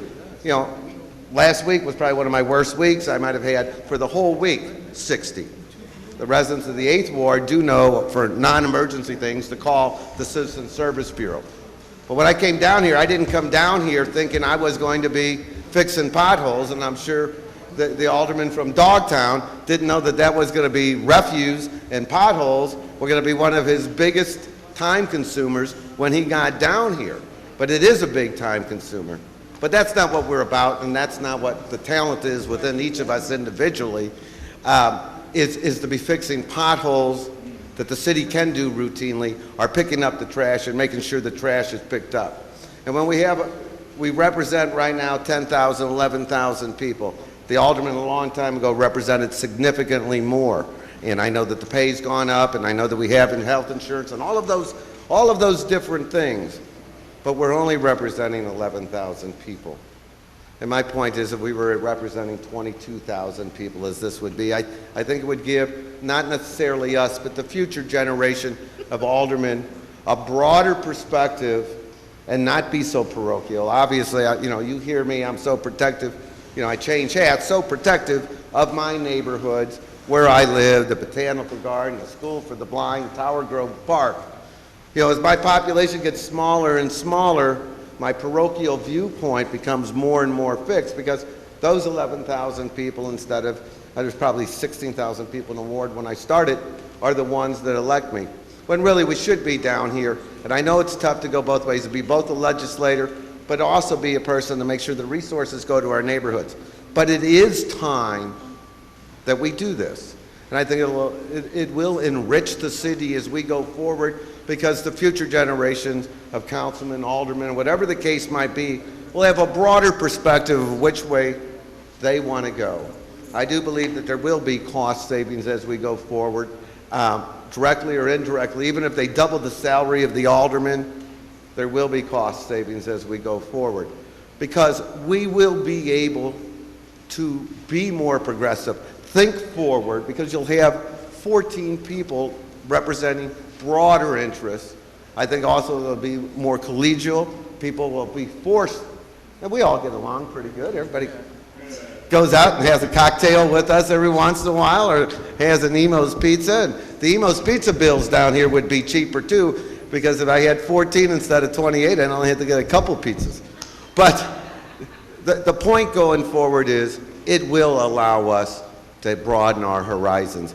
And the thing that has been so counterproductive, if you look at the firefighter arguments, or any of these other arguments in the political fix at the Post, when anybody criticizes us, there's too many aldermen, why don't they cut the alderman first? I'm not saying absolutely this was what must be done, but I think it's important that we send the message to the public, we're willing to do it if they want us to do it. Because just this morning, I did have one constituent tell me, well, Steve, I like it when you only got 11,000 people because I know you'll be up here for your meetings at the Bread Co. And I can reach out and touch you. And at 22,000, I said, you can reach out and touch me too. The people never see their state reps, and I'm not bad rapping them, but they just don't see them. Their state senators, their congressmen, their governor, occasionally see the mayor, the president, never see the president of the United States. So when they got complaints, we're the ones that impact their daily lives. We're turning on the lights, we fix the potholes, we take care of the crime, or we're supposed to. We touch their daily lives, and we are important. So I think it is important that we let the voters decide, do they want that type of service, or is that the job they want the alderman to do? But most important step we can make today is tell all of these naysayers about the city of St. Louis that we were more than happy to entertain putting on the ballot, reducing the Board of Aldermen. Thank you.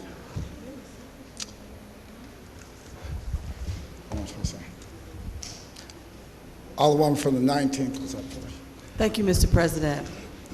I rise in support of this bill, and there are a number of reasons why.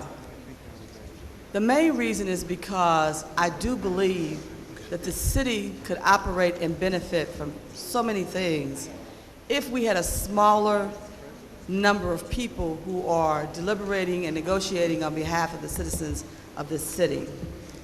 Most people are locked into a small area, and decisions are being made on their behalf, and most of the time they don't even know what it is. They hear about it later on. When I was listening to everybody talking about the way the wards would operate, most times we never talk about what our main job is. Even though we're legislators here, but as representatives, you should always be educating your population.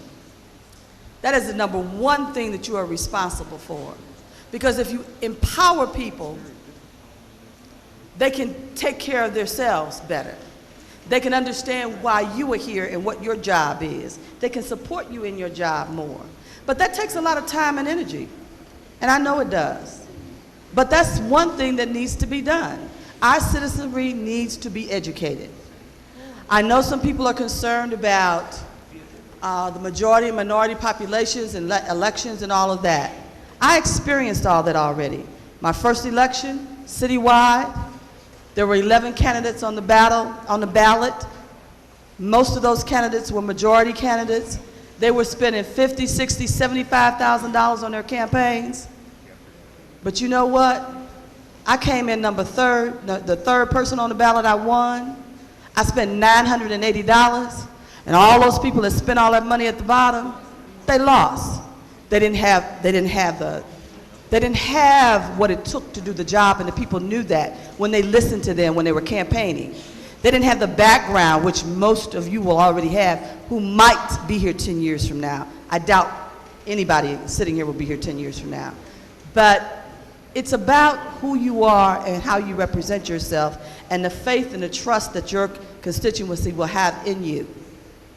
Representing the few people that I represent now, I felt really bad sitting in that room, cutting up this city the way we did, going across neighborhood boundaries and disenfranchising communities where they're no longer represented together. We got neighborhoods that got 4 aldermen representing them. That is insane. Let's face facts, folks. It's insane. We got to do better than that. And I'll tell you something else from experience. Being on a board with majority folks, I had the ability to be elected president of that board. I'd only been there 1 year, but I had worked my butt off that 1 year. And I was respected to be reelected 2 times after that, in the middle of reducing that board from 12 to 7. So you see, everything is not always pie. and with a lot of whipped cream on it. Sometimes you got to throw that whipped cream away and get down up under there and find out if that crust is right or not. You are going to have to make some different decisions to make this city move forward. And I'll give you more experience. There was a time when we used to spend community development dollars based on need in the community instead of divvying it up with 28 people, and a lot of it just sits there year after year after year, and that community does not benefit from those dollars. Got to get past that. Got to get past it. We got to get past the fact that people come in this city, they want to do something good, they want to provide economic development, they want to provide jobs, and they get crazy conversations, and they leave, and we don't benefit. We have got to do something different. And I'm so happy that this bill is here so the people can decide. Because you see, going back to educating your public, I first had a meeting with all my neighborhood association leaders. I let them ask me anything they needed to ask me. Then we talked about it at every neighborhood meeting, because I want to know their opinion on it. You know, knock me down if you think I'm wrong. Tell me that. I'm okay with that. But you know what? They all agreed. Thank you. Alderman from the 20th. Mr. President, members of the board, I know you probably think that I've been up here a lot today, and I have. I'm struggling with this because on one hand, I'm a true believer in efficiency in government, and on the other hand, I've got some social justice sort of issues that are preying on my mind. I did informally, unofficially, represent a ward and represented officially, legally, a ward. So I represented 2 wards at the same time. It can be done. Part of this is a consideration with our constituents of how much democracy do they want. We live in a republic, and one of the things that Alderman Conway from the 8th was talking about is that we as aldermen represent, and I represent like 11,900 people, and I'm happy to do that. Whereas a state senator represents 65,000 people. And a lot of our job is, as Tip O'Neill said, you know, all politics is local. It's local because, in fact, what we're doing is public service. And I always try to kind of separate out those 2 things. Every 4 years, we have to go to our constituents and tell them, you know, the great things we've been doing. But really, those 4 years, what we've been telling them is all the great things that they've been doing, allowing us to help them to do. And so that's really difficult for me. But the reason why I'm troubled by this is not that I'm against reducing the number of the Board of Aldermen. I am concerned that, I guess much like the Alderman from the 17th said earlier, that maybe we're not going far enough. And I know that we're not finished here, but I see every day that we've created this huge funnel at the top where we have constituents sending in problems, we have neighborhood stabilization officers sending in problems, we have the CSB sending in problems, we have the mayor's office sending in problems, we have the problem property people sending in problems, we have the aldermen sending in problems. So we have this huge funnel up here, but we have a system of providing services with wonderful people, hardworking people, people that are as troubled with this system as perhaps we are, maybe not as much, because we, in fact, it's always interesting because I go out to the constituents and have to explain to them why something isn't working, even though they've continued to work on it time and time again. And yet I'm going back to city government and trying to make it work, putting that square peg into a round hole. We really need, as part of this, if we don't want to forget that social justice piece, and I meant that truly, there is a piece of this that's about social justice. It shouldn't be that just because you're richer and you live in a particular area of this region that you have more representation. And I believe a few years ago the President's office sent us information. There are some people who are represented that represent 200 people. And we have fire districts, and we have police districts, and we have all sorts of these separate fiefdoms, if you want to call them that are kind of separated out. And that's not a negative thing. I mean, if you go back to de Tocqueville and he talked about the American experience and the wonders of democracy, this is what it's all about. But in the social justice piece, what I'm concerned about is that if we just say we're going to reduce the Board of Aldermen and we don't go out and utilize some of the private industry mechanisms that are out there to provide service for people, I'm concerned. So for instance, let's say I send in a complaint about what I believe is a forestry issue, and it comes back that in fact it's not a forestry issue, it's something else.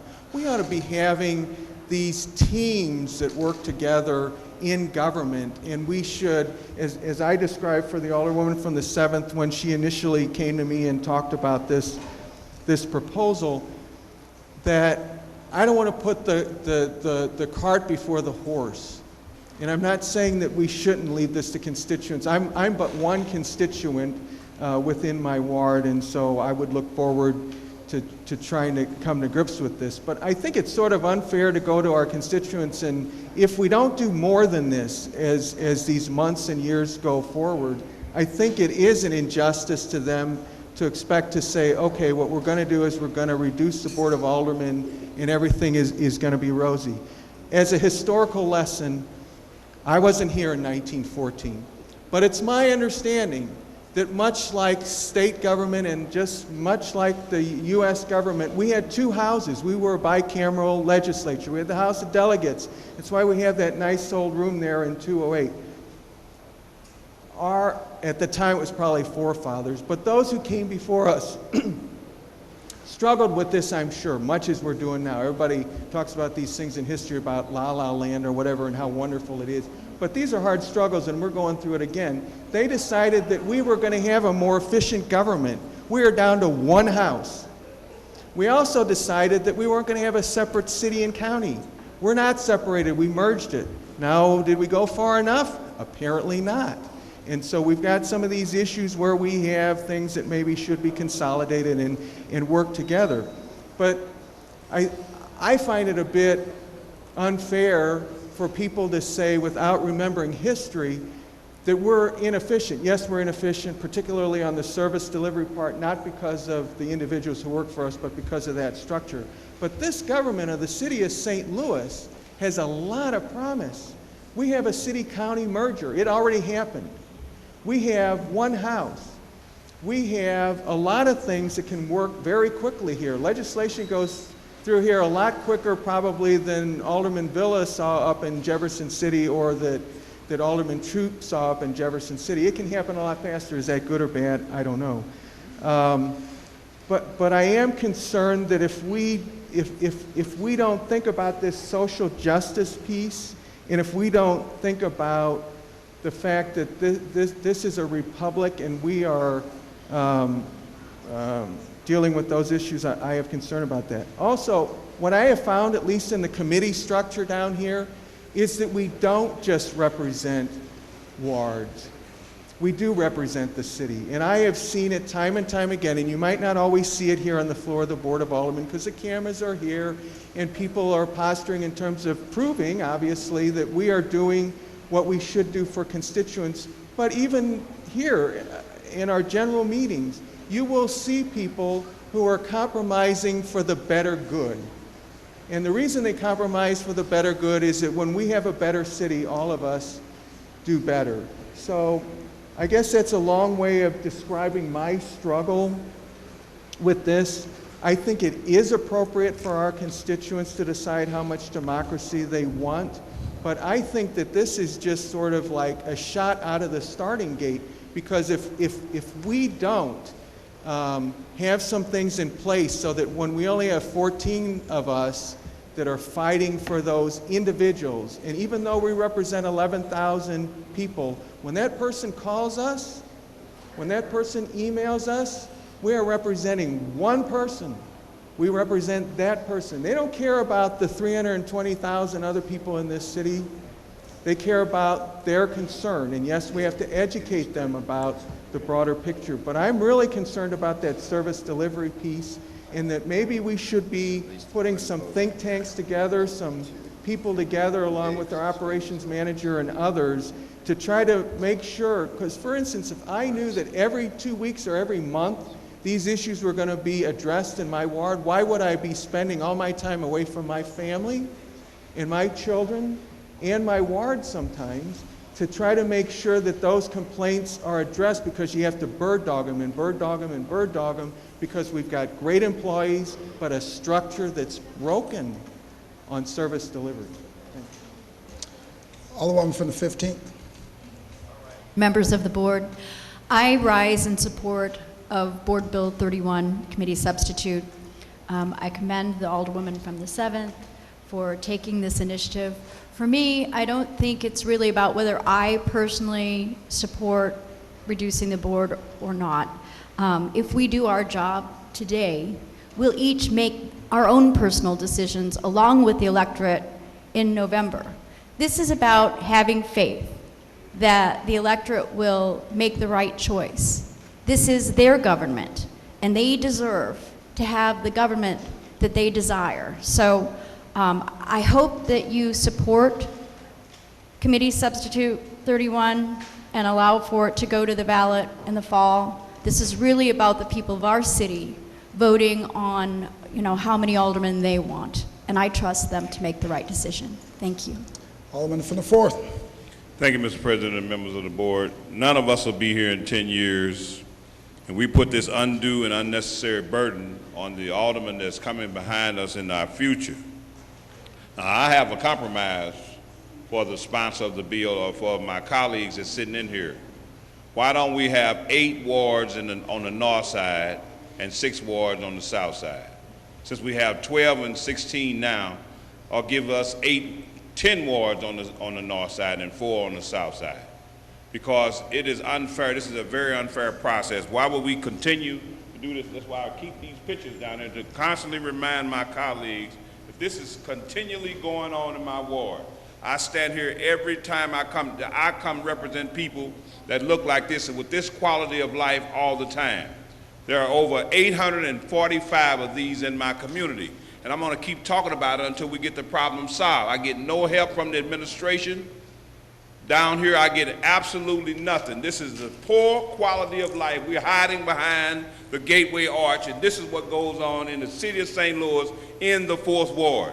So will we double this problem with someone else? I got the 22nd, the 3rd, the 19th, the 18th, all around me. They have the same problems as well. So who are we going to give this problem to? We need to solve these problems. We can save money by taking Catholic charities, take some of that money. Take some of that money from facilities management. Leave those cars on the city lot. Stop riding around with all the gas and the wear and tear on these cars. We need to get back on Ways and Means and find a way to cut this. But how are we saving money by giving a man 22 or 11,000 more people and then don't raise the salary? I should be working full-time. If you don't want to work full-time, then vote me in to work full-time. I request that I get a full-time salary because I work full-time in my ward. Now, a lot of us will say, but you don't have this problem. 2,900 lots with grass 3 feet tall in the city of St. Louis, a metropolis. We live like the Flintstones in a Jetson world. This is unfair, and we're down there talking about saving some money by cutting some aldermen. Cut something else. Cut into these salaries. Go over in the mayor's office and take 20% of their salaries, what you've taken from the CDA, my block grant funding. Give me $75,000 for all these people. I got 900 people on a sheet that need to be serviced by this city. St. Louis, Missouri. This is the St. Louis that I see every day when I come down the street. Not only this, I got them all over the place. You've seen them on the table. You think it's a joke, it's not funny. We live like this, and this is a poor quality of life in the city of St. Louis. Shame on us that we get nothing done down here. But this ain't saving a dime. And I pity the man that come in behind me. If there's going to be a 4th Ward, I'm sure you'll take all of my history away. Look at this dollhouse. Look at this going on. People are still in building in the city of St. Louis. Yeah, I talk about bricks all the time because this is a problem we have to solve, and it has not been solved yet. Shame on us. Come in the fourth and help me get this thing solved. And don't give me no pity patty. Don't get up behind me questioning or checking me, because I live it in the 4th Ward. Thank you. All right, thank you, Alderman. Alderman from 27th. All right, thank you, Mr. President. You know, when I came down here, you know, when I first won, I never stepped into this part of the building. So when I won, it was my very first time in these chambers here. And Jerry Osborne and Dan McGuire walked me in, along with Fred Stephens, and I was just in awe how amazing this was. And I thought when I came down here, the only thing I would do was legislate. That's the only thing I thought I would do was legislate, create legislation that will help my constituents live a better life. But obviously that was not the case. When I came down here, I did everything but legislate. I think, and a lot of my constituents know, I drive through the alleys, I walk in vacant houses, I'm walking up and down streets. This is what the Alderman is doing today. This is what we have come down to. Legislators have come down to driving their alleys, picking up their trash sometimes. Nothing wrong with it. I'm just saying this was not the picture I thought when I walked into these beautiful chambers down there. But it made me a better alderman. It really did.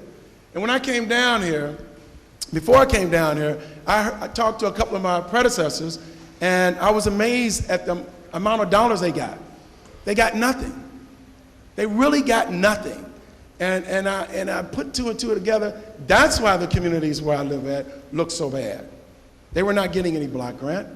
The first mayor that gave me money was Freeman Bosley Jr. I got $1 million.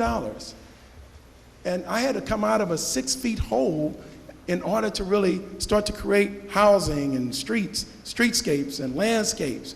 We had busted sewers, we had old plumbing. We had houses falling in like the 4th Ward. That's the community I was representing.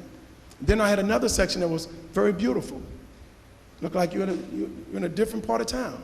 Very beautiful. So when I got there, I started a housing corporation. So whoever comes behind me will have a housing corporation in that community. And I started it with my colleague, Dion Flowers. The building we constructed, we got tired of people coming down to CDA in this mass confusion down here. They go down there, they don't have their papers, they got to go all the way back home. Then they come back down there, they still don't have enough information, they got to go all the way back. And it was frustrating. People were very frustrated. So I thought it was very important to create this building into my community. And I didn't have enough money, so my colleague helped me.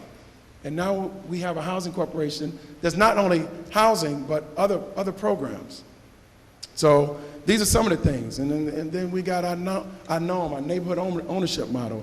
We have our beautification programs. We got all these programs because walking the streets, looking at the problem every day, made me create these programs. Yes, I'm creating some legislation down there. Is it an abundance of legislation like I want?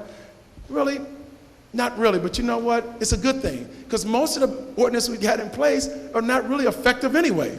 We're not pushing them. We got things for our police department to do something we're not pushing. So when we come with this reducing the board, I mean, are we really thinking it all the way through? Are we just trying to leave a legacy saying that when I'm getting ready to lead a board, I got a board bill that said I'm the one who reduced the members of the Board of Aldermen? Is that a true statement? No, that's not a true statement. I wish, and I don't want to set up like my colleague, I don't want 8 wards in North St. Louis and 10 wards in South St. Louis. I like to make them perpendicular, going straight across. I like to slice this city where I got South Side and Middletown and North Side. That's a true representative of the city. So when we start looking for money, and we start passing out money, when we start creating legislation, when we start doing things that are beneficial for our communities, it's for the whole city then. It's not just for the 27th, or it's not just for the 6th, or it's not just for the 23rd or the 11th. It's for the whole city, because I represent South, Midtown, and North.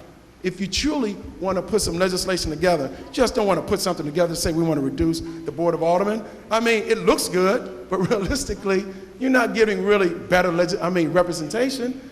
I think personally you may get worse if you don't cut it right. So right now we got a piece of legislation before us. Yes, I would like to voters, I'm not going to vote against it, but I would still like to voters understand what they're getting. They're not going to get this new legislator, this superhero coming in there where you're going to have all your houses, like my colleague in the 4th Ward, all the houses not going to disappear, all the deteriorated housing. It's not going to disappear. It's not. Because I don't have a mayor like I used to have when I came down there. And I'm just calling it as I've been dealing with it. I don't have the mayors giving me $1 million. I had one. And that's why my ward changed so quickly.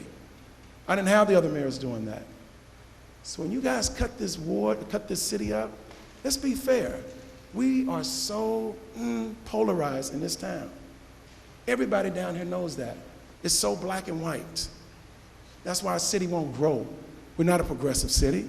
I talk about it all the time. We're not really a real progressive city. We got the black issues over here, we got the white issues over here, and we got the gay issue over here, and nobody's moving forward. Now we're talking about reducing the Board of Aldermen. How are you going to really do it? We're going to stand here today and put it before our constituents. Yes, it is their government. Let them decide. But when you cut this city up, you guys be very fair. Don't be fair because you got new development over here and you don't want to give it up. Or you spent 8 years on putting this development up. Let's cut it fairly. Let's cut it across. You get some of my bad, you get some of my good. I get some of your good, I get some of your bad. Let's do this fairly. And as far as the members of the citizens of our city, I'll be honest with you. Give me 2 wards, and don't give me the proper support, you won't get a real effective legislator down here. You won't. We work full-time as it is. They call it part-time, but everyone here I see all the time, we work full-time. I put in 40 minimum, if not more, and I have another job. Minimum 40 hours. One of the first things I talked to my mom about when she was alive, I said, the only way I take this, I got to have an office in the community. And we put an office in the community. No city tax dollars. This is all out of our family's pocket. And the community loves it. They're able to catch me on West Florissant, not down here. I can't be down here all the time. And if you create this new body or whatever you want to create, make sure you have something in the community. Those of you who don't have the money to have an office in the community, we need to make sure they got an office in the community. It is just too far sometimes to come downtown. And our offices are spread out. We're at 1520 Market. We're here at City Hall. CDA, I think they're still down there if they haven't moved at 1520 yet. We're just scattered all over. A lot of constituents don't know where we're at. So when you really redo government, do it right. And let's talk about the directors. The mayor gets an appointment of a director every time a new mayor steps in. Now that person is a new body, a new mind, new everything. Why are we paying directors $100,000? Why are we giving this person a job? The commissioners run the departments. The director goes to the commissioner for any questions or answers he may have. You can save $2 million right there. We're talking $600,000 saving for the members of the Board of Aldermen. That's a joke. I'm laughing because that's truly a joke. I'll give the $600,000 to my colleague to tear down some of those buildings in his ward. But it also come back to my ward as well. But $600,000 is peanuts. And then long-term value. What is the long-term value? I mean, what if, are we doing it for ourselves, or are we really doing it for the constituents? I think we want to symbolize this symbolic gesture that we want to reduce the Board of Aldermen, the economy is bad, and working with 14 aldermen is a lot better. You know what? Sometimes what you ask for, you get, and it's the wrong thing. Because I remember with state legislators, people were screaming for term limits, term limits, term limits. This is just Alderman Carter's personal opinion. I think we lost some very valuable legislators in Jefferson City. I think we lost some very valuable legislators. We got some great ones, but we lost some very valuable legislators. We had people with 20+ years. Troop's not here, but he was one of the legislators up in Jefferson City that was, in my opinion, that were helping. So did Chet Banks and quite a few other people, my mom and whoever else in Jefferson City.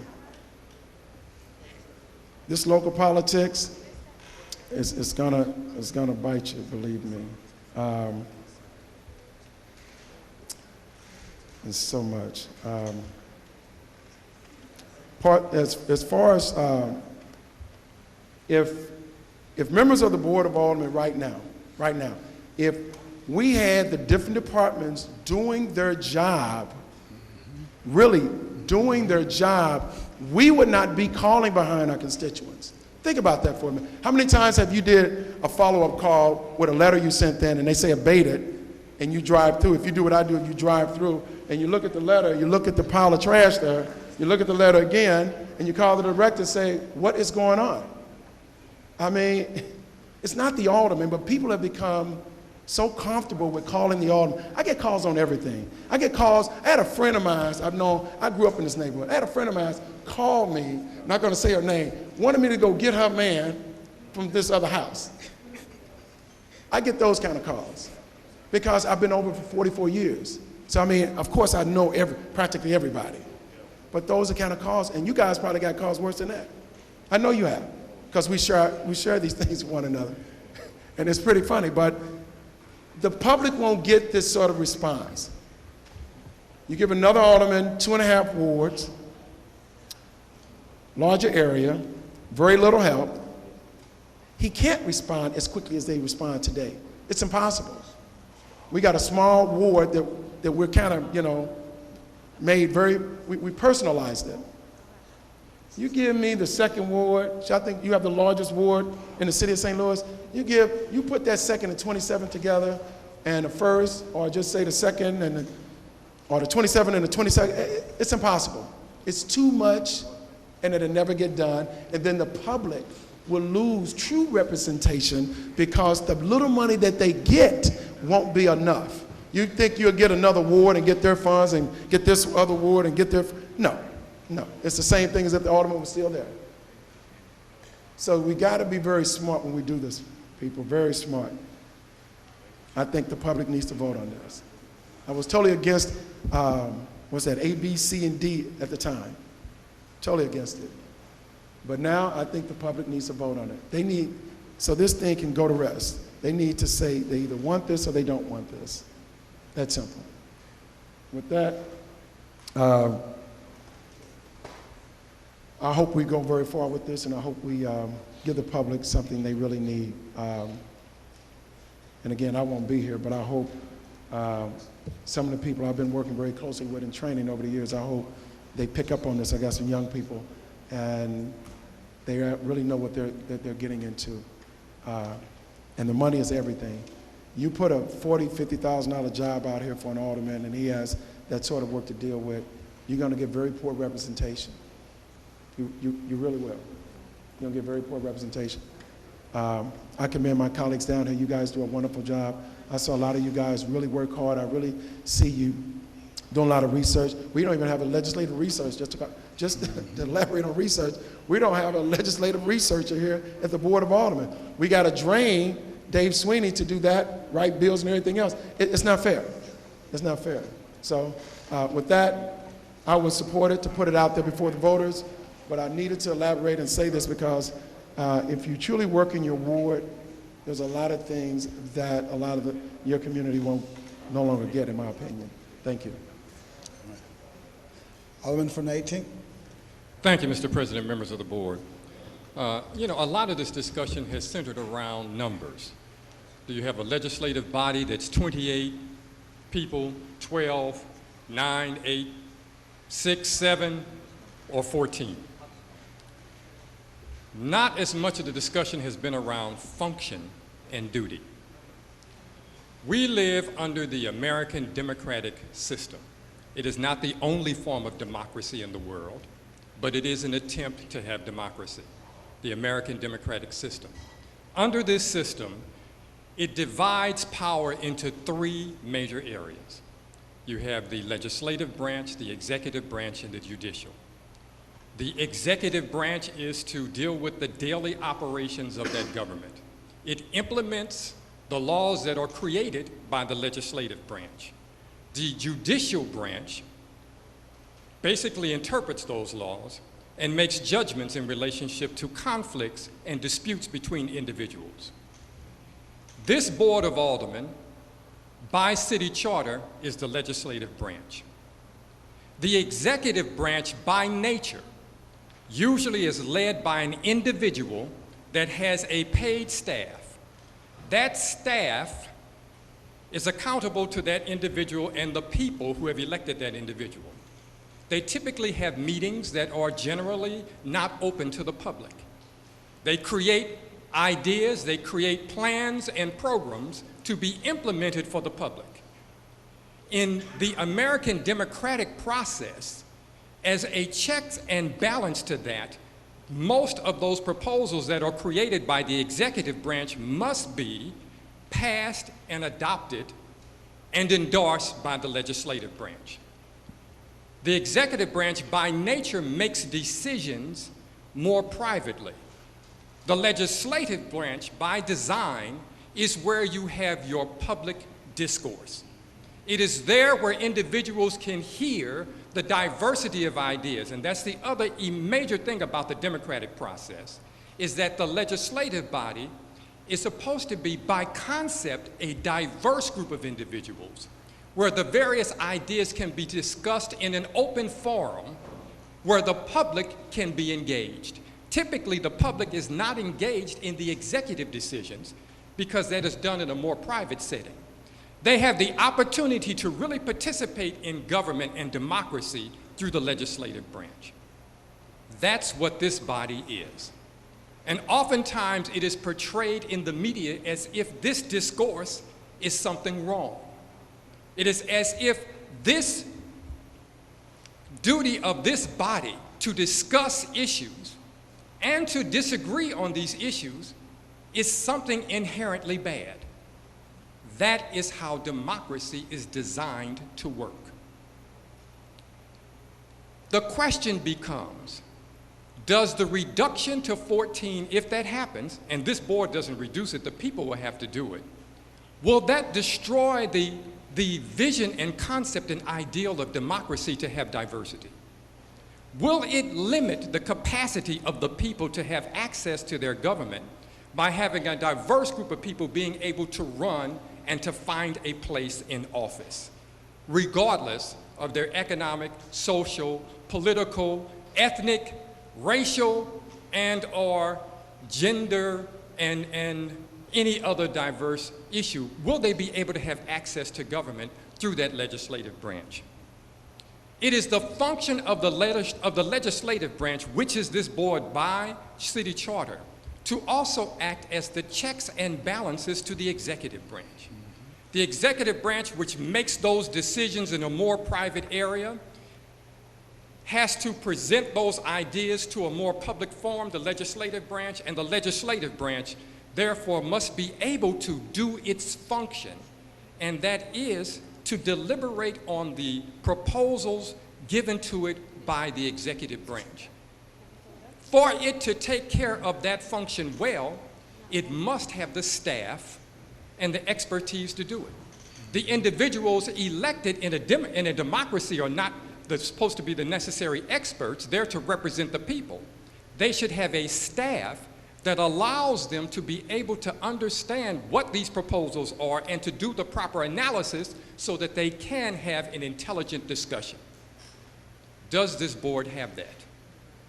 Does this board have the financial analysis staff to be able to sincerely analyze the information that comes to it from the executive branch, or does it end up always having to depend upon those individuals that have been selected by the executive branch to do those financial analyzation?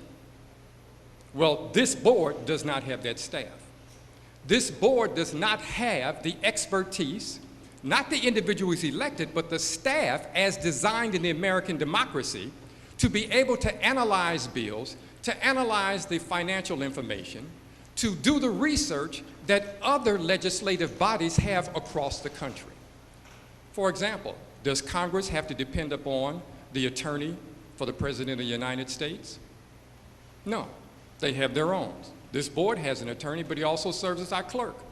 Does this Board of Aldermen have any financial staff to be able to do the analysis necessary to really look and go through the city budget in a way that a legislative body can do in an intelligent manner? No, it doesn't.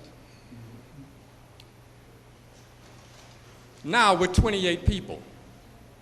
Let's look at, we know St. Louis is a diverse community, but it is also a community of some haves and some have-nots. And let's be real about it. There are communities in this city that are more affluent than other portions. North St. Louis has its problems of disenfranchised areas. If a legislator's main job is making laws, and most of their time is taken up by dealing with administrative and executive functions, street cleanings, lights, trash, dogs, burglaries, if the legislative individuals have to spend all their time on that, how are they able to take care of their function by city charter? To write legislation, to discuss the legislation, to do the analysis, to have intelligent discussions, not that we don't, but to have the background information necessary. Now we're talking about the possibility of a board that does not have, at this point, all of the staffing it needs to take care of its function being reduced. And possibly further disenfranchising people by giving them a larger area to deal with less people. The only way I can see this really working is if it is reduced to 14, now you must have additional staff. Each one of those will need at least a secretary.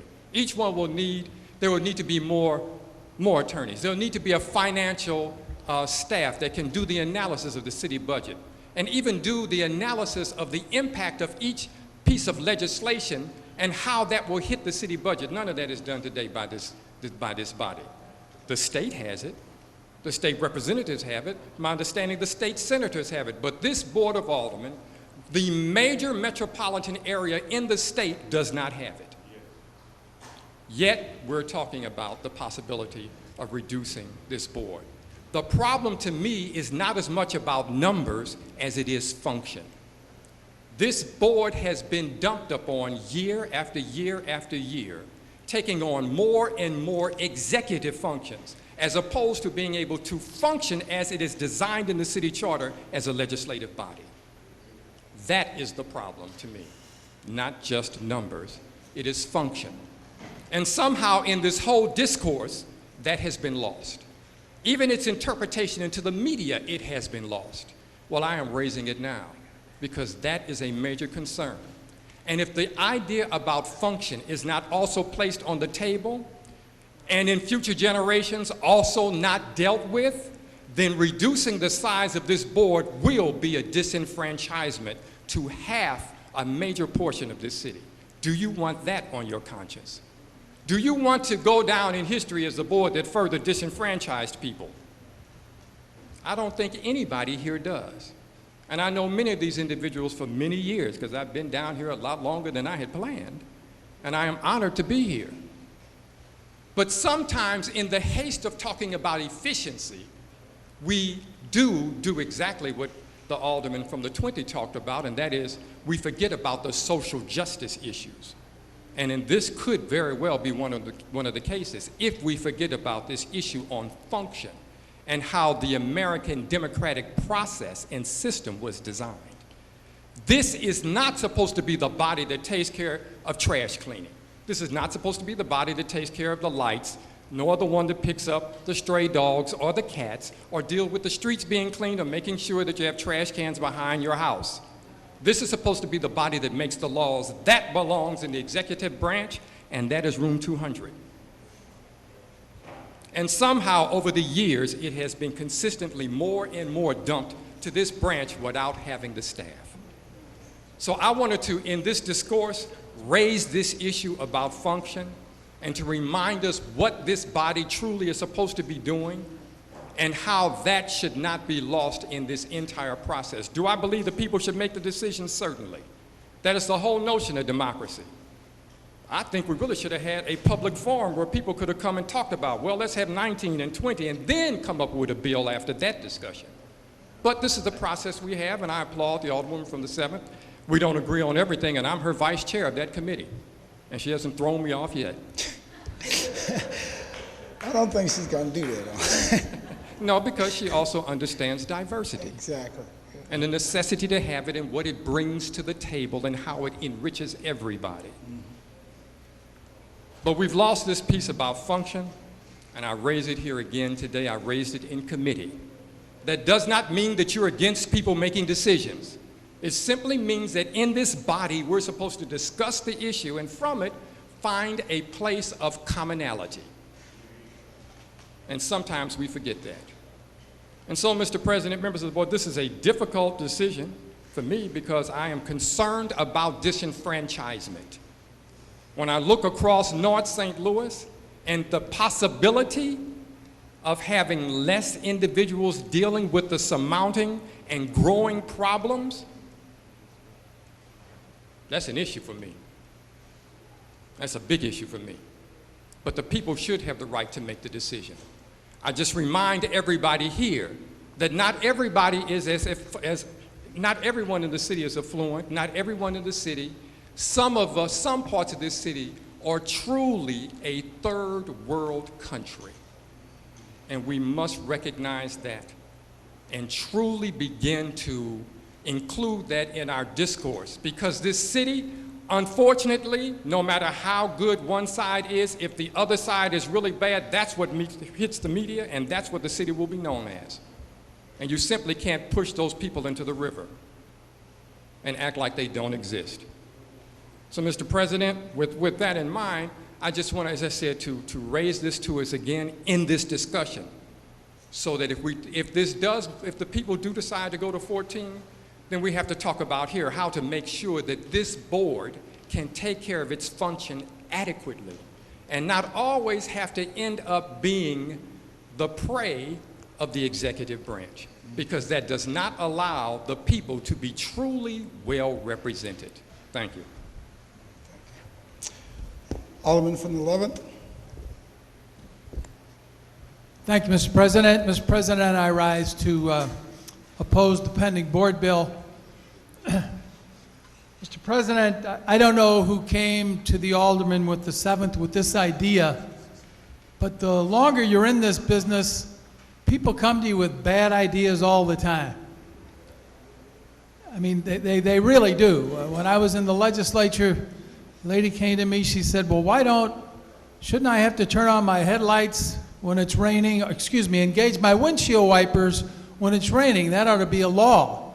And I walked away thinking, what are you, nuts? Well, a year and a half later, Dottie Doll from Kansas City, by God, now it's a state statute that if it's raining and your headlights are on, you got to have your windshield wipers on. So my point is, I think this is ill-conceived only because if you point to this St. Louis Board of Aldermen as an institution, and if you point to this St. Louis Board of Aldermen as an institution that wastes money, that's folly.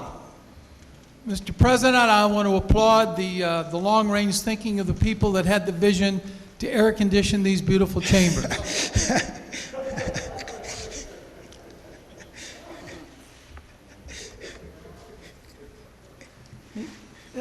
This, as an operation, I don't think the St. Louis Board of Aldermen is the least bit inefficient.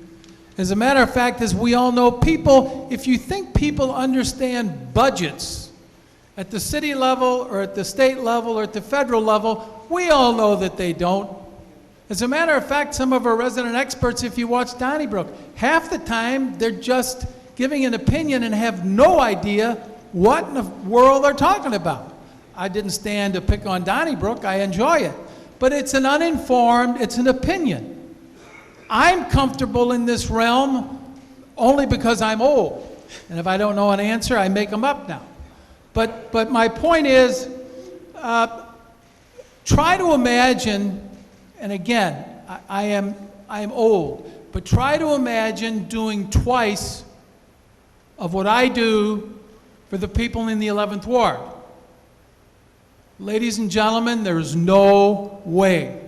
Now, someone said, and it's not me, I don't tweet, and I don't email, and I don't Facebook, but I'll tell you what, don't come to Schnucks with me, because I'm more recognizable than your tweet and your email. I don't know if that's good or bad. I happen to think that's good. An alderman is the front line. We are the individual that the people want to deal with. There's been an alderman in my family since 1953. I grew up in this. I don't think we take enough pride in ourselves. And we all know that if we're going to have charter reform, you know, let's go.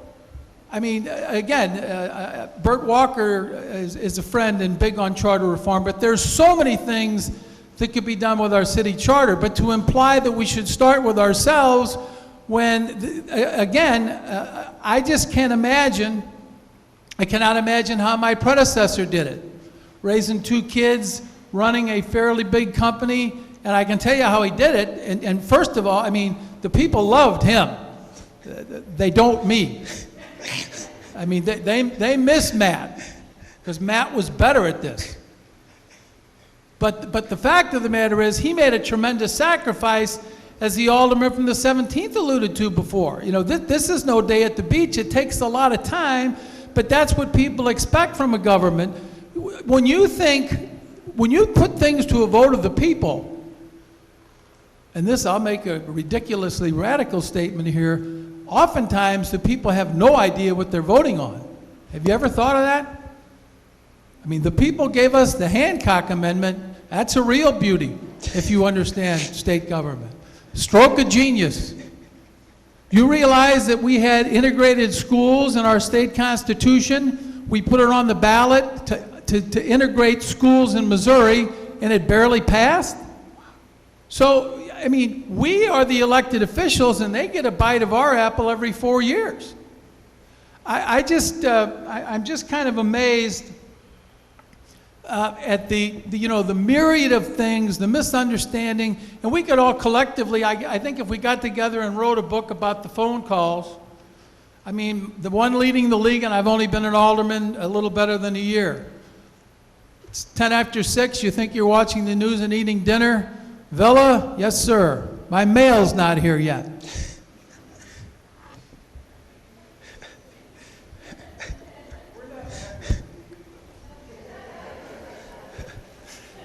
My point is, we all get them, and I think that's, you know, but when we put this to a vote of the people, a couple of things.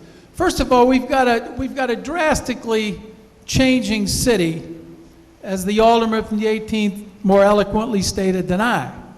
And I've got in my neighborhoods that are changing, let's face it, it's an older widow who cannot comprehend what's going on. And she's not going to quit calling me if the cat's on the roof or if somebody's playing music too loud.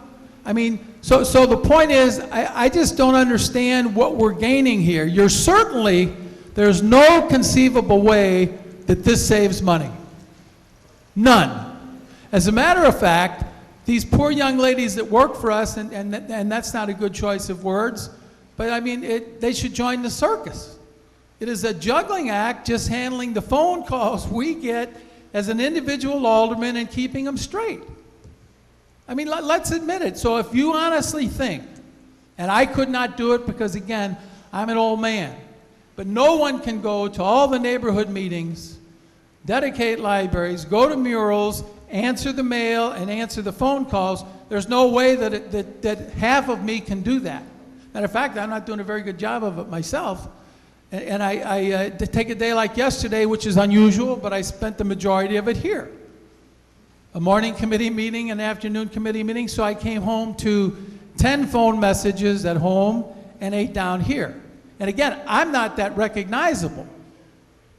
I mean, you know, my last name is, that's the problem. You know, if there's a fire in Limay, they'll call us. I don't know why, but that's just, maybe that's a healthy thing. Mr. President, in closing, you know, we're the front line. I don't think we take enough pride in what we do here. I think that this whole concept is pandering to the lowest base of mentality of the people. And I mean that sincerely. When you pick on city government, and you seem to think that by reducing the size of the Board of Aldermen from 28-12 is progress, I want the other side of that argument in debate class, because we all know that it is a sham and it simply is not the proper direction to go. People don't want government until it can help them. Ask the people in Joplin. Ask the people in Joplin. And again, I think, Mr. President, the state of Missouri, over the last 2 censuses, we've lost a congressman. 10 years later, we lost another congressman.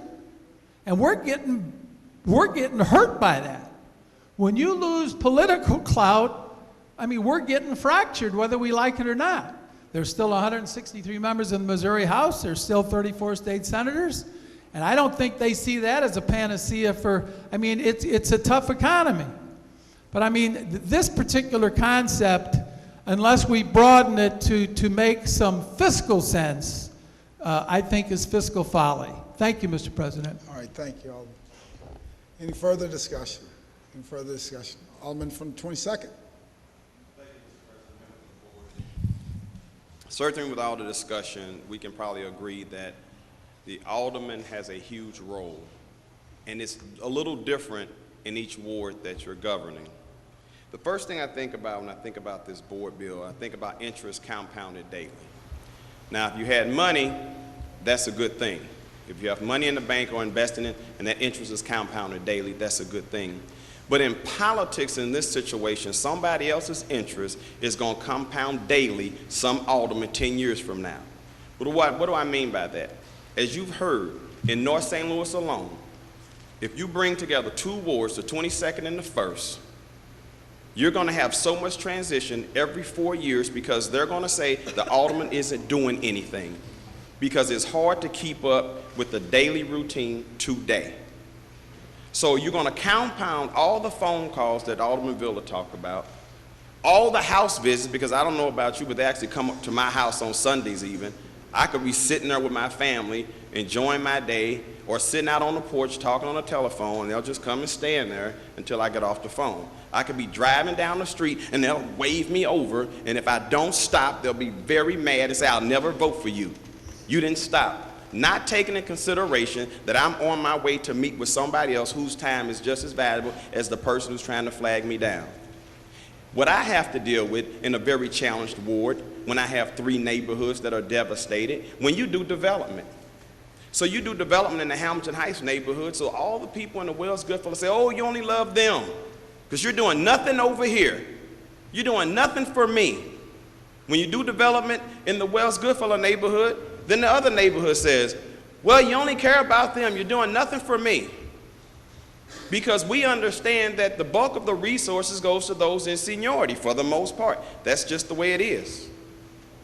And so we're going to be doubly challenged 10 years from now, which I hope and pray that I'm not here to have to deal with that. Because being an alderman is not only an honorable job, it's a hard job. And for anybody that think it's all glorified and you just have fun and you just get all these perks and privileges, it's not all about that. It's about working for the people. And I'm concerned about being compounded daily. I'm not sure if that's right. I know it's not fair. I want to echo something my colleague from the 27th Ward said about term limits. And he was right on target. Because I feel like I was a victim when I voted for it. But let me tell you why I voted for term limits. Because I had a state representative that I would call on a regular basis who would never call me back. I had no idea what this person looked like even. But I knew in my daily task that where I worked, I had to call and communicate with the state rep. Could never get a hold of the state rep. So when they came up with term limits, like, yeah, let's go ahead and get rid of this person. He's not doing anything anyway. But I had no idea what a state rep really does, and I had no idea how the city of St. Louis would have been devastated the way we have been with term limits. Term limits devastated the city of St. Louis. I'm not sure if people understand that, but when you have people with all that seniority like our city delegation had, they could stop things that were being done bad to us, and they could enhance the challenge that we had and make them better. And since term limits, we've inherited a Republican legislator, and outstate Missouri could care less about St. Louis. Even when we say, this is what we want, they get to say, I don't care, and I'm not giving it to you. So I feel like I was a victim. I hear some of my colleagues, oh, my people are saying that they want the Board of Aldermen reduced. I haven't heard any of my constituents say that. I think the talking heads are saying it. I think the political pundits are saying it. But I haven't seen the outrage from the community that suggests that we need to reduce the Board of Aldermen. Because I think that if they were that concerned about us reducing the Board of Aldermen, then they would have did an initiative petition. And they would have brought it to us. So because process is everything, I want to ask if the Alderwoman from the 7th would yield. Alderwoman from the 7th, will you yield to the Alderman from the 22nd? Yes, sir. Alderman from the 22nd, please proceed. Thank you, Alderwoman. You know, as legislators, you know, we oftentimes modify bills or laws because either they're old, they're inefficient, or we just want to enhance them in whatever way. Classic example, we went through hours of the pension bill discussion about modifying the pension bill. What is it about reducing the Board of Aldermen that's going to help the city of St. Louis? As I said in our committee hearing, where we did amend the bill at your suggestion, I don't see that there's going to be a cost savings. I'm not promising that to anybody. What I'm talking about is expediting government, because the impression that people have is that we are inefficient, and that is the first challenge we get when we say we're going to cut a department. And I do not see this as the end phase of what we're doing. This is a first step. It's showing that we are serious about making changes to our government, and that this would be a first initiative on the ballot for changing the charter with other things that are obsolete. But are your constituents suggesting to you that the Board of Aldermen should be reduced because we're inefficient? In what way are we inefficient? Maybe that's where I'm lost. I haven't said that we are inefficient. I said that I think we can be more efficient. I think that by reducing the size of the board and coming together as committees, we can talk about use of resources so that we can fashion a plan that is tailored to the entire city. It has frustrated me to no end to look at the transportation of our city. And when we talk about where to go with the next metro line, we don't look at it in terms of this is what is going to be something that we can do, a transit-oriented development, and concentrate our resources both from the federal, state, and local levels so that we're producing not only transportation, we are looking at housing and business opportunities along that line so that we're not just wasting our dollars.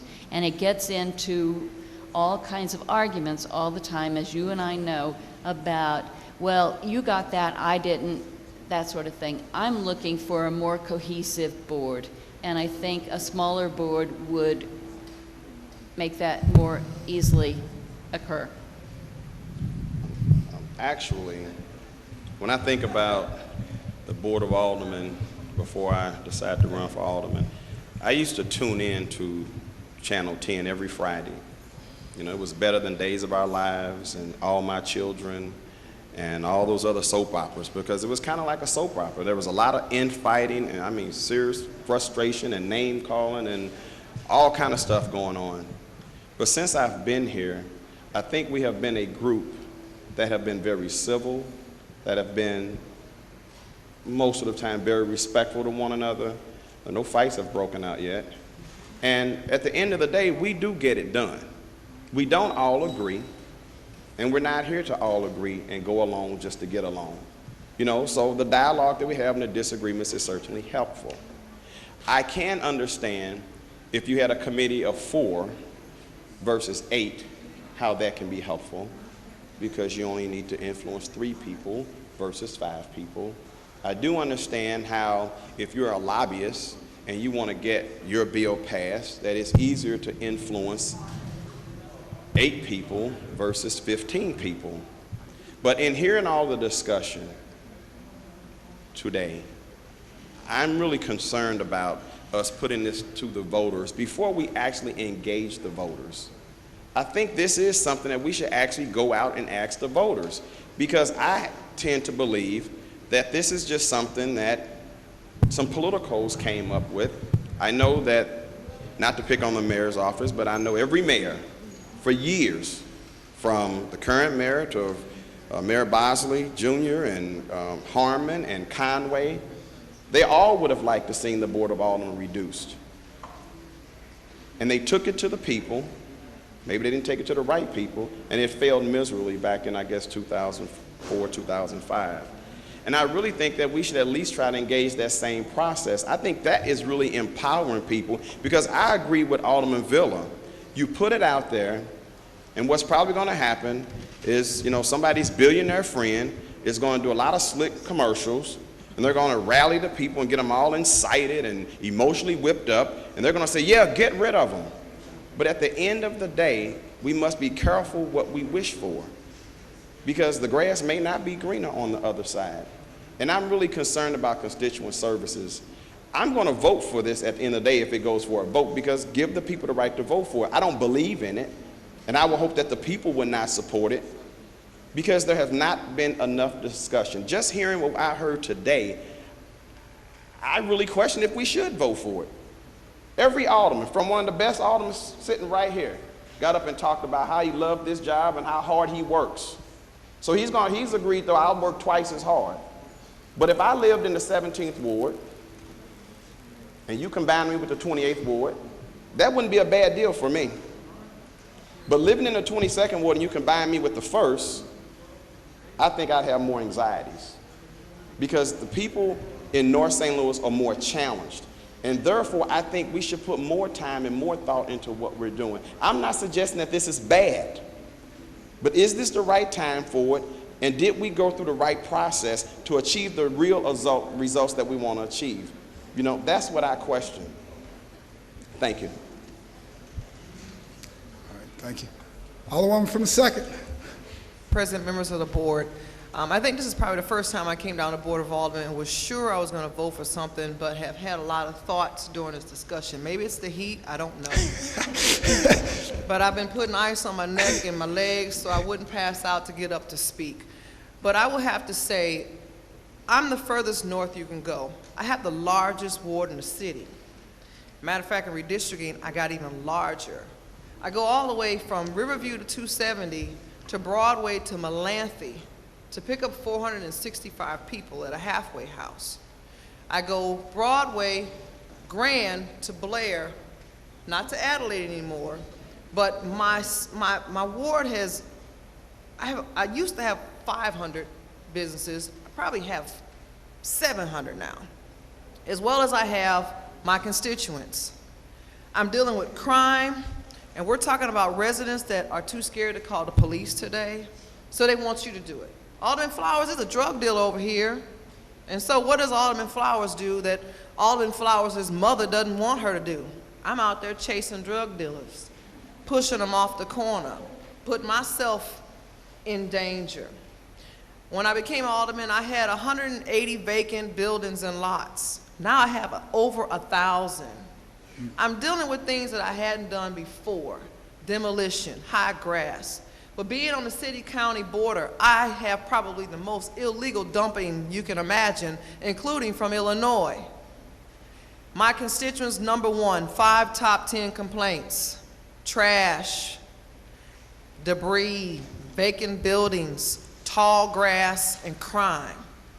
People call us because, Alderman Flowers, we want more patrolling. Well, we don't control the police department, but thank God we have people in the police department in the 6th District that will work with us so we can do things. But we can't increase that. I had someone call me yesterday that said, Alderman Flowers, this bi-state bus is coming down my street. Well, the water department was fixing something in the street. It had a big hole, bus would have fell in. Temporarily, probably by now, the street is paved and back open, but they didn't want that bus. I'm not Metro. What do I tell Metro to do? When we voted for the term limits on our state representatives and senators, I thought it was a great idea. But I look at it now and I wonder, was that the best decision? And I missed the committee hearing, the last one when it was voted out.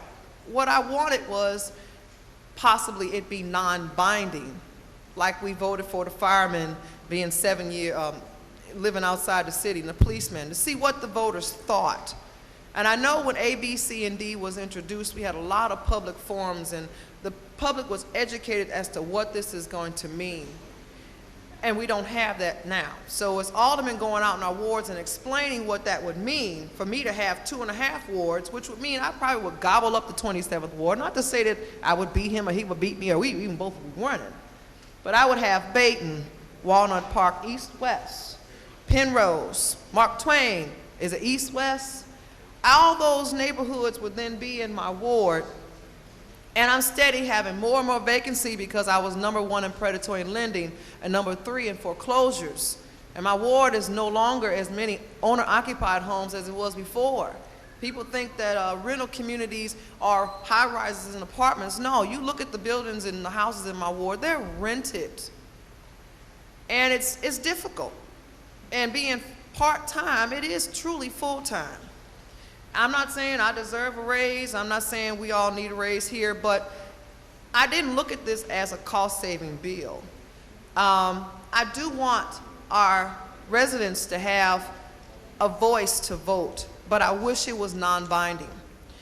I wish we can hear from them, and if they say, yeah, go ahead, reduce the Board of Aldermen, then we come back and we do that. But if in 10 years from now we don't decide what that is, what that means, what that can be, and it could be a monster, because trust me, we've been through redistricting here. When it's alderman versus alderman, it can be truly nasty. And I don't know what that'll mean in 10 years, how this will happen. And I do know we have to depend on our census numbers. But I will say, as an alderman that represents the largest ward in the city, it would be a definite challenge. And my concern is, what would that alderman behind me and behind us, what would the quality of alderman, what would that be? Would it be someone that's just looking for a higher salary? Because I think there's no way we can reduce this Board of Aldermen and not have a higher salary. I'm sorry. And not be full-time, but just part-time. I even heard in committee, reduce our pay. There's just no way. There's just no way. I'm one of the aldermen that have 2 jobs to supplement my income. And even though my barbershop is in the neighborhood and I have residents that come to see me and while I'm cutting hair or whatever I'm doing, it's hard. It's hard to do. And this is about community service. What we do is not about us, it's about improving our community. And I can probably say I won't want to be here in 10 years. Will I feel obligated to be here in 10 years? Yeah. Is there anyone in my ward right now that really wants to run for alderman? Maybe, but not really. I can't even get 35 people, 50 people to come to a meeting. Even when you talk about crime, they show up, but they just want to complain. My neighborhood ownership model is going to the toilet because we don't have enough people to volunteer to keep it alive. Things are changing, and I hope that if it does get reduced, the quality of aldermen will be greater than us. But all I can say is right now it's difficult.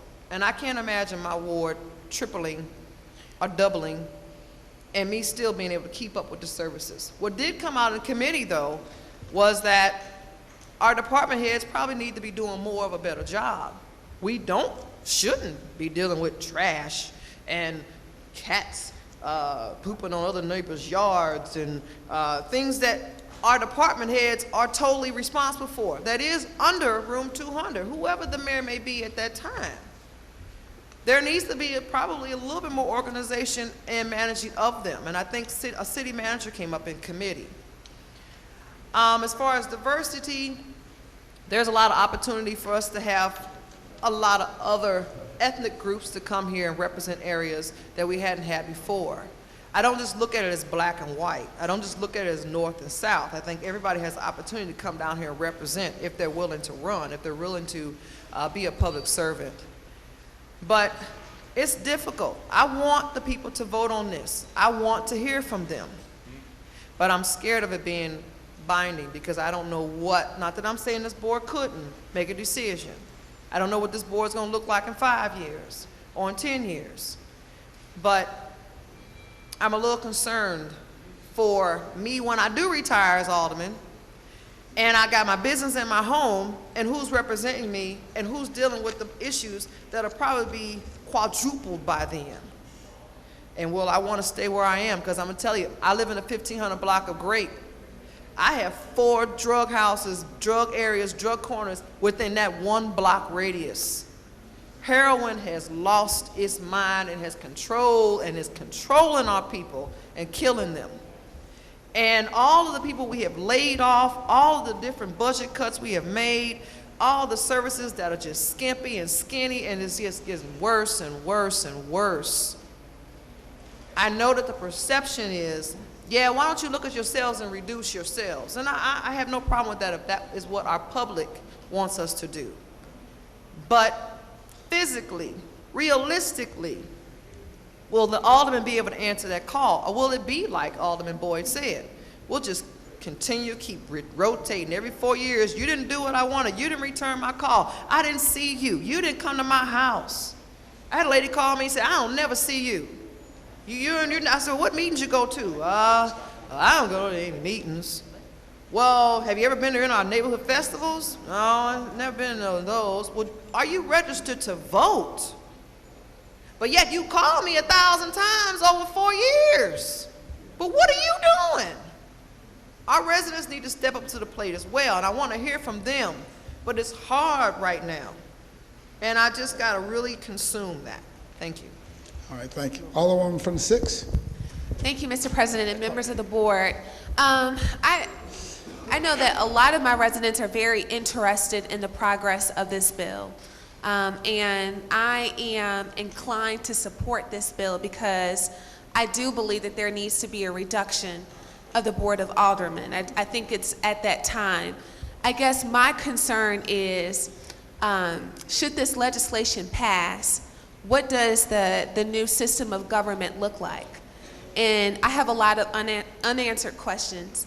And if the sponsor is willing to provide some information to those questions, that would be great. I'm not going to ask her if she will yield for time, but if she has the information, I'd be more than happy to listen. I'm very interested in knowing, what does the form of government look like? You know, what does the staff look like? What does the compensation look like? What happens to our existing staff here at the Board of Aldermen? Are they laid off? Do they need to reapply for jobs? Is there a budget for a community office? Those are the types of things that I think that we really need to know, so we can communicate to our voters to decide if this is something that they would like to support. I believe that we only have a small bit of the piece of the puzzle. And I think what's really important to make sure that this is a worthy bill that will be good for our city is that we have all of the information. So I'm interested in having community meetings, and I'm interested in getting more feedback from the public to get their input of what they would like to see their city government look like. All right, thank you. Alderman from the 24th. Thank you, Mr. President. I wanted to go back to the comments of the Alderman from the 18th. He's completely right. I mean, his comments are completely accurate. And I think what the supporters of this bill probably think is that this is actually a gateway to accomplishing the things he's talking about. Things like being properly staffed with people who can do things like financial analysis, a better legal staff. I love Dave, but I mean a legal staff with a broader scope of information, a research staff, and creating a body that is better able to do the thing we are supposed to do, the thing that nobody else can do, which is the legislative process. We have over 6,000 city employees who the taxpayers pay to deliver all these services. And it's really our job to figure out how to create a system that best delivers those services. It's not always, our job to figure out to be that link in the chain that actually delivers these services. Sometimes it is, sometimes that is our job. Sometimes, we're the gateway to getting something done. But effective government means we legislate and create a system that works effectively. And I don't think this bill is about punishing us, saying, there's too many and now we're going to give you twice as much work because you're going to have twice as much area to cover. I don't think that's the intent at all. And if that's what we did, if we just sliced the number in half and did nothing else and carried on as we are, it would be a failure. Alderman for the 18th would be right. That would be that would be a disaster, potentially, ill-conceived. So this can't be the end point. If this passes and the voters approve it, then I think we really figure out over the next 9 years before it is implemented how we deal with a different situation with fewer people. And I would just say, you know, change means change. If you're doing something different, things change. And there will certainly be a transition period where people, us, constituents, adapt to a little bit different system. But we know beyond a shadow of a doubt it can be done with fewer people, and those services can be delivered with fewer elected people. It can be done. It happens in other cities. There's the potential it can happen here. And I think the challenge then will be, if it passes over the next 9 years, how do we address those concerns that Alderman from the 18th brought up? Because his concerns are completely valid and completely, I think, relevant to the conversation of how you go to a system that actually works better. And I think that's what the supporters are looking for. Thank you. Alderman from the 25th. Thank you, Mr. President, and fellow members of the board. Not to belabor the subject any longer, I know that we've had a very, very long morning and afternoon at this point. A couple things that I'm hearing right now with regard to this bill. I rise in support of it. I believe that this is right for our city. I think it's right for the future of our city. I've continually heard, you know, over the last 3 years since I've been in office, the comparisons between the city of St. Louis and the county and the municipalities in the county. And I have to ask the question to myself, are we functioning as a region? You know, is 91, now I believe 90 with the dissolution of St. George, is that the right way for our government, our region to function? You know, many of those municipalities were actually set up, you know, prior to white flight, well, not prior to white flight, but when white flight was happening in the city of St. Louis. Many of those municipalities, you know, that were designated as red line and set up to basically discriminate are now a minority majority municipality, you know, but the intent of those municipalities was actually to keep people out of government. It was not to be inclusive or representative. It was there to exclusively be there for a certain type of person and to keep other people out. So I have to ask myself, is that the right form of government? You know, when we are talking about parochialism and when we are talking about having, you know, equal representation, you know, I also have to think about the process that we have representation. And I will speak, you know, from my perspective as someone who came down to this board without any, you know, past familial ties or anything else. My predecessor, you know, wonderful, wonderful woman, was a committee woman when her husband passed away. And by virtue of her being a committee woman, ended up becoming alderwoman. I ask you, you know, is that representation? Is that democracy? You know, when you have someone who has essentially taken a position within the Democratic Party, and we all know that the city of St. Louis is overwhelmingly Democrat, and by virtue of being, you know, an elected head in that party, you know, is that representative? You know, some people, you know, such as myself, who have not had those ties in the past, would say no. You know, and I would venture to say that a good part of our constituency that, you know, may not be engaged in political, you know, endeavors within the city would also say no. That is not representative. So, you know, I really have to question the process, you know, in which we have a representative government in this city and in this region. You know, I would say right now the function, because this has come up throughout debate, you know, on the floor today, the function that we serve here at the Board of Aldermen, you know, is somewhat through fault of our own. You know, over the years, you know, we have legislated executive duties into our job responsibilities. This isn't something, where, folks have said, oh, well, we're not going to, pick up trash here, or we're not going to, do this or that. We have literally legislated executive duties into our legislative body, whether that's ward capital allocations or, other funding, allocations or whatnot.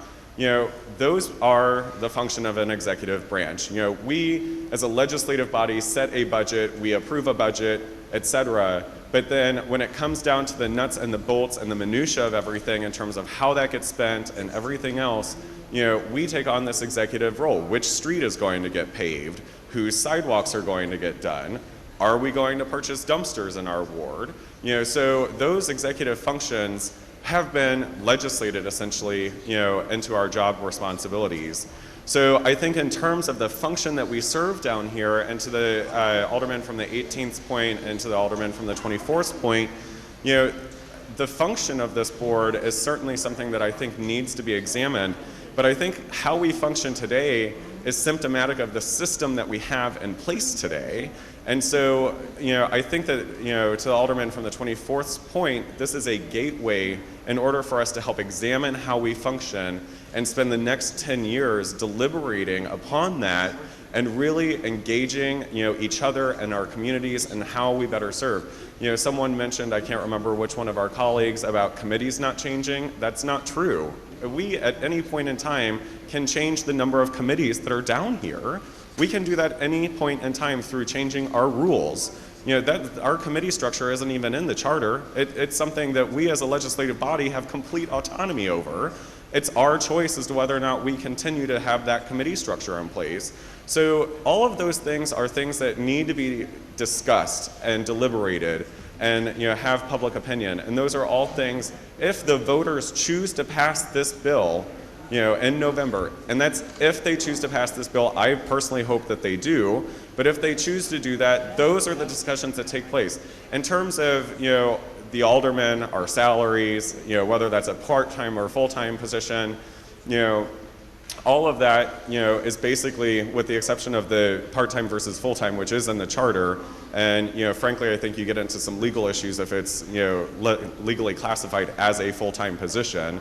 But, aside from that, the salary and everything else is all done through ordinance. So, I would say at the end of the day that this is the right thing to do, for the city of St. Louis, but ultimately it's the voters that need to decide on this. And I support, the will of the voters in the city of St. Louis, and I think that we need to pass it along to them to make that choice. Thank you. Alderman from the 3rd. Mr. President and members of the board, I've just listened to these comments with a whole lot of interest. Having been down here probably longer and before any of you here, I can just give you some information on how we got here. Years and years ago, that's when there were neighborhood covenants that prevented people other than those that that covenant wanted to live in that community from ever living there. It wasn't until freedom of residence came along that you could move anywhere you wanted to move in this continental United States.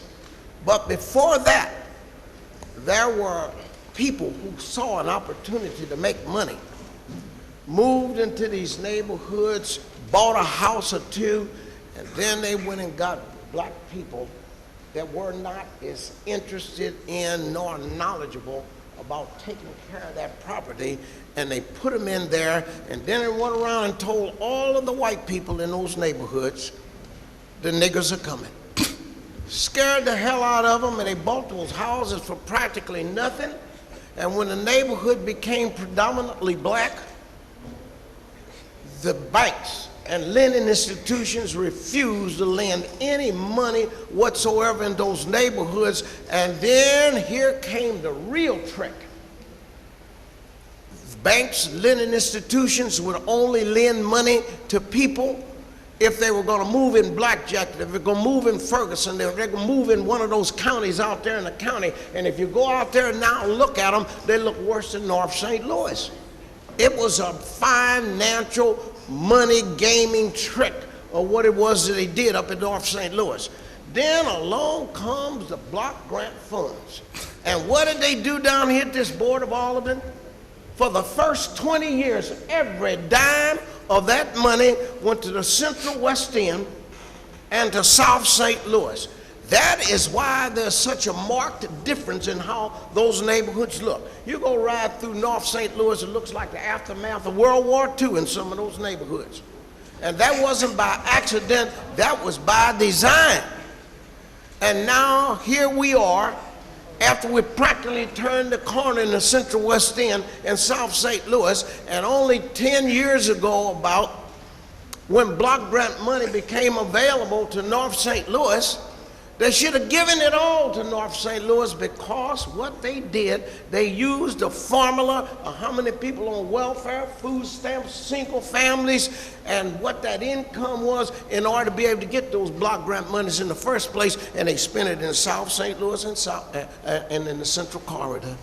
And that's why it looks the way it does up there in North St. Louis. Now you're talking about redividing the city and reducing the size of the wards down here, which means now what little money is available and will be coming is going to be utilized in those areas that will not include the areas up north that have been neglected all of these years. It just reminds me of what happened when the Indians were in this country first, and along came the Pilgrims.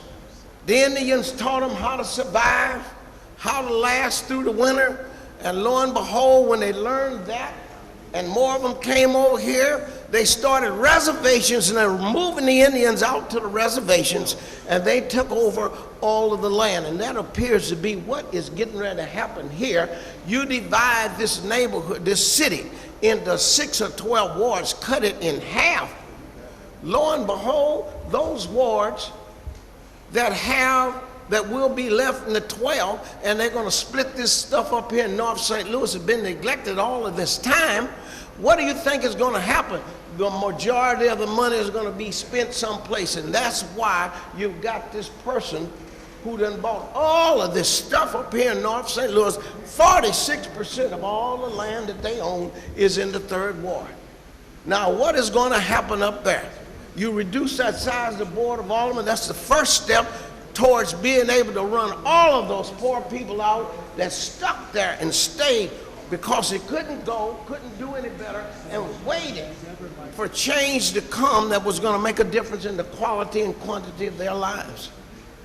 And that is going to happen, folks. If you change the size of this Board of Aldermen, you cut it down. Do you think for 1 minute that those aldermen up in North St. Louis that have the predominance of this vacant property, these derelict buildings, and this ugliness up there? It was even so different that when they raised the salary ceiling, by God, the inspectors were taken all out of North St. Louis, and they were in the Central Corridor and South City. The only way you're going to get an inspector up here 10 years ago, you had to call him particularly, specifically, and tell him where to go, because we didn't have inspectors up here. That's another reason why our neighborhood went down. You look at the brick thieves. Sam showed you some pictures, and I got more than he got. Where they done went in there overnight, stole the whole building. Where were the police? The police in North St. Louis, they drive through and they can be sitting right behind somebody at the stop sign that throws a bag full of potato chip bags and White Castle boxes and whatever out the window, and they won't do nothing, will drive right on past him. You don't do that down on Eichelberger, by God, and they not only will lock you up, give you a ticket, but they'll take your car away from you. There's a difference in how it has happened, how North St. Louis. Now here you come, and you want to take the possibility, because Central Corridor and most of South St. Louis has turned the corner, you want to get a hold of that block grant money and whatever money would be coming to the poor people up here, and I bet it's not going to be spent up here where it's needed. Paul McKee is going to come up here with a plan. I didn't mean to mention his name, but he's going to come up here with a plan, and what's going to end up, the poor people left up here are going to be driven out and those with money are going to be back. You need to leave that number until this community improves. St. Louis is the only city in the world, not just the city in the United States, that is a county within itself. St. Louis County, you're talking about the number of county council persons out there, but then they got Blackjack, they got Ferguson, they got Jennings, they got all of those other municipalities that are under St. Louis County, and St. Louis County doesn't need that many legislators, all the persons, council persons, or what have you. But here in the city of St. Louis, we're all we got. There's nobody here but us. So we'll need all of those people because the number of calls that we get, and I was just listening to what Sam was showing me right there, but y'all didn't see that, but I see it every day on my way home and on my way to City Hall. But the number of derelict buildings, broken down neighborhoods in our neighborhoods of North St. Louis has increased. Why? Because unemployment is so great in our neighborhood, they steal these bricks. The bricks in North St. Louis, in St. Louis City, are worth more than brand new bricks. One of those bricks that they steal out of that house on the corner that nobody sees them taking them, they're worth 50 cents when they get to the get down there to the brickyard. You see people with a grocery cart loaded with St. Louis bricks going down to the brickyard, and nobody says nothing, and the police don't even stop them. Why? Because it's not down in South St. Louis or the Central Corridor or someplace else where they really care. We, the aldermen, or people can call. By God, it takes them forever to come to respond to our calls. You get somebody to turn the block 3 times down on Eichelberg or some of them other streets, and by God, by the time he gets around the block 3 times, the police are behind him. There's a difference. And until we straighten this mess out, until we're able to turn the corner with the development up here in North St. Louis, because the alderman from the 28th Ward and the 2nd Ward was right. We get more phone calls, by God, than anybody else. And the reason we get these phone calls, because if they call the Citizen Bureau, it'll be 2 weeks before they hear from them. They call the department in city government responsible for it, and you never hear from them. Nowadays, they done turn CDAs, telephones, all of them are different. You call down there, by God, to take a road map and a magnifying glass to find these people to give you some service. It just is not available to us. So what I suggest is you put more money. Why are all these people pushing to change these wards? Why don't you just take your money and let's put it up there in North St. Louis where it was neglected in the first place, and you got all the money for the first 10 years, bring that money up there and we'll change it up here. By God, then we'll be able to bring people in, and then we'll talk about whether or not you want to take and reduce the size of the Board of Aldermen down. That is a serious problem because Mrs. Jones and Ms. Smith, who live next door across the alley from these derelict buildings, don't have anybody else to call. I get almost 50 calls a day, and I'm sure the other North Side aldermen get that many too, and maybe 1 or 2 in South St. Louis, or maybe Smith, because I see him down there picking up paper on Chippewa just like I do up here on Salisbury.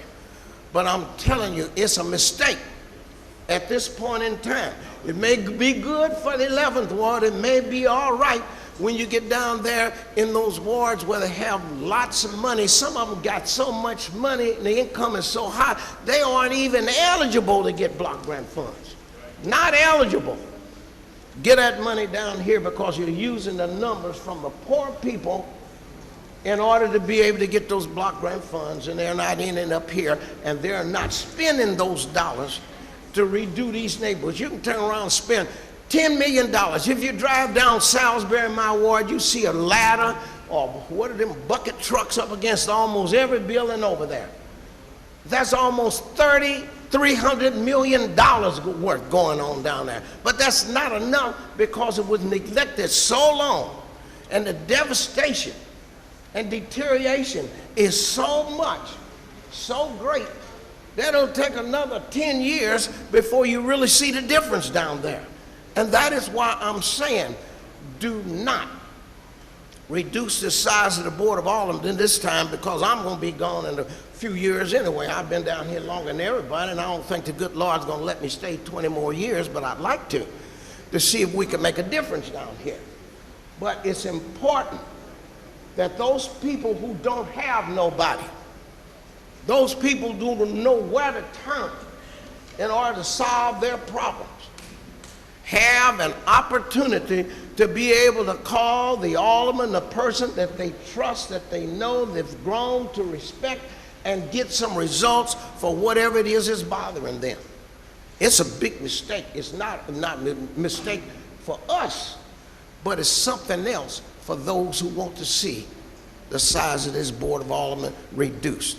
But it's certainly going to help, certainly going to hurt, I mean, those people up there who don't have nowhere, don't know who to call, don't know where to go, have no way of solving their problems that they have up there.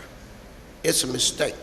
Right now, we need to help everybody, and if we're not thinking about what it takes for the smallest, the lowest liver, the people in our ward that have the least ability to be able to bring change to their life. And that's what we need to be thinking about. It's a mistake to do anything other than bring them up to the level where they will be able to handle and take care of themselves. Thank you. Alderman from 26. Thank you, Mr. President, members of the board. I'm in agreement with the Alderman of the 3rd and a lot of other aldermen that have spoke about this, especially 11th, 4th, 18th, and so on and so forth. Sounds good to reduce the Board of Aldermen down to 12, 14. But everybody says, oh, we got 9 years to work on it. No problem, we can work it out in 9 years. Well, what's the rush then? Why should we vote for it today? And it can be more efficient in the long run. But let's hold up and let's work with the executive branch, like the Alderman of the 18th said, to support our people, to work out the issue. If you vote for it now, it goes in November, and then you don't have the right representation, then you got a problem, just like term limitation, like the Alderman out to 20 seconds. I knew it was a bad idea when they voted for it, but a lot of people, yeah, that's right, we can get rid of them. Well, you want to term somebody out, you don't vote for them, bottom line. You don't need term limitation, and that's the same issue here, I think, okay? So I don't have a problem reducing the Board of Aldermen. But let's look and sit down and talk about it. What's the big rush? Let's work out some issues. It's just like going down a dark road or a dark cave, and somebody say, yeah, man, there's a pot of gold down there. Just go ahead. Well, it's dark. You should, yeah, well, I'm going down there. Yeah, you're going to run down there. Wow, wow, wow. You through, okay? But you ought to sit, oh, wait, but if it's a pot of gold down there, turn on some light. Sure, I want to see what's down there before I go down there. Can I see the light? Oh, you don't need to see no light. Just go on down the road. Am I a fool? So all I'm saying to you, be careful what you wish for. And I think we need to slow the road and look at this and talk about it a little bit more. Thank you. All right, thank you. Any further discussion? Any further discussion? Any further discussion? Alderman from the 7th, you're recognized. Thank you, Mr. President. I think that we've had lots of discussion today. Somebody said I've been filibustered. In answer to some of the questions, no, I don't have a structure of what's going to happen if the voters approve this. That is something that would have to be done by this board over a period of the next 10 years to figure out how to implement such a thing. No, I don't have a billionaire in the background with a checkbook that's going to run a campaign. In fact, I'm asking each of you who, if you're interested in supporting this, let's have a joint fundraiser that will help us get the information out to the voters. All I'm trying to do is to start dialogue about charter changes, because people need to know that our government is antiquated. And yes, it's nice to be able to talk to the little lady down the street, but reality is we're losing population every day.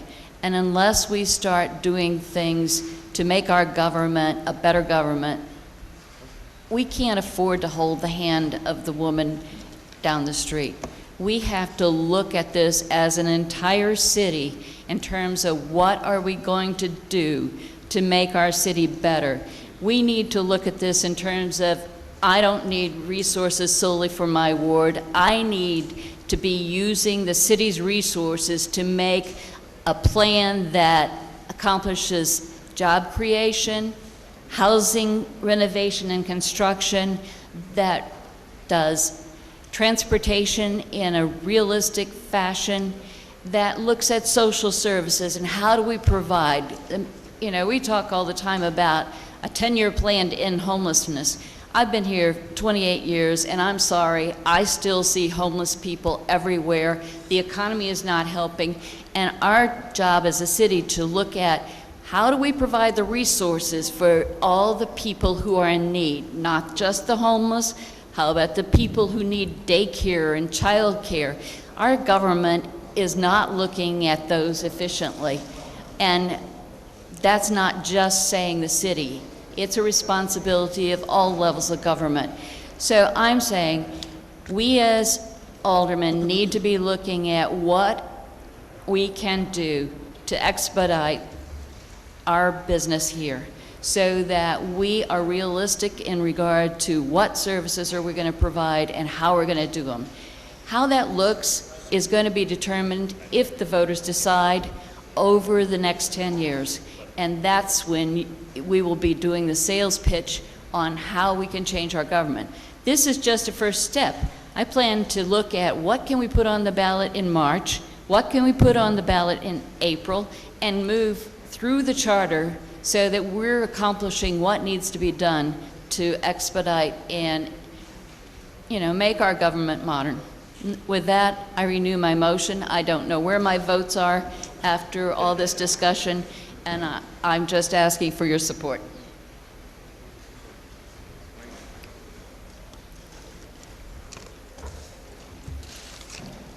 It's been moved by the Alderman from the 7th, seconded by the Alderman from the 25th, that we perfect Board Bill number 31, committee substitute. Madam Clerk, please call the roll. Alderman True. Alderwoman Flowers. Alderman Bosley. Alderman Moore. I'll come back. Alderwoman Hubbard. Alderwoman Triplett. Alderwoman Young. Alderman Conway. Alderman Ortman. Alderman Vollmer. Alderman Villa. Alderman Arnowitz. Alderman Wessels. Alderwoman Howard. Alderwoman Florida. Alderwoman Behringer. Alderman Rhodey. Alderman Kennedy. Alderwoman Davis. Alderman Schmid. Alderman French. Alderman Boyd. Alderman Vaccaro. I didn't hear you. Alderman Ogilvie. Alderman Cone. Alderman Williamson. Alderman Carter. Alderwoman Cruzen. President Reed. Alderman Troop. Alderman Bosley.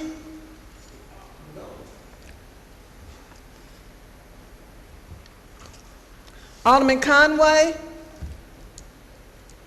Alderman Ortman. Your vote?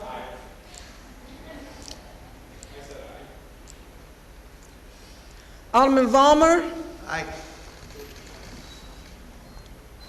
Alderman Arnowitz. Alderman Schmid. Alderman French. Alderman Boyd. Alderman Carter. President Reed. No.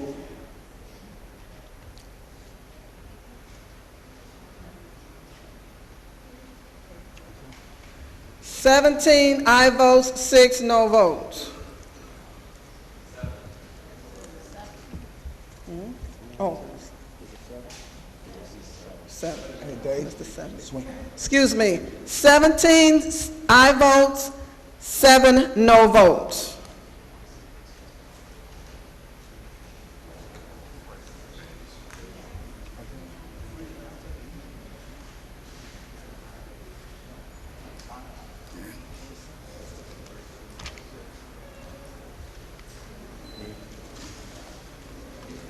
President Reed was 7. 17 and 7. I changed mine to an aye.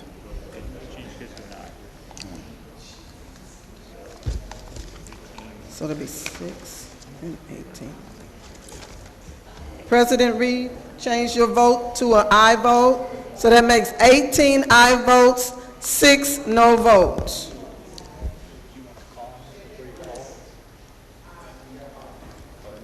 You aye. Alderman Carter. Alderman Carter. Alderman Carter. Aye. Okay. 19 aye votes, 6 no votes.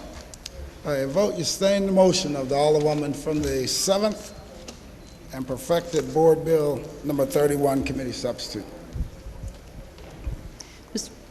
That's the extent of board bills for perfection.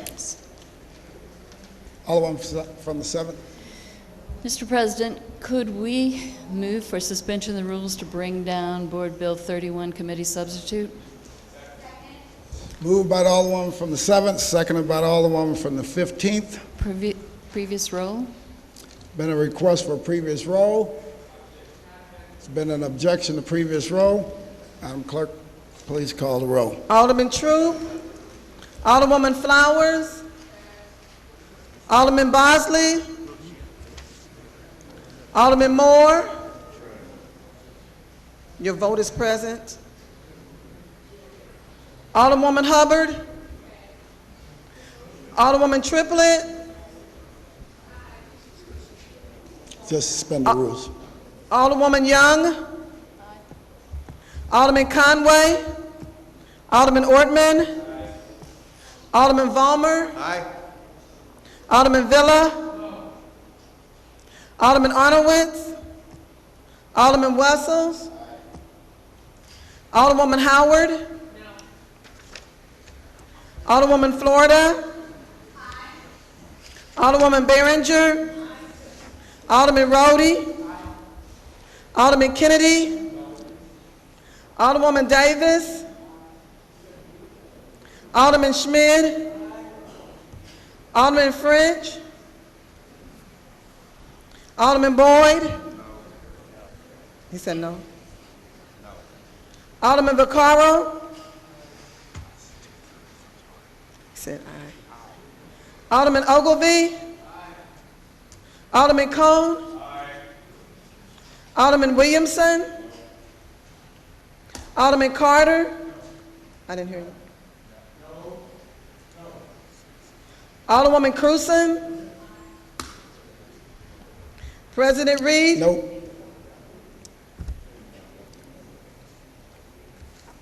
Alderman Troop.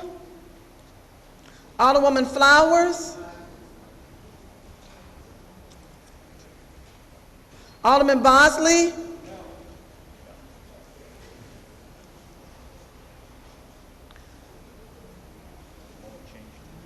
Alderman Moore. Okay.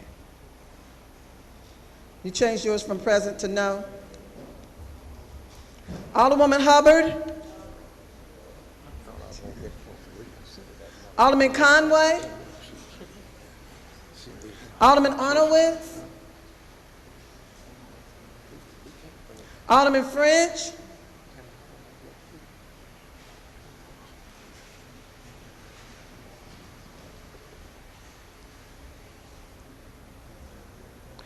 15 aye votes, 10 no votes. What's that? Yeah. By your vote, you failed to sustain the motion on the Alderman from the 7th.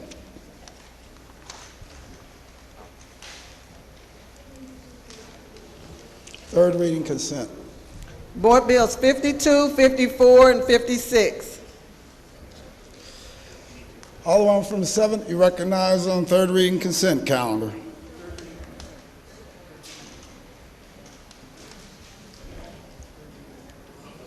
Thank you, Mr. President. Members of the board, I move for approval of third reading consent calendar.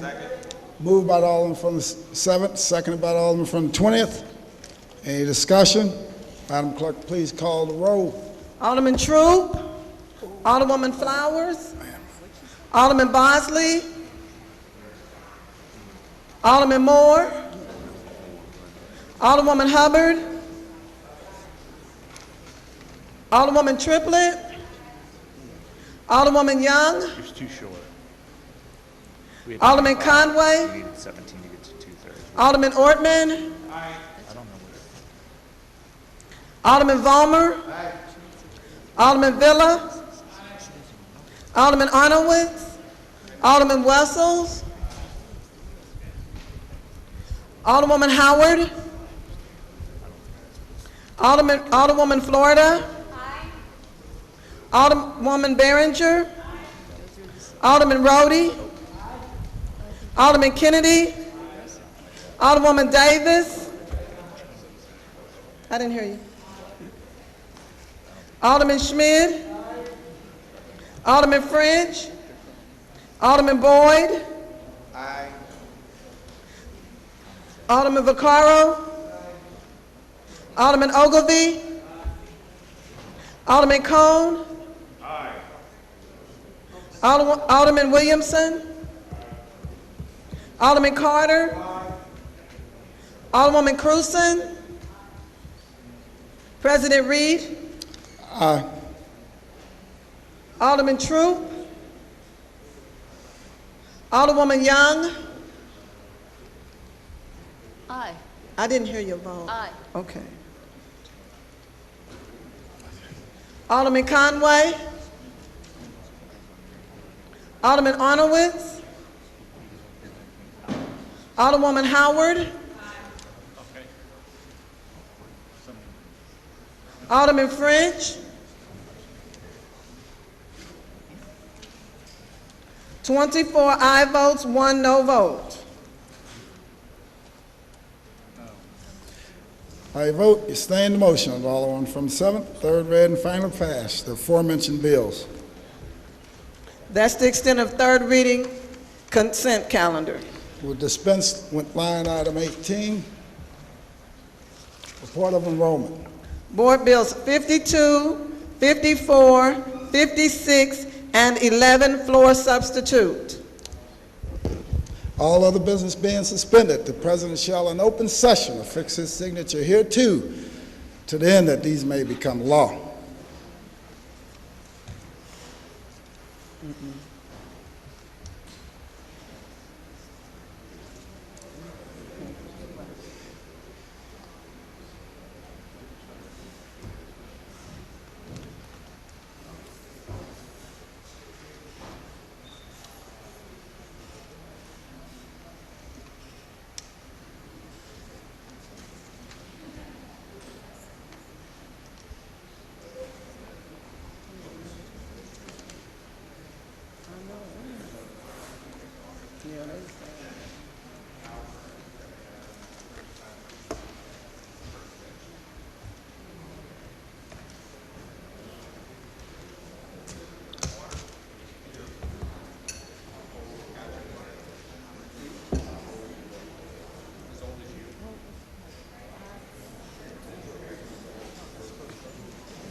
first reading of the resolution. We don't have, they don't even want us to go to the VA hospital. You know, if you have insurance, you know, they want to do the insurance, which I understand. But, you know, they don't even want us to go. I mean, but the benefits, the main one, you know, that I think of is the GI. You know, it's not what we signed up for. You ready? All right. First reading resolutions.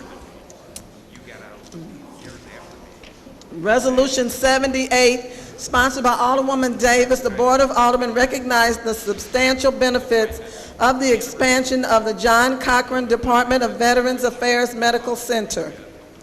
Alderman from the 19th, you recognize on the first reading of resolution number 78.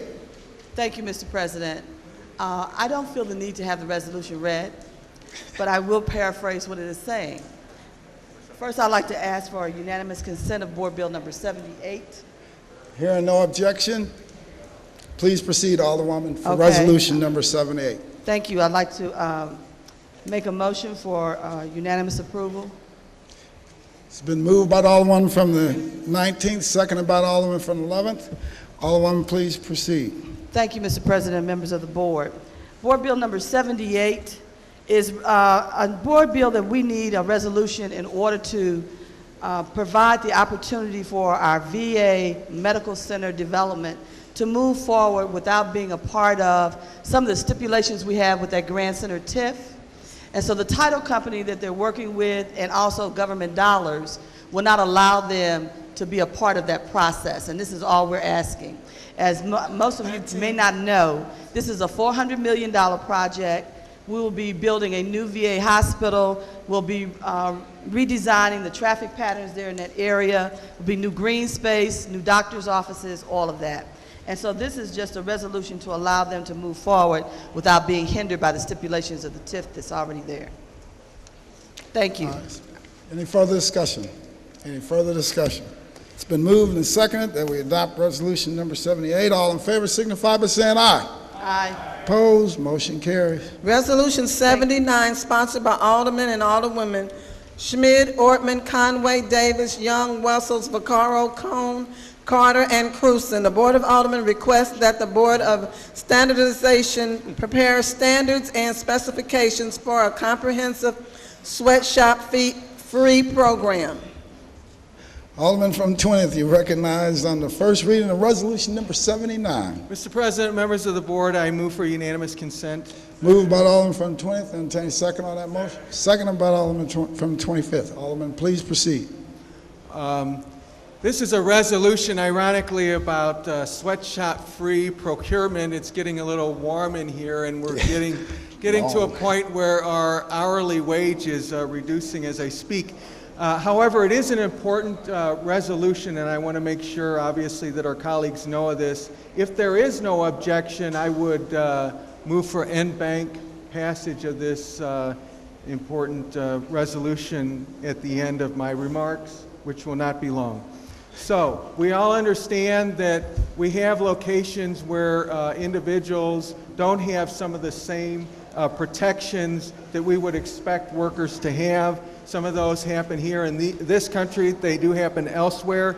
To close the loop, much like we closed the loop on recycling, it's important for those who are doing these purchase decisions, particularly when they make large purchase decisions such as the city of St. Louis, where we buy uniforms and expend about $500,000 each year, that we have as one of those standards and one of those goals to make sure that we are not indirectly supporting the inhumane and illegal activity of sweatshops or giving unfair advantage to sweatshops who can offer products at a lower cost because they are putting it on the backs of our people, and to try to prevent this perpetuation of the cycle of poverty, deprivation, and poor health that sweatshops engender. So that is the purpose of this. The Standards Board would then put together standards that would achieve these. In University City, one of our neighboring municipalities, they have done this. They have an affidavit that individuals sign, and then there can be things to look at that. But clearly our Our goal, as we put out contracts for uniforms, would be that we would not be purchasing for sweatshops, and we're making this a clear goal as part of that. I have worked in concert with Freddie Dunlap, also with our city consul's office, and as you can see, there have been 14 states and some other counties in the United States that have done this as well. I would ask that we pass this en banc. Been moved by the Alderman from the 20th. I'll entertain a second on that motion. Seconded by the Alderman from the 9th that we amend resolution number 79 in bank. Hearing no objection. All in favor signify by saying aye. Aye. Opposed? Motion carries. Alderman Thank from the 20th. You recognize? Oh, you're done with? Yes. Thank you. It's been moved and seconded that we adopt resolution number 79. All in favor signify by saying aye. Opposed? Motion carries. Madam Clerk, please make note, and also make note of the in-bank that was added. So noted. That's the extent of first reading of resolutions. Second reading. Resolution 19, sponsored by Alderwoman Hubbard, Enterprise Zone for a National Sales Company. Alderman from the 5th, you're recognized on second reading of resolution number 19. Mr. President and members of the board, I'd like to move for adoption of Resolution 19. Moved by the Alderman from the 5th, seconded by the Alderman from the 20th. Alderman, please proceed. I would just like to say that it's in the city's best interest to adopt this resolution. It's on behalf of National Sales Company.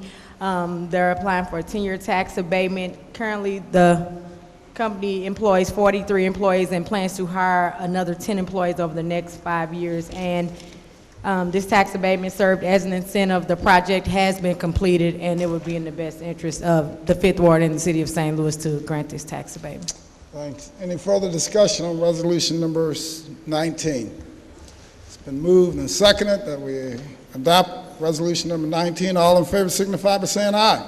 Aye. Opposed? Motion carries. That's the extent of second reading of resolutions. Miscellaneous unfinished business. Breakfast and lunch was provided for the aldermen and staff provided by the Locust Business District. That's the extent of miscellaneous and unfinished business. I didn't have any of that breakfast or lunch. It's been a long day, and I can't wait to eat. All right. Any further announcements? Alderman from the 19th. Oh, Alderman from the... I also have one more announcement. I'm sorry. Hold on one second, Alderman. Wednesday, the office is closed. July the 4th, the office is closed. Friday, full board meeting, 10 a.m. in the chambers. That's the extent of my announcements. Alderman from the 14th. I'd like to remind my constituents and everybody on the south side, tomorrow is Macklin Days. Also, in conjunction with Macklin Days, there will be open streets, Macklin, Eichelberger, Christie Boulevard, Holly Hills into Carondelet Park. Come on out and enjoy the neighborhood, and there'll be cool down stations, water aplenty. So bring out the family, the kids, and everybody, and enjoy Macklin Days and open streets in the Bevo and Southampton area. Thanks, Alderman. Alderman from the 10th. Thank you. Thank you, Mr. President.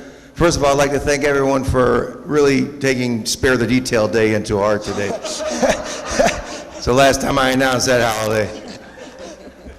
On a lighter note, tomorrow, the 30th of June, there will be a fireworks show at Sublet Park, right at the corner of Sublet and Arsenal. It's a professional show.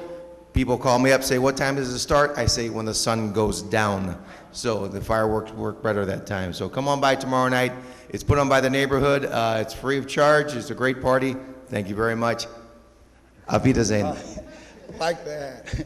Alderman from the 19th. Thank you, Mr. President. I want to say congratulations to Bradley Beal, number 3 pick in the NBA yesterday. He's one of our own from St. Louis. He played ball at Chaminade. He went to college in Florida, but they pulled him out after 1 year, and yesterday was his birthday. What a birthday present to be the number 3 pick at the NBA. I also want to thank my neighborhood residents from last night and Tiffany Park. We had a great movie night. I'm looking forward to the 4th of July. Our kids are going to do a parade in the Botanical Heights and Tiffany neighborhood. We're going to barbecue. We're going to have fun. So come on out, residents, and let's get together. Thank you. All right, thank you. Any further discussion? Alderman from the 20th. Mr. President, members of the board, the Public Employees Committee will need to meet yet once again on Thursday, July the 5th, to consider Board Bill 120, that's on the license collector's pay bill, so we want to make sure that we have that in order. And then I do have a reminder that as the Alderman from the 10th indicated, there will be professional displays of fireworks. I urge people to take that opportunity. Every year we have a lot of people who are harmed, children are harmed, property is damaged, and our animals are driven absolutely crazy with some of the amateur type stuff. So really, there are great fireworks. We have a terrific city and major fireworks on the riverfront and then at Sublet Park and other places. I urge people to do that, particularly with the drought situation we have this year. Thank you. What time is public employees? Public employees will be 2 p.m. on Thursday, July the 5th. Thank you for that clarification. All right. Alderman from the 25th. Thank you, Mr. President. Piggybacking off of my colleague from the 20th Ward, only permitted firework displays are allowed in the city of St. Louis. We have been experiencing a bit of a drought this summer. We have excessive heat.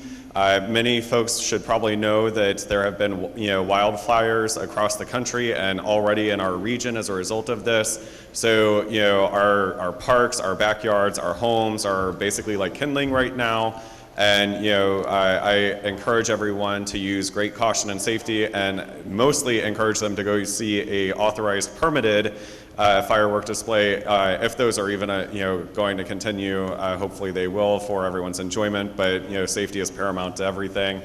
And since we have been encouraging that drought or experiencing that drought and heat wave for the last few days and going into the middle of next week, please, please, please check on your neighbors, check on the elderly, check on the infirmed, make sure that they have water, that they're staying cool, that they're aware of where cooling shelters are in the city. If you don't know or if your neighbors don't know, I encourage folks, please call 211 for that information so that you can get access to a cooling site and water and possibly utility assistance if your household qualifies for it. It's extremely important that we take care of ourselves and take care of our neighbors with the drought and the temperatures that we have right now. Thank you. Thank you, Mr. President, members of the board. I want to filibuster for the next half hour. No, don't do that. I want to congratulate the President Obama yesterday on his health care bill. That's what Congratulations, Mr. Obama. I know you're watching us now. Any further, Alderman from the 13th? No. Any further announcements? Alderman from the 13th, you recognize on the motion to excuse. Mr. President, are you sure no one else has any heat-related information that they want to pass on to this body? I pray we don't, because I'm hot. Okay. Then all aldermen are present today. Excellent.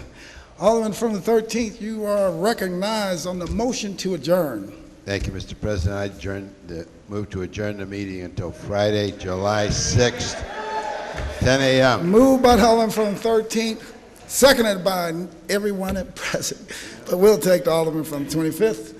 All in favor signify by saying aye. Aye. Opposed? Stand adjourned.